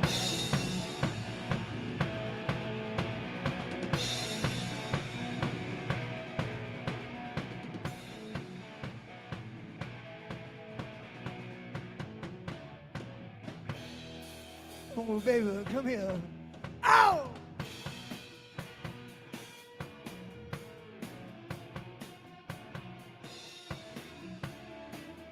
2 feet that come a creeping like a black cat do. And 2 bodies are laying naked. The creeper think he's got nothing to lose.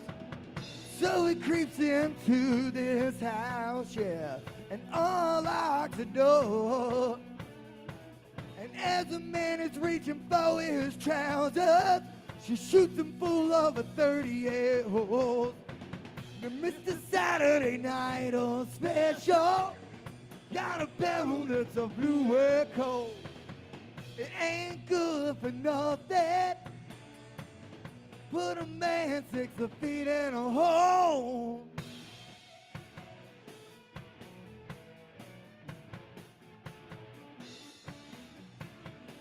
Now Big Jim's been drinking whiskey, playing poker on a losing night. But pretty soon old Jim starts to thinking somebody's been cheating in life. The Big Jim commenced to a fight down, and I wouldn't tell you no lie.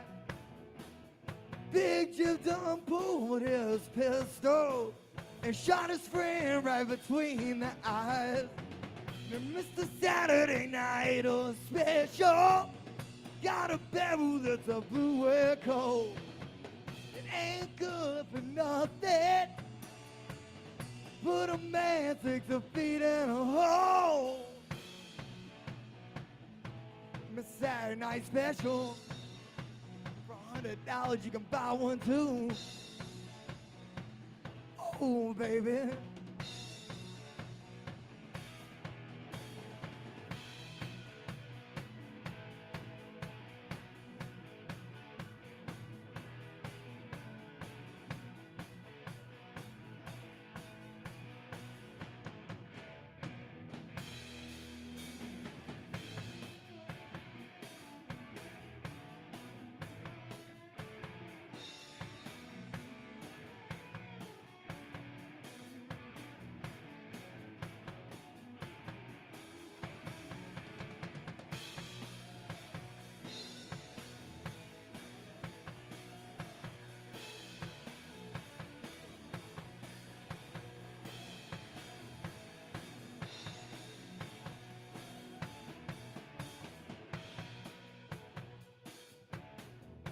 Now let me tell you all about it.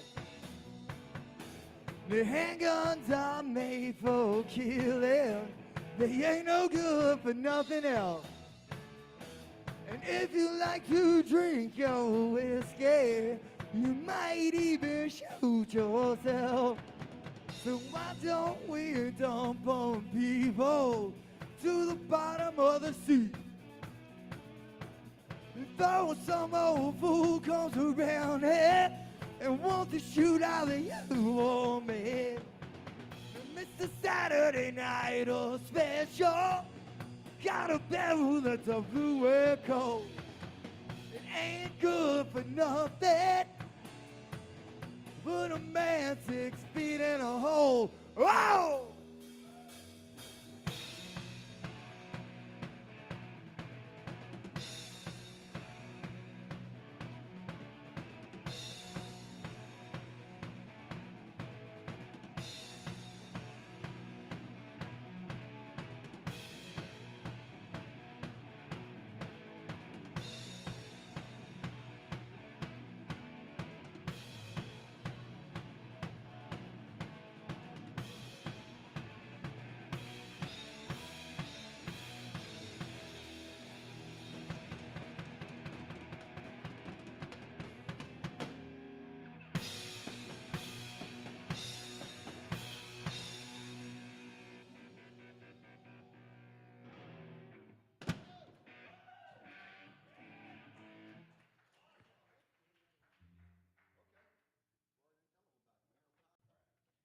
Okay, so this next one is one of ours, and it's our one that most people like a fan favorite type one.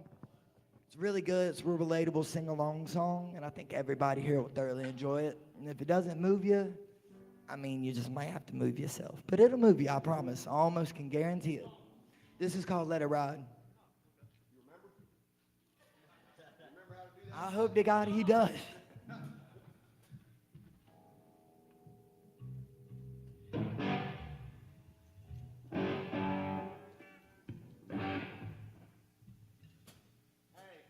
I'm gonna check it. I don't know.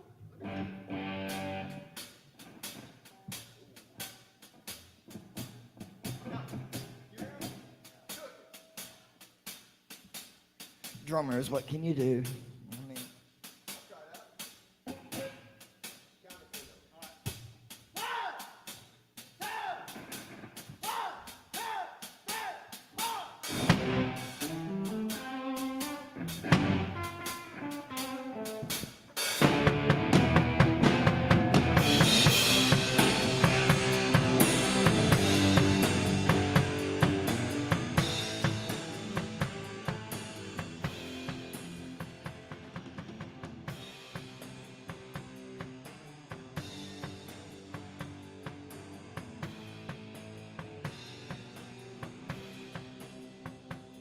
I mean, when you wake up in the morning and the light hits your head and memories are falling, all those words that you said. Well, how did we get here when you threw it all away?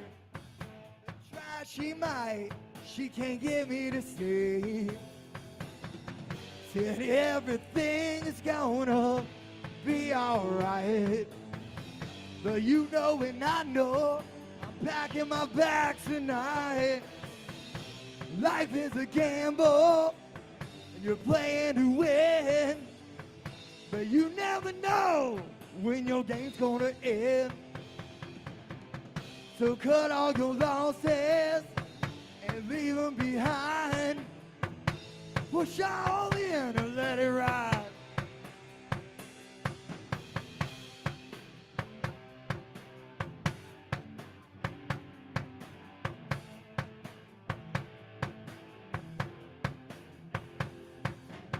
Yeah, I'm tired of fighting, honey. It just ain't no use. Seems you're trying to build your house of dreams with little paper walls. I keep on wishing I was dealt a better hand.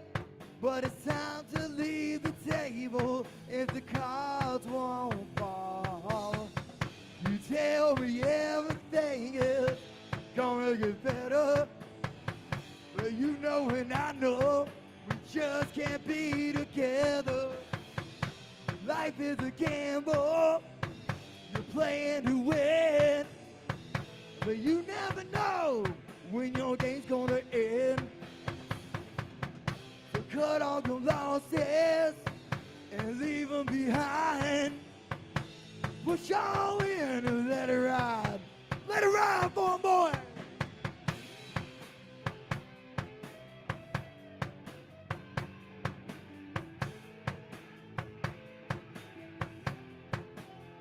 Oh, yeah.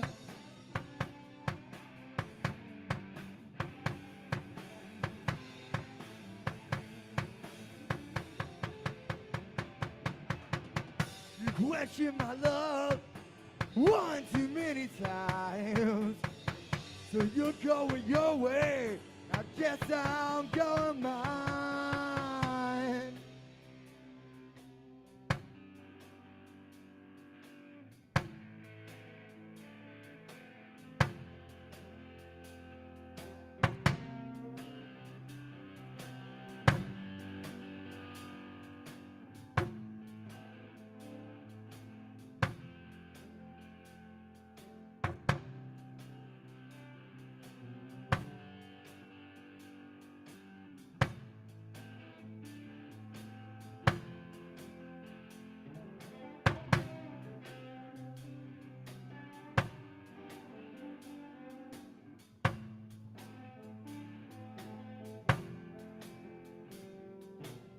I don't know where you're going.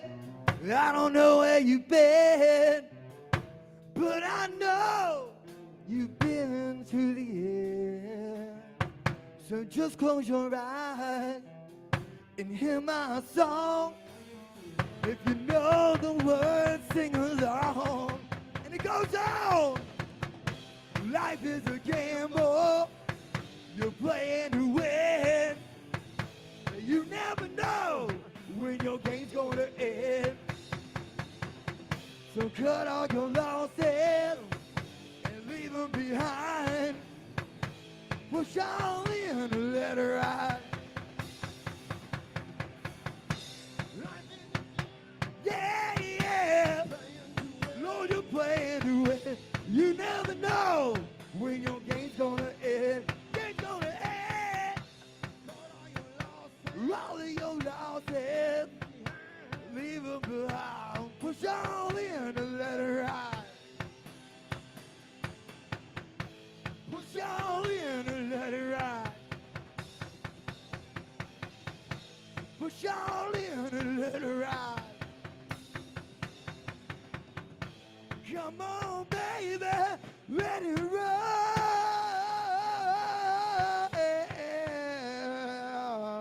Oh. Thank you.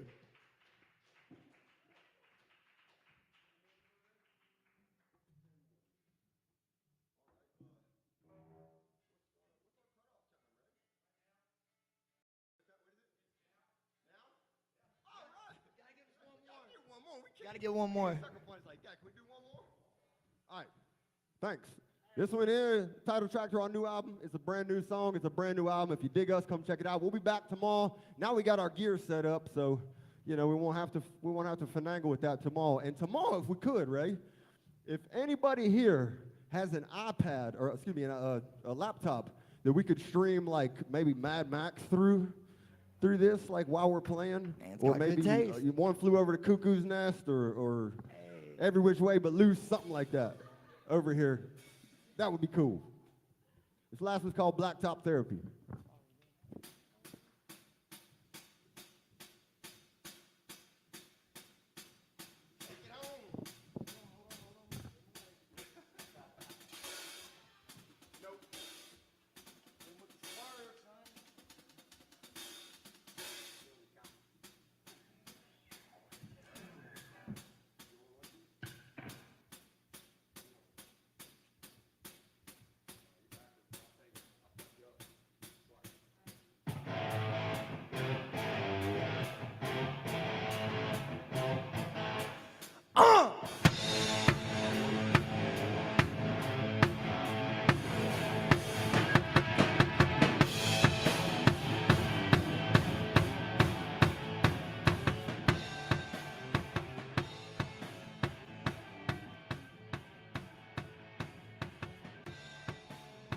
Mama always said it comes in threes, the good, the bad, and all between. Somebody tell her come back. It feels like I'm stuck on 9,000 back.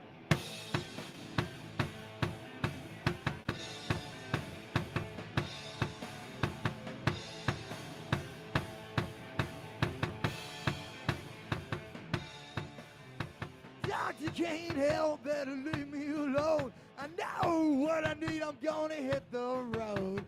Everyone around me's making me hot. I gotta go, or ain't gonna stop. Gotta take a drive, and if you wanna feel alive, top down on the open road. I'll let the wind loosen my load. A little sunshine's all I need. Trying to find me some blacktop therapy.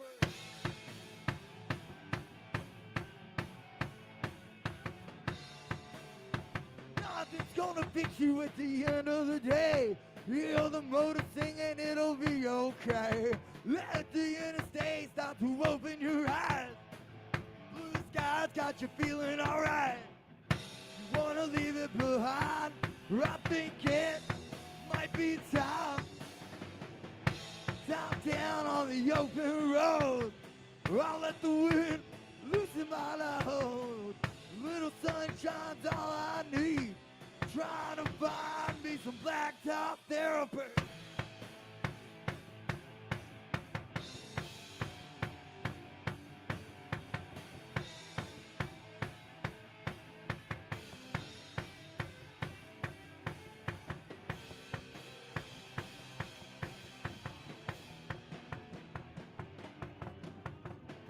Blacktop, blacktop, blacktop is all I need. Blacktop, blacktop, blacktop will set me free.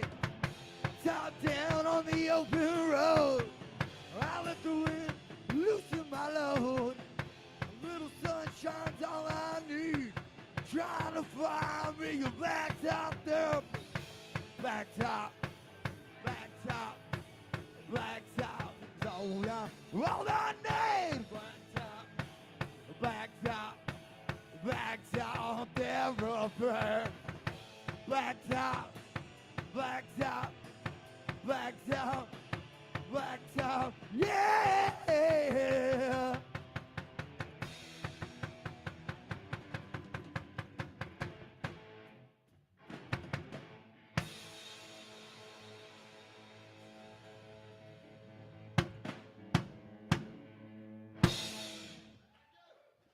Thank you.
you hear me all right?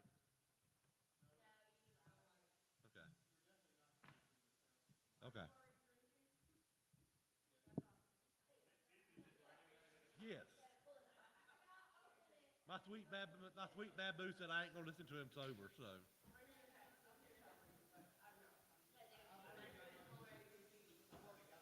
You're enjoying? Yeah, he's right here. The beauty. Compared to this. Yeah,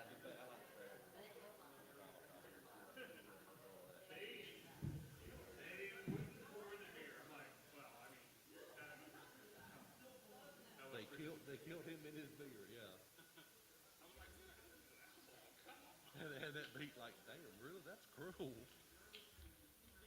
It is very Paul Schaefer, David Letterman. Oh yeah. Well, like I say, one thing I think one of us needs to say is, this is not going to give you violence.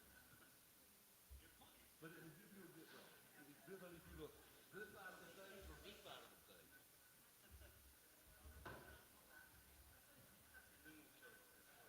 Oh yeah.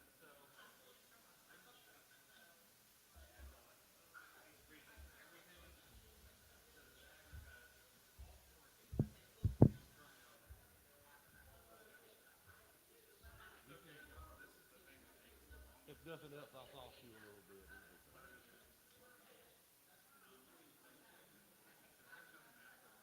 No, we're good. I mean, I'm thinking that if we go to midnight, I don't think anybody's going to come in front down over there.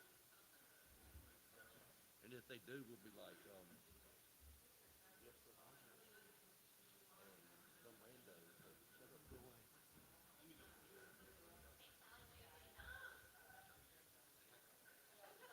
And her Facebook views just went, meow. I feel so sorry for the noobs. I can't stand it. Because they've never had the experience of this before. Okay.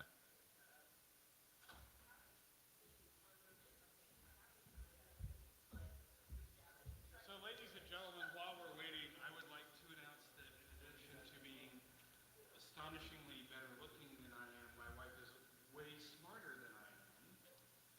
And the bag that I keep literally everything I need to plug in all my stuff is currently en route. Because me and my creative accountant thought, oh, I don't need to bring that pedal bag. There's nothing in it that I really need except the power strip. So I keep setting up, but like just stuff. So on the bright side, if you know any... I don't know any jokes. So on the bright side, if you know any friends who might be here, who aren't too drunk to move out of the bar, go get them. I know you know somebody, Ernie. Ernie, I know you know somebody. Go get them.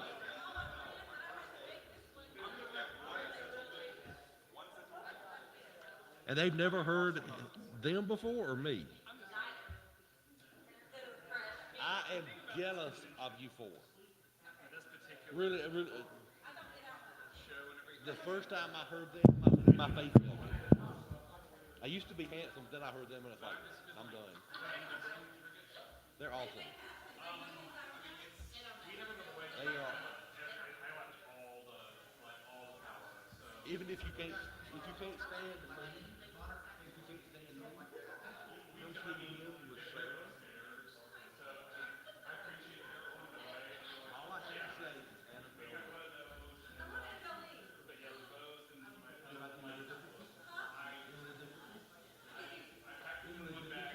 There they are. So thanks, man. I appreciate that. Honestly, with how much going on, I expect someone to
Uh-oh.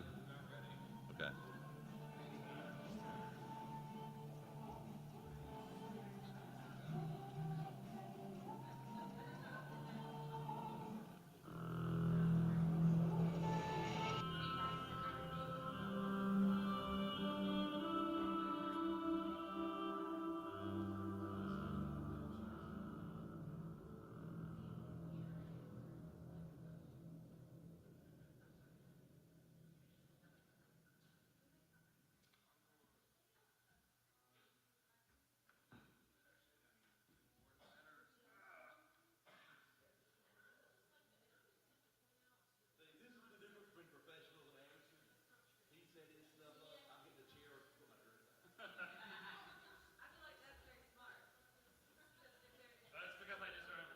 Mainly because I talk with my hands in the front two rows, we'll get the outlet where you come off.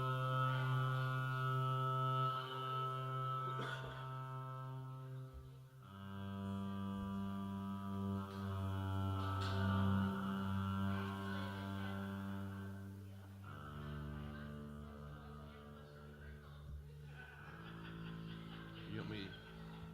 Give me a check. I'll let me see how we are. Okay, that's fine. I was just checking.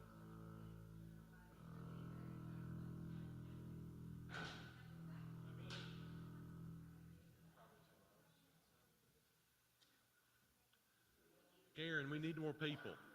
Karen, go empty the bar out. We need more people. Empty out the bar. We need more people.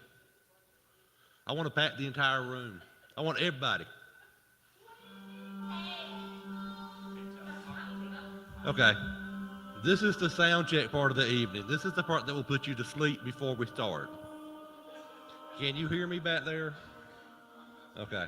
Thank you for lying. We appreciate it. Because I know he's not paying any attention. Come, sit, join us. We'll put you to sleep real early. Come on, it's fun.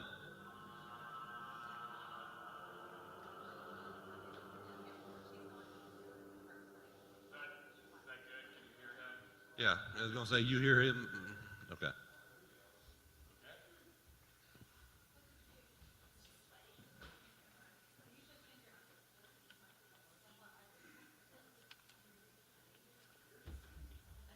correct.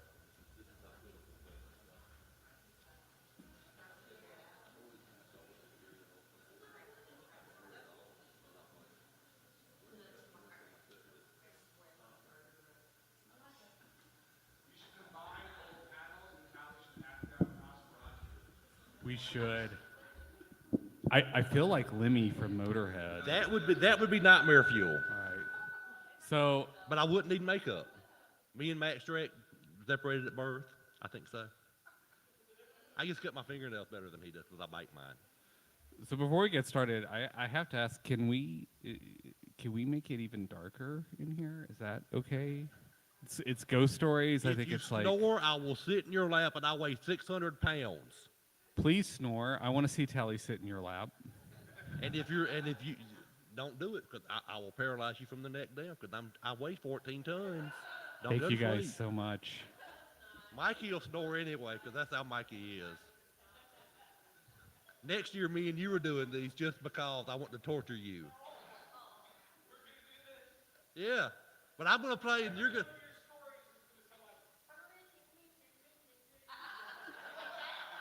They don't now? What do you know? Apparently.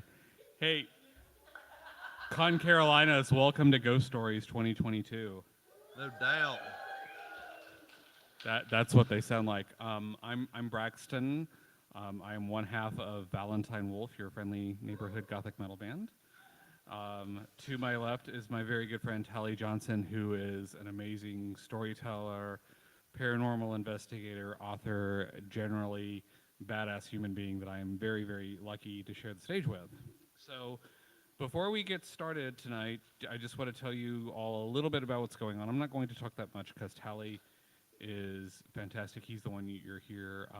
But I want to tell you why we do what we do. This started about 1.5 million years ago at Mysticon when Tally was doing a ghost story panel, and I was like, hey, can I improvise a movie soundtrack while you tell ghost stories? And he said, absolutely. Once I recovered from my faint and put a hole in the floor in the lobby, I said, oh, hell yes, come on.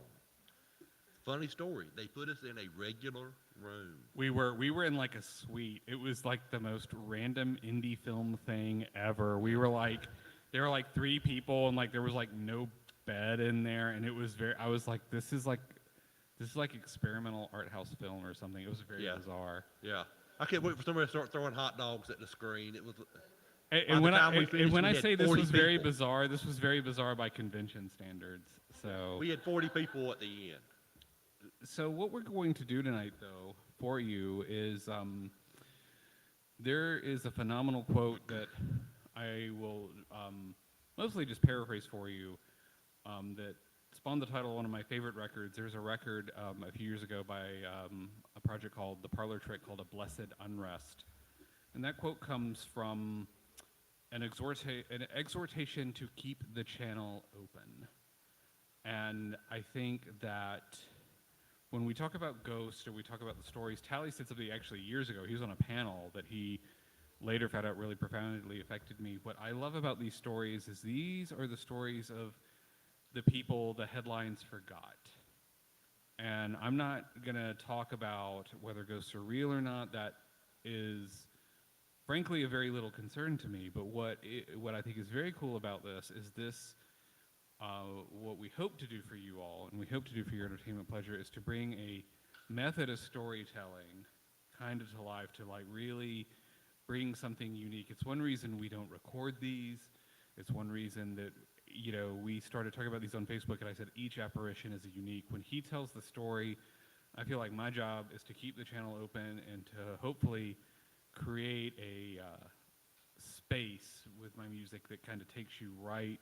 Sometimes when he tells a story, I can feel the wind flipping through my hair on the motorcycle. I can smell the air on Crybaby Bridge. It just, and I don't think you can get that on a recording. And this is coming from someone who loves electronic music.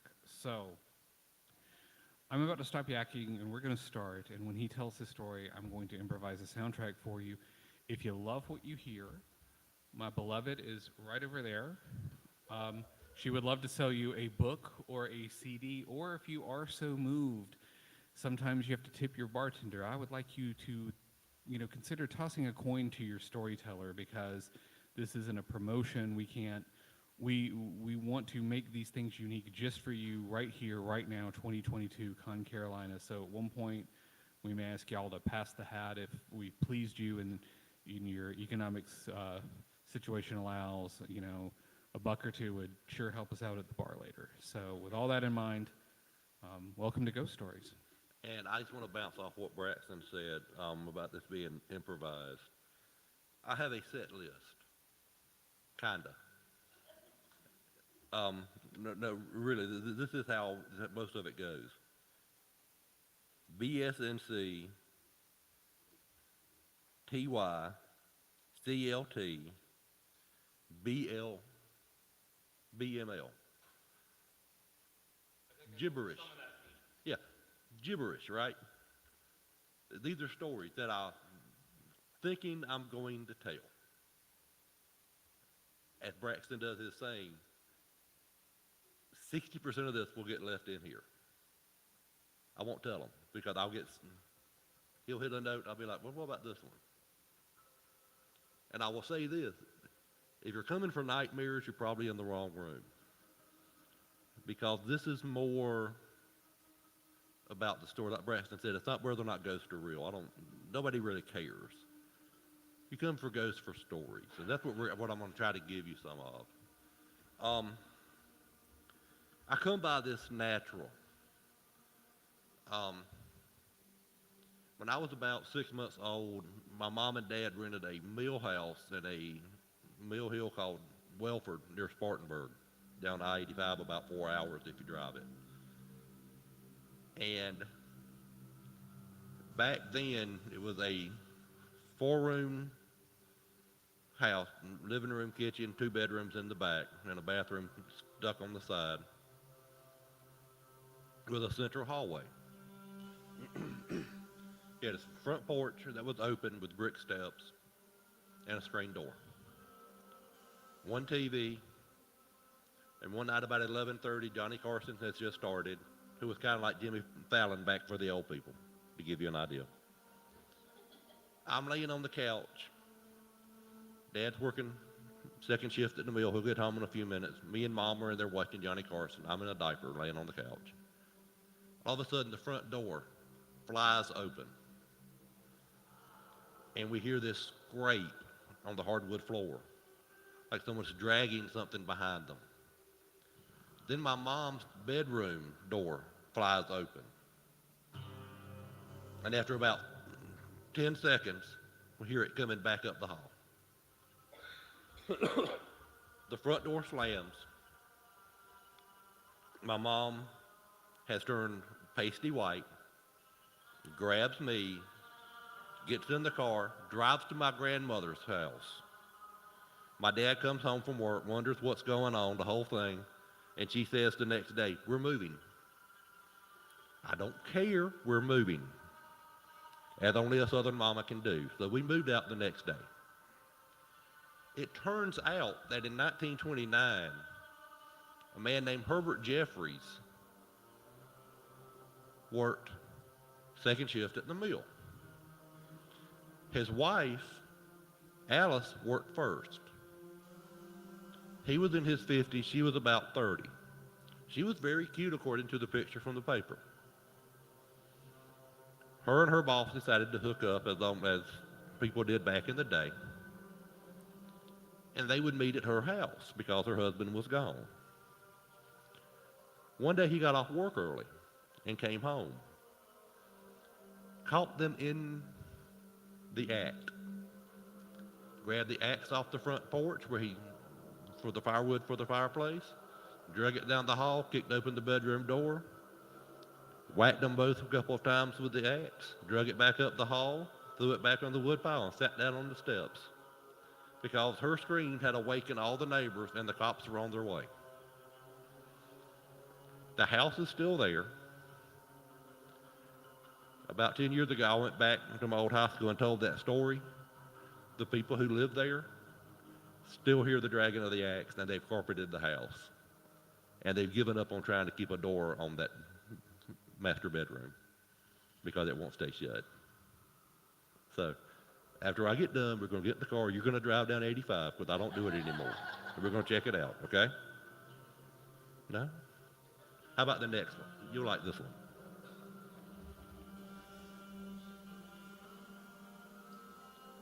My grandfather was a World War II veteran. He passed away at age 94 last year, just before ConCarolinas. And I have known this man for 48 years at this point. He finally comes to hear me do ghost stories, sadly without Braxton.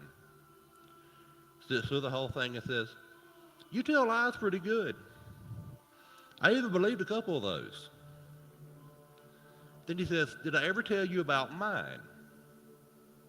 No. Okay. When he was in the Navy, he was on a landing craft in the Philippines right at the end of the war. He worked as a fireman's mate, and he was in charge of the engine. He was actually the guy who pulled the big handle, full of head stern, all that. And he got a voice in his ear on the intercom that's the captain, full stop. Well, they were running wide open, but he's in the Navy. He grabs the handle, boat stops. And another voice comes through the intercom, calling him everything but a child of God and a friend of man. "Why'd you pull the lever? Why the hell's the boat stopped? Don't you know that there's a war on?" And about that time, Grandpa hears, "Sir, there's a 50-foot mine 200 yards ahead of us. If we hadn't stopped, they would be scraping pieces of us off Manila." Once Grandpa calmed down from getting reamed out, he realized that the voice he had heard was his first captain's, who was from the Bronx, who had been killed by a sniper 2 months before. And he was just looking out for the crew to make sure nothing bad happened. The second one he told me made me mad. behind their house there's a creek that I used to play in when I was a child because one of my books is named Creek Walking for obvious reasons. Apparently back in the early 40s, right when the war started, rationing was going on. And they lived between a town called Inman and Lyman.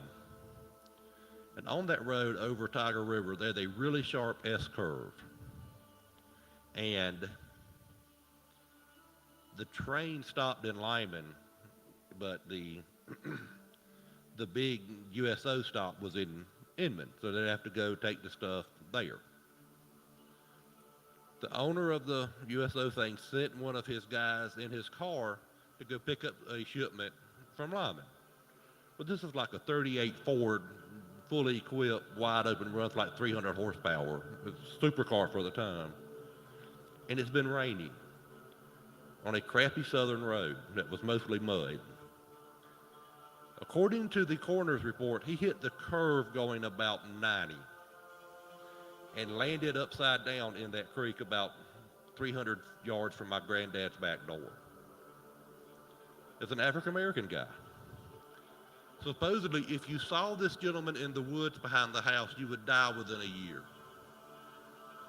According to my grandfather, his neighbor saw the guy back there deer hunting one afternoon, and a month later was dead of a massive coronary and had no history of heart trouble. My response to this story in the restaurant after was, I played back there for 15 years. You didn't think to mention this when I was a kid? He's like, I didn't think it was real. I mean, damn, it's just a ghost story. I love that man and I miss him, but yeah. This is where I get my butthole tendencies from.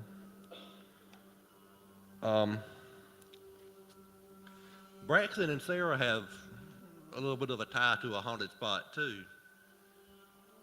On which one's Poinsett Bridge? The cover shot. Which album's the cover shot of Poinsett Bridge? One more time, sorry. Oh, Nightingale, sorry. The Nightingale. Braxton and Sarah took a cover shot. I'm old, I'm half in the bag, leave me alone. It's not nice to mock your elderly. So, anyway, that album, the picture was shot at Poinsett Bridge, north of Greenville. Poinsett Bridge is the oldest extant stonework bridge in the southeast. It was built in 1825 by second-generation African slaves. Runs over Gap Creek. The actual arch of the bridge is probably 10 feet across and about 25 feet high. And it looks like the bridge from Sleepy Hollow. You know, it's the classic arch stone, handmade, beautiful bridge. If you go out there at night, you will hear voices that aren't in English. Mutterings and whisperings and various little snippets and phrases. People are reported seeing lights dancing on the bridge and in the woods around it. There's been one report of a girl seen walking across the bridge who never makes it all the way across. One of the books I've read, the voices are not African slaves because, you know, apparently according to popular belief, the Chinese built all the infrastructure in America in 1800. All the railroads, all the bridges, everything. Chinese did everything. So these Chinese coolies are having a conversation on the bridge. Cast your mind back to 1825. You're an African-American slave. Your master or overseer is behind you with a pistol. He can shoot you in the head with and walk off like it's Sunday dinner. Not even get looked at funny by anybody for doing it.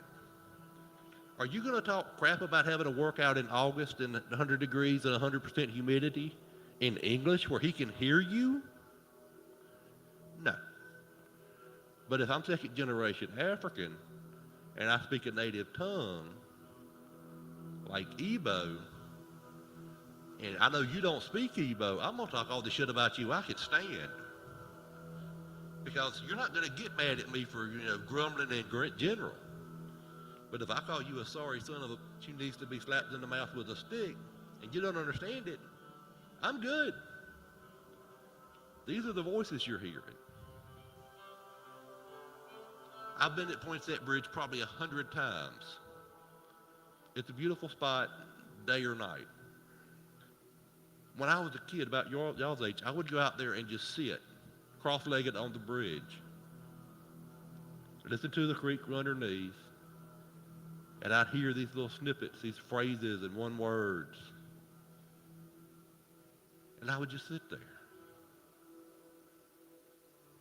So, when we leave, you're going to take her car, and we're going to go down there and check it out. We're going to go the long way, because we're not going to get on 85, because I want to be back by morning, and I have things to do. Yeah. Oh, we'll get directions. Somebody will show us how to get there. It'll be all right. Okay. Crybaby Bridge. Crybaby Bridge. The story is universal. Every high school in America has at least one. I don't care if you were homeschooled. Every high school in America has at least one Crybaby Bridge story. Crybaby Bridge, don't laugh at me. You know I'm right. Yours had one too. Crybaby Bridge, the story is very simple. It is always during a war. It can be the Civil War, World War II, World War I, Vietnam, whatever. The young man has been in the service for over a year. He is getting home that week. His wife has worked in a war plant or as a nurse and has a 3 to 6 month old baby. I'm not a mathematician by trade. I do know that it takes 9 months to have a baby normally. If I've been gone for 3 months before that, the odds are really, really above average that it ain't mine. I'm not 100% sure on that math, but I'm pretty sure it checks out. Mikey, am I right? That kind of close? There we go. Work it out for yourself. There's pencils available at the end of the show. So, and of course, the mother says, I can convince him everything's okay. I'll meet him on the way home. The young man always has his separation check. He either buys a motorcycle or the best racehorse he can find. And is coming home hell-bent for leather. It always storms. It's always dark. There is no moon. And he comes up to the last bridge before the house. And the mother with babe in arms steps out in her white nightgown. And the young man's coming full gallop, wide open on the throttle. Mama goes this way, baby goes this way, splish splash, baby cries, everybody's dead. Sometimes the husband goes home, finds another girl, lives happily ever after. Sometimes the husband goes home and hangs himself. Ladies and gentlemen, it is my sad duty to inform you that that complete 2-paragraph essay previously is bullshit. Crybaby Bridge exists for one reason. So my date will jump into my lap so I can do horrible, unspeakable, depraved things to them. I don't care if you went and saw it. I don't care if there's one next to your house. That is why it exists. That's why every high school has one. Because think about it. You two are dating. She lives in downtown Charlotte. You live in the middle. You live in Monroe before it was a place. Y'all drive out to Weddington before all the subdivisions exploded. There's a creek. It's pitch black dark. There's a farm on this side of the road and nothing on this side. Pine trees. Stop the car. She's never heard tree frogs. Ever. She's never heard a doe snort in the middle of the night. She's never heard water running over under a culvert. For the last 20 minutes, you've told this story with much more gore than I have. I mean, the mama's head, oh God, y'all, she had a gash running from eye all the way around to the back of her jaw. And, you know, the baby's brains came out of its nose, and, you know, it pooped itself. And you've been laying it on thick like icing on a good cake. I mean, this is horrible. So you stop the car, and you always have to do something. You stop the car, you cut it off. You have to flash the lights 3 times. You have to honk the horn 3 times. You have to get out and do the Charleston, whatever it is. And I do that. And of course, all the things that have been quiet in the woods up until that point freak the hell out.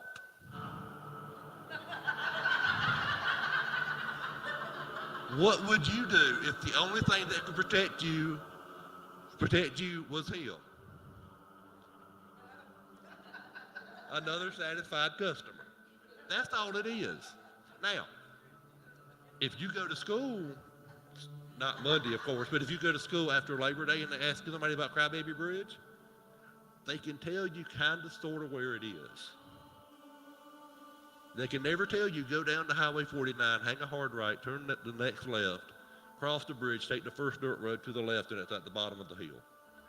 It's never that good. It's like, it's over there towards, you know where that old man used to live? You know, the one that had that one finger that kind of went backwards. Remember him? Okay, you know his house. Go a couple of houses past it and turn left. Not that road, the next one. Cousin of my mama, my grandma, my aunts, uncles, nieces, nephews, mama told me this story. But everybody who hits high school knows it. It's like, when you turn 14, here's your Crybaby Bridge story. And it's been working for 50 years, so you know. That's my that's my community service for the night. Is telling y'all who are under the age of 21, don't go Crybaby Bridge. And if you do go, it ain't my fault. Mama, it ain't my fault if they go. Okay, don't come after me. I ain't doing it. For some reason, people like it when I tell stories about bad things happening to me. Because I don't think you people like me very much. The most haunted place I have ever set foot in is the Chester Little Theater. It used to be an actual movie theater called the Powell Theater. There are probably more than a dozen active ghosts in the building. There are lights that dance on stage. There's an entity who sits in the wings that likes to play with styrofoam coffee cups, tears the edge off.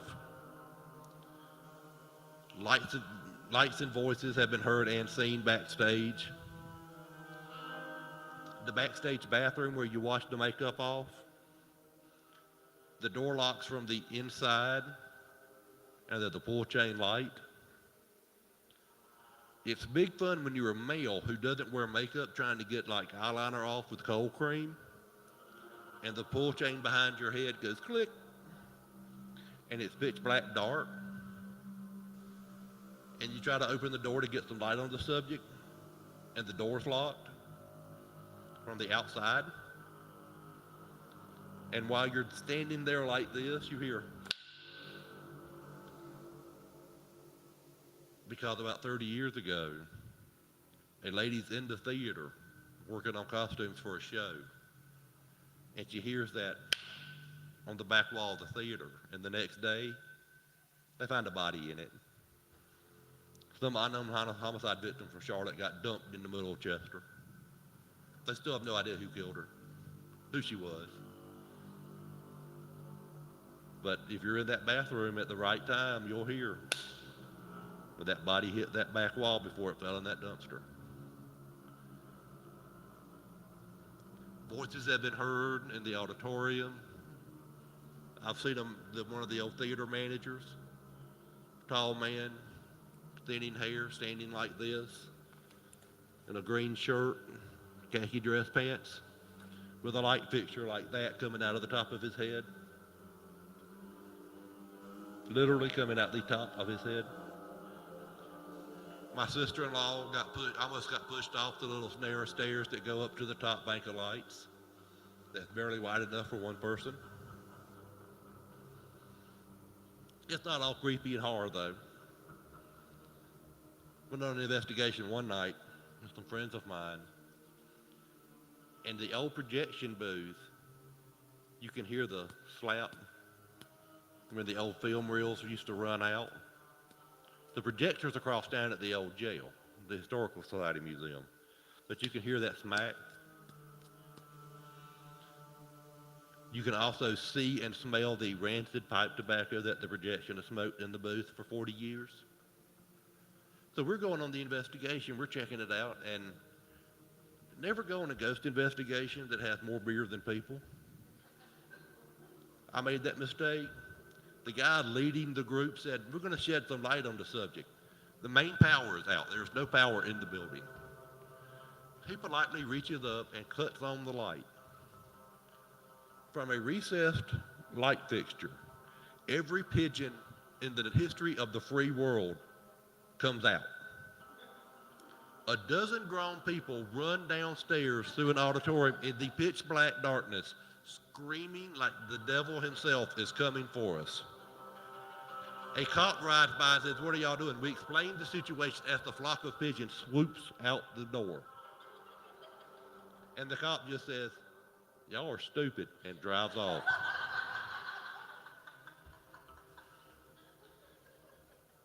Later that same night, the same guy who I listened to twice says, do me a favor and go check the alley door, because we're afraid homeless people will get in here after we leave and wreck the place.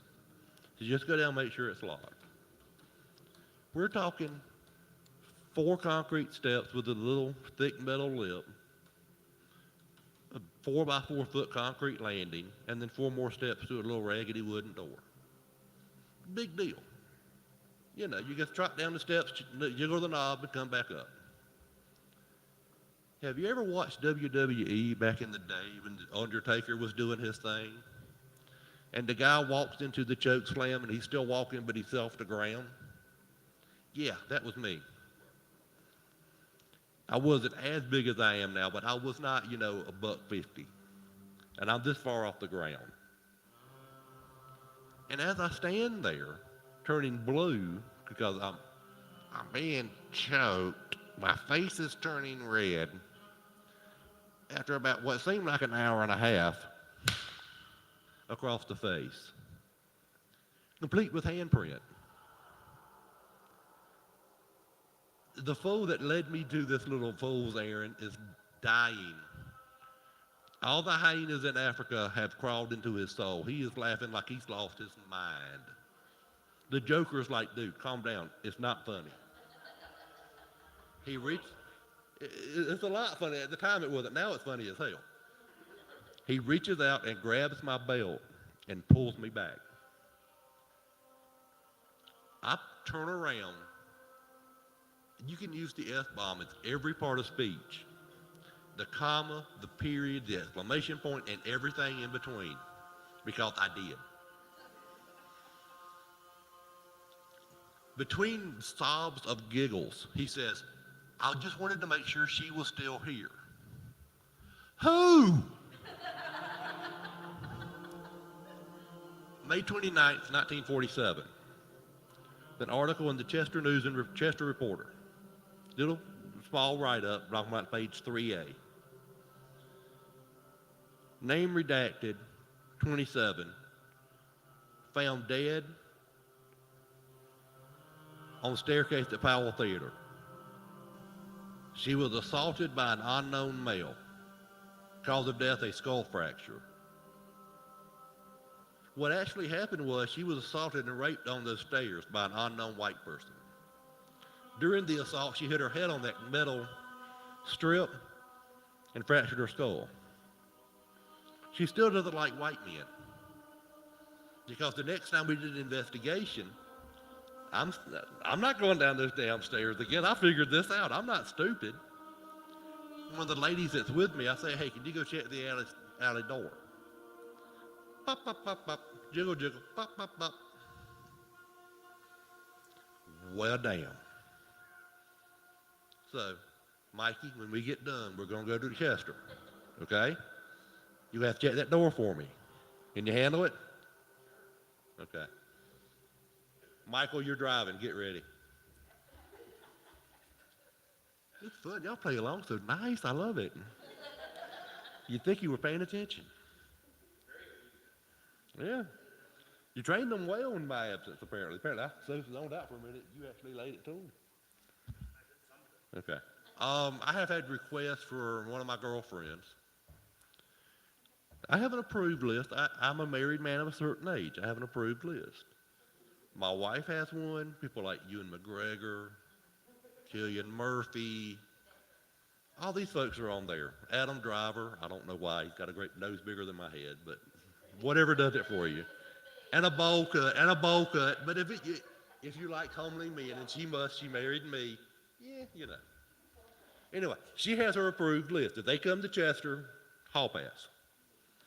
I have one too. Jackie Kennedy, Alice Flagg, Lavinia Fisher. The thing that my three have in common is they're all demised. Notice she's in here.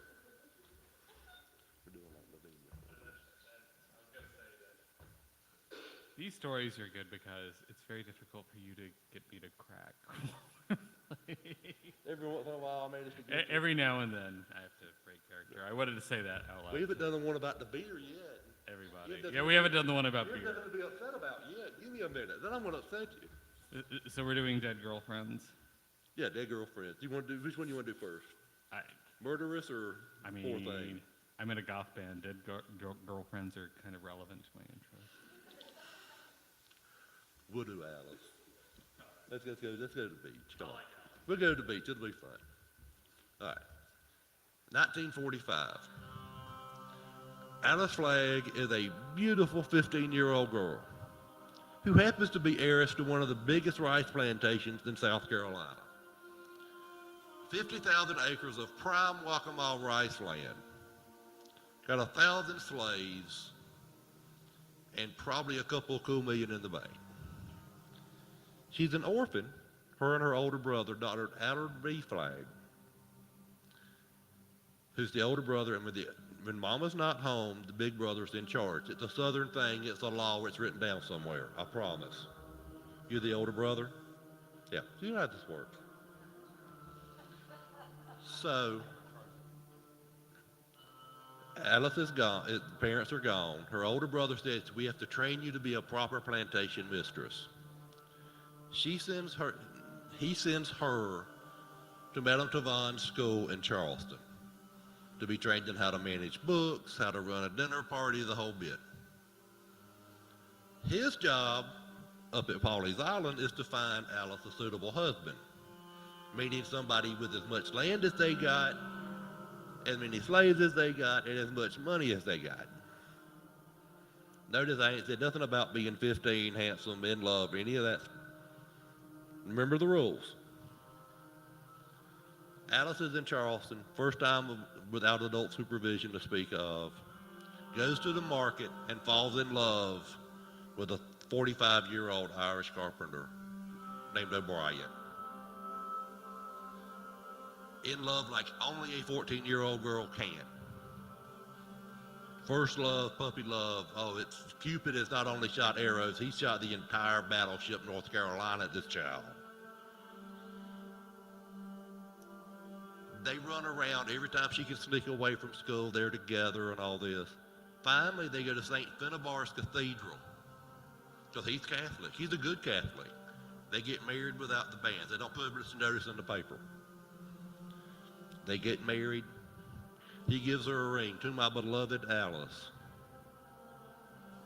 She wears it on a chain around her neck. So far, so good. Happy story, right? Wait for it. She goes home for Christmas. And she's like, I have to tell my brother about the whole, ring thing. This is going to be not fun. She gets out of the coach and he says, congratulations on your engagement. And she's like, do what now? He's like, yeah, you're marrying a cousin of ours. Samuel Balin Flagg, from across the river, is now single. You're going to be his fourth wife. He has 10 children older than you. He's 75, but he's sick and he needs somebody to take care of the 3 younger children. You're getting married New Year's Day. Congratulations.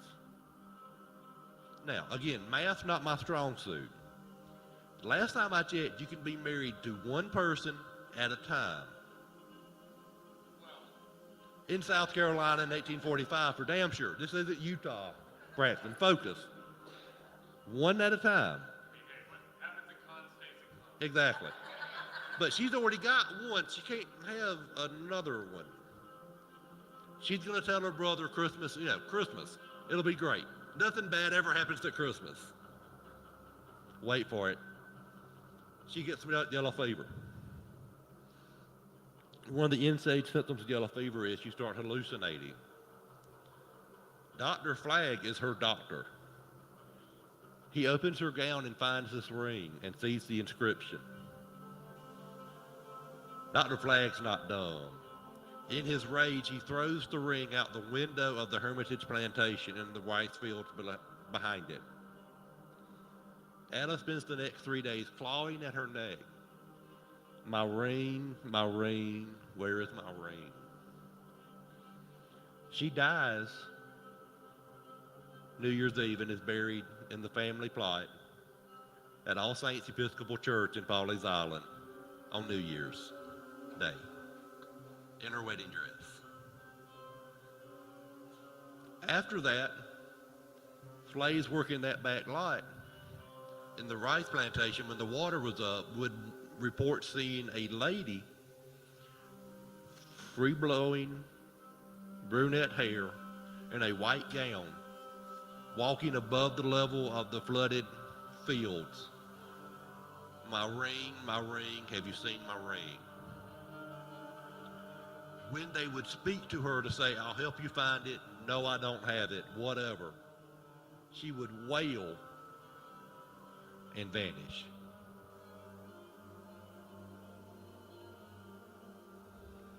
She's still back there. You can go now, you can tour the Hermitage House. It's a historic site in Pawleys Island. And the rice field is still behind it. It's now a marsh. People report seeing a lady in a white gown just above ground level flitting through the field. Now, you don't have to go in town to Pawleys Island to see this. Go down from Dirty Myrtle Beach down Highway 17 south about 15 miles. There's a little sign on the right-hand side of Highway 17, All Saints Episcopal Church, this way. Go about 2 miles down that road, stop the car. Don't go on Sunday, it's an active church. It's not polite to wander around somebody's cemetery during church. Don't do that. This is the South. Be nice, You get out of the car, there's a wrought iron gate on the brick wall. And you go in, and there's a slab grave, 8 foot by 4 foot, with one word engraved in the center, Alice. You may not be able to read it because if you go, there'll be a pile of rings in the middle. And if you have trouble locating what a slab grave is, look for the one with the big ring around it. Because if you go, and regardless of how good your ring is sized, how long you've had it, how swollen your fingers get because you're like me and have the arthritis you can do the rumba beat with. You walk around the grave and you say, Alice, I have your ring. It will slide down your finger and bounce off the marble slab. So when you go, do not wear the $4,000 Cartier special that your husband or significant other bought for you on Amazon. Go to Dollar Tree and buy the ring pop at the cash register. The sour apple one nobody gets. That's the one you put on your finger. Because Alice wants her ring back. And she'll take yours if she can't get hers. My other girlfriend is Lavinia Fisher. Lavinia Fisher is the first documented female serial killer in American history. She and her husband John ran an inn called the 6 Mile House in Charleston. Now it is located roughly in North Charleston off Rivers Avenue. Their deal was pretty much, it was like Sweeney Todd. She would be the happy hostess, serve you all the beer you could drink, me and Braxton would approve. She would just keep giving you beer and all the fried chicken you could eat. She's just, here you go, keep going. And then she'd lead you upstairs to a bed, which for an inn in the South in the 1820s, score. I don't get to sleep on the floor. I get to sleep in a bed. The problem is the bed is up against the wall, and there's a fake headboard on it. When her husband pulled a lever in the kitchen, you would fall 10 feet to the floor below. If the fall didn't break your neck, him and Lavinia would make sure you didn't wake up anyway. And if you'd had a good day trading at the market in Charleston, or your ship had come in and you had a big cargo of like goods to sell, thank you, we'll take that. This worked until they decided to try this on the mayor of Goose Creek, who didn't go to bed when he was supposed to. He stayed up smoking. Cigarettes save lives, y'all. Don't ever. So he's up smoking, and all of a sudden, the bed tilts. And from below, he hears Lavinia, "Damn it, go finish him." And he hears footsteps coming up the wooden stairs. This Mr. Mayor jumps out the window and runs barefoot in his nightshirt all the way to Goose Creek, 5 miles away, and raises a posse, and they arrest the Fishers. Now, us men, big, strong, butch, macho. Before they get John to the jail in Charleston, John is told everything he knows. He's confessed the sins he committed in the womb at this point. And it's not his fault. Everything's Lavinia. It was her idea. She built the bed. She pulled the handle. She stabbed him in the throat. It's all her fault. They hung John first anyway. To Lavinia's credit, she did not plead, "I'm pregnant, you can't hang me yet," any of this stuff. She just basically sat in court and stared daggers at everybody involved. Like, all y'all people are stupid. I'm smarter than you. I'm prettier than you. This is all bullshit. Let me go home. And when she stepped out of the second-story window at the old Charleston jail, the preacher asked, "Do you have any last words?" Thinking, she would, "I confess my sins. I'm so sorry for being an axe-murdering bitch." And all. She said, "If you've got a message for the devil, give it to me right now, because I'm going to meet him in about 5 seconds. And she stepped off the windowsill into eternity. If you go to the old jail, they still have her cell set up. Second floor, the big circular room that they used to ring with all the cast iron cells. There's one left, far right corner. People reported seeing an attractive young lady in her mid-20s, red hair, and a red ball gown, staring out of that cage. And when you enter the room, you can feel pure waves of hate, like you're wading in a tidal pool. See, she gets Ewan McGregor, I get the good ones. You have to find your own Braxton. I don't think Sarah would approve of you having my list. I don't think Sarah would approve of you sitting off my list. I found my ghost bride. I have my girl. Yeah, I'm good. Now, Sarah, go out the hall. I'm talking about you. Good save, Braxton.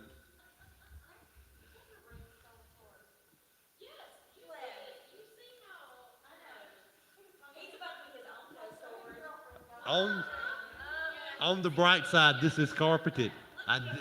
When I did this last year, we were on a concrete floor and it made a lovely ding sound. I meant to tell the sound guy to hit the button and I forgot. Don't give me any business. Sometimes if I can really catch it, I'll play a nice little. Yeah. We both have to be a lot more sober than we are now for that to happen. Oh, let's see.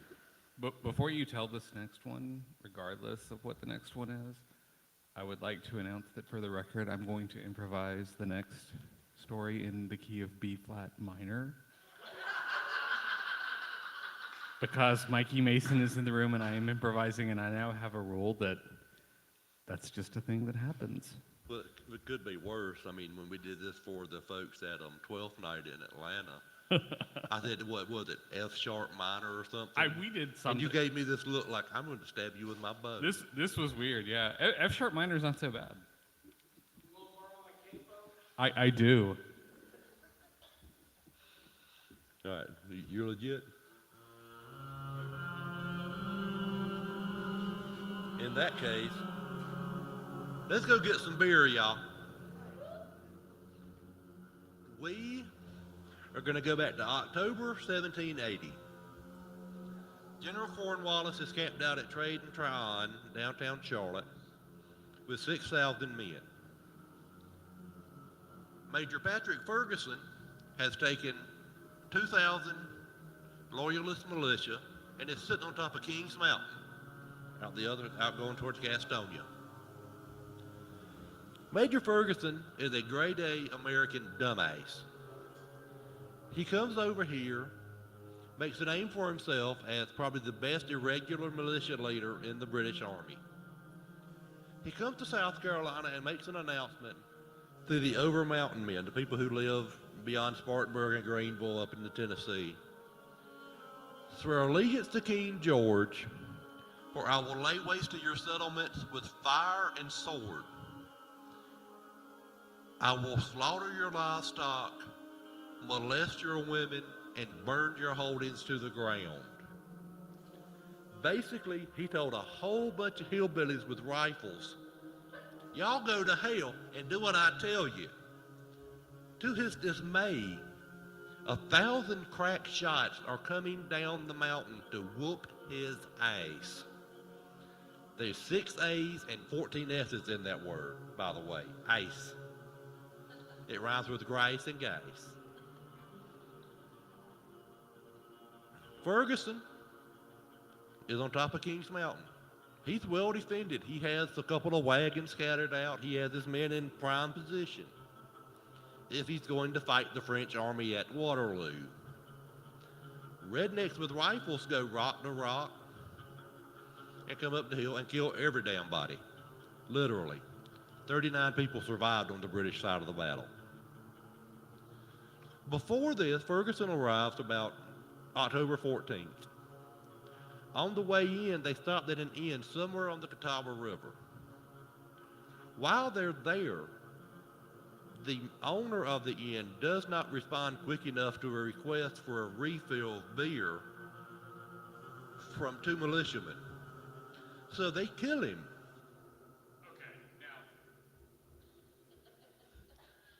Yeah, hold on. To be fair. But to come up at this time. So, they tie rocks around his ankles, throw the body in the river, go on to Kings Mountain. So they're, yeah, I mean, I get their jerks. Yeah, but still, give them their beer at least. Right. First, yeah. Let them go happy. Then, right before the battle, Ferguson says, you know, 1,000 rednecks with long guns isn't the best idea for a barbecue. Let me go get Cornwallis to give me a couple more guys to make it even. Guess who he picks? Frickin' the Dumbass Brothers. I see an NPR fan, I like that. They get on their horses and go back to Charlotte. And they stop at the same tavern they stopped at coming in. The wife plays it off. She treats them just like anybody else. Here's your beer. Here's another beer. Here's a half dozen more beers. All the fried chicken you can eat. They get distracted in the bag. Slam yow. Piece of cordwood, the back of the head. Dead of the box of rocks. They spilled their beer. I'm proud of you. You didn't freak out. They spilled their beer and you didn't cry. I'm proud of you. You're getting better. I was into it. I know. And I said, as always, I made him sound bad. So, Ferguson doesn't get reinforcements, loses at Kings Mountain, gets shot 14 times, and they buried him in a cairn, under a cairn. You know how you christen a cairn if you're a proper Scotsman? You pee on it. 900 American soldiers peed on Ferguson's grave to make sure he stayed in it as a token of their affection. Now you pour lemonade on it because if you expose yourself in a state park, national park, they'll put you in jail. Lemonade, not pee. If you go to Kings Mountain today, around the anniversary of the battle on the 16th of October, you will hear gunshots in the woods. If you're up near the monument, you will hear screams of men dying in battle. If you're on the trail just before dark and you have a candle, someone will blow it out. You will be, people have whispered in my ear, get down. Like I'm in the line of fire. I had seen Major Ferguson. To his credit, he has a shock of red hair standing straight up, wearing a blue and white check jacket, and was the only guy at the battle on a horse, blowing a tin whistle, waving a sword over his head for most of it. 14 shots, and his horse drug him the length of the ridge before they buried him. He shows up at his grave site. There's an oak tree across from it. He stands and leans on it with his arms crossed. And he gives you the purest, most uncut stink eye you have ever seen. And then he steps back into the tree. Again, not a genius. Last time I checked, you can't walk into a tree. You can bounce off a tree, but you can't walk into it. Ferguson does. That's just down the road. See y'all in 4 months. You can camp less than a half mile away from where Ferguson died. There's the tent campsite. We'll go, okay? We'll bring the RV, it'll be great. He'll bring the doobies, you bring the barbecue, we'll have a great time. You can. I don't like IPAs though. Something drinkable. I have no idea how much time we've got left. I know you're tired of it, I know. Okay. Brown Mountain.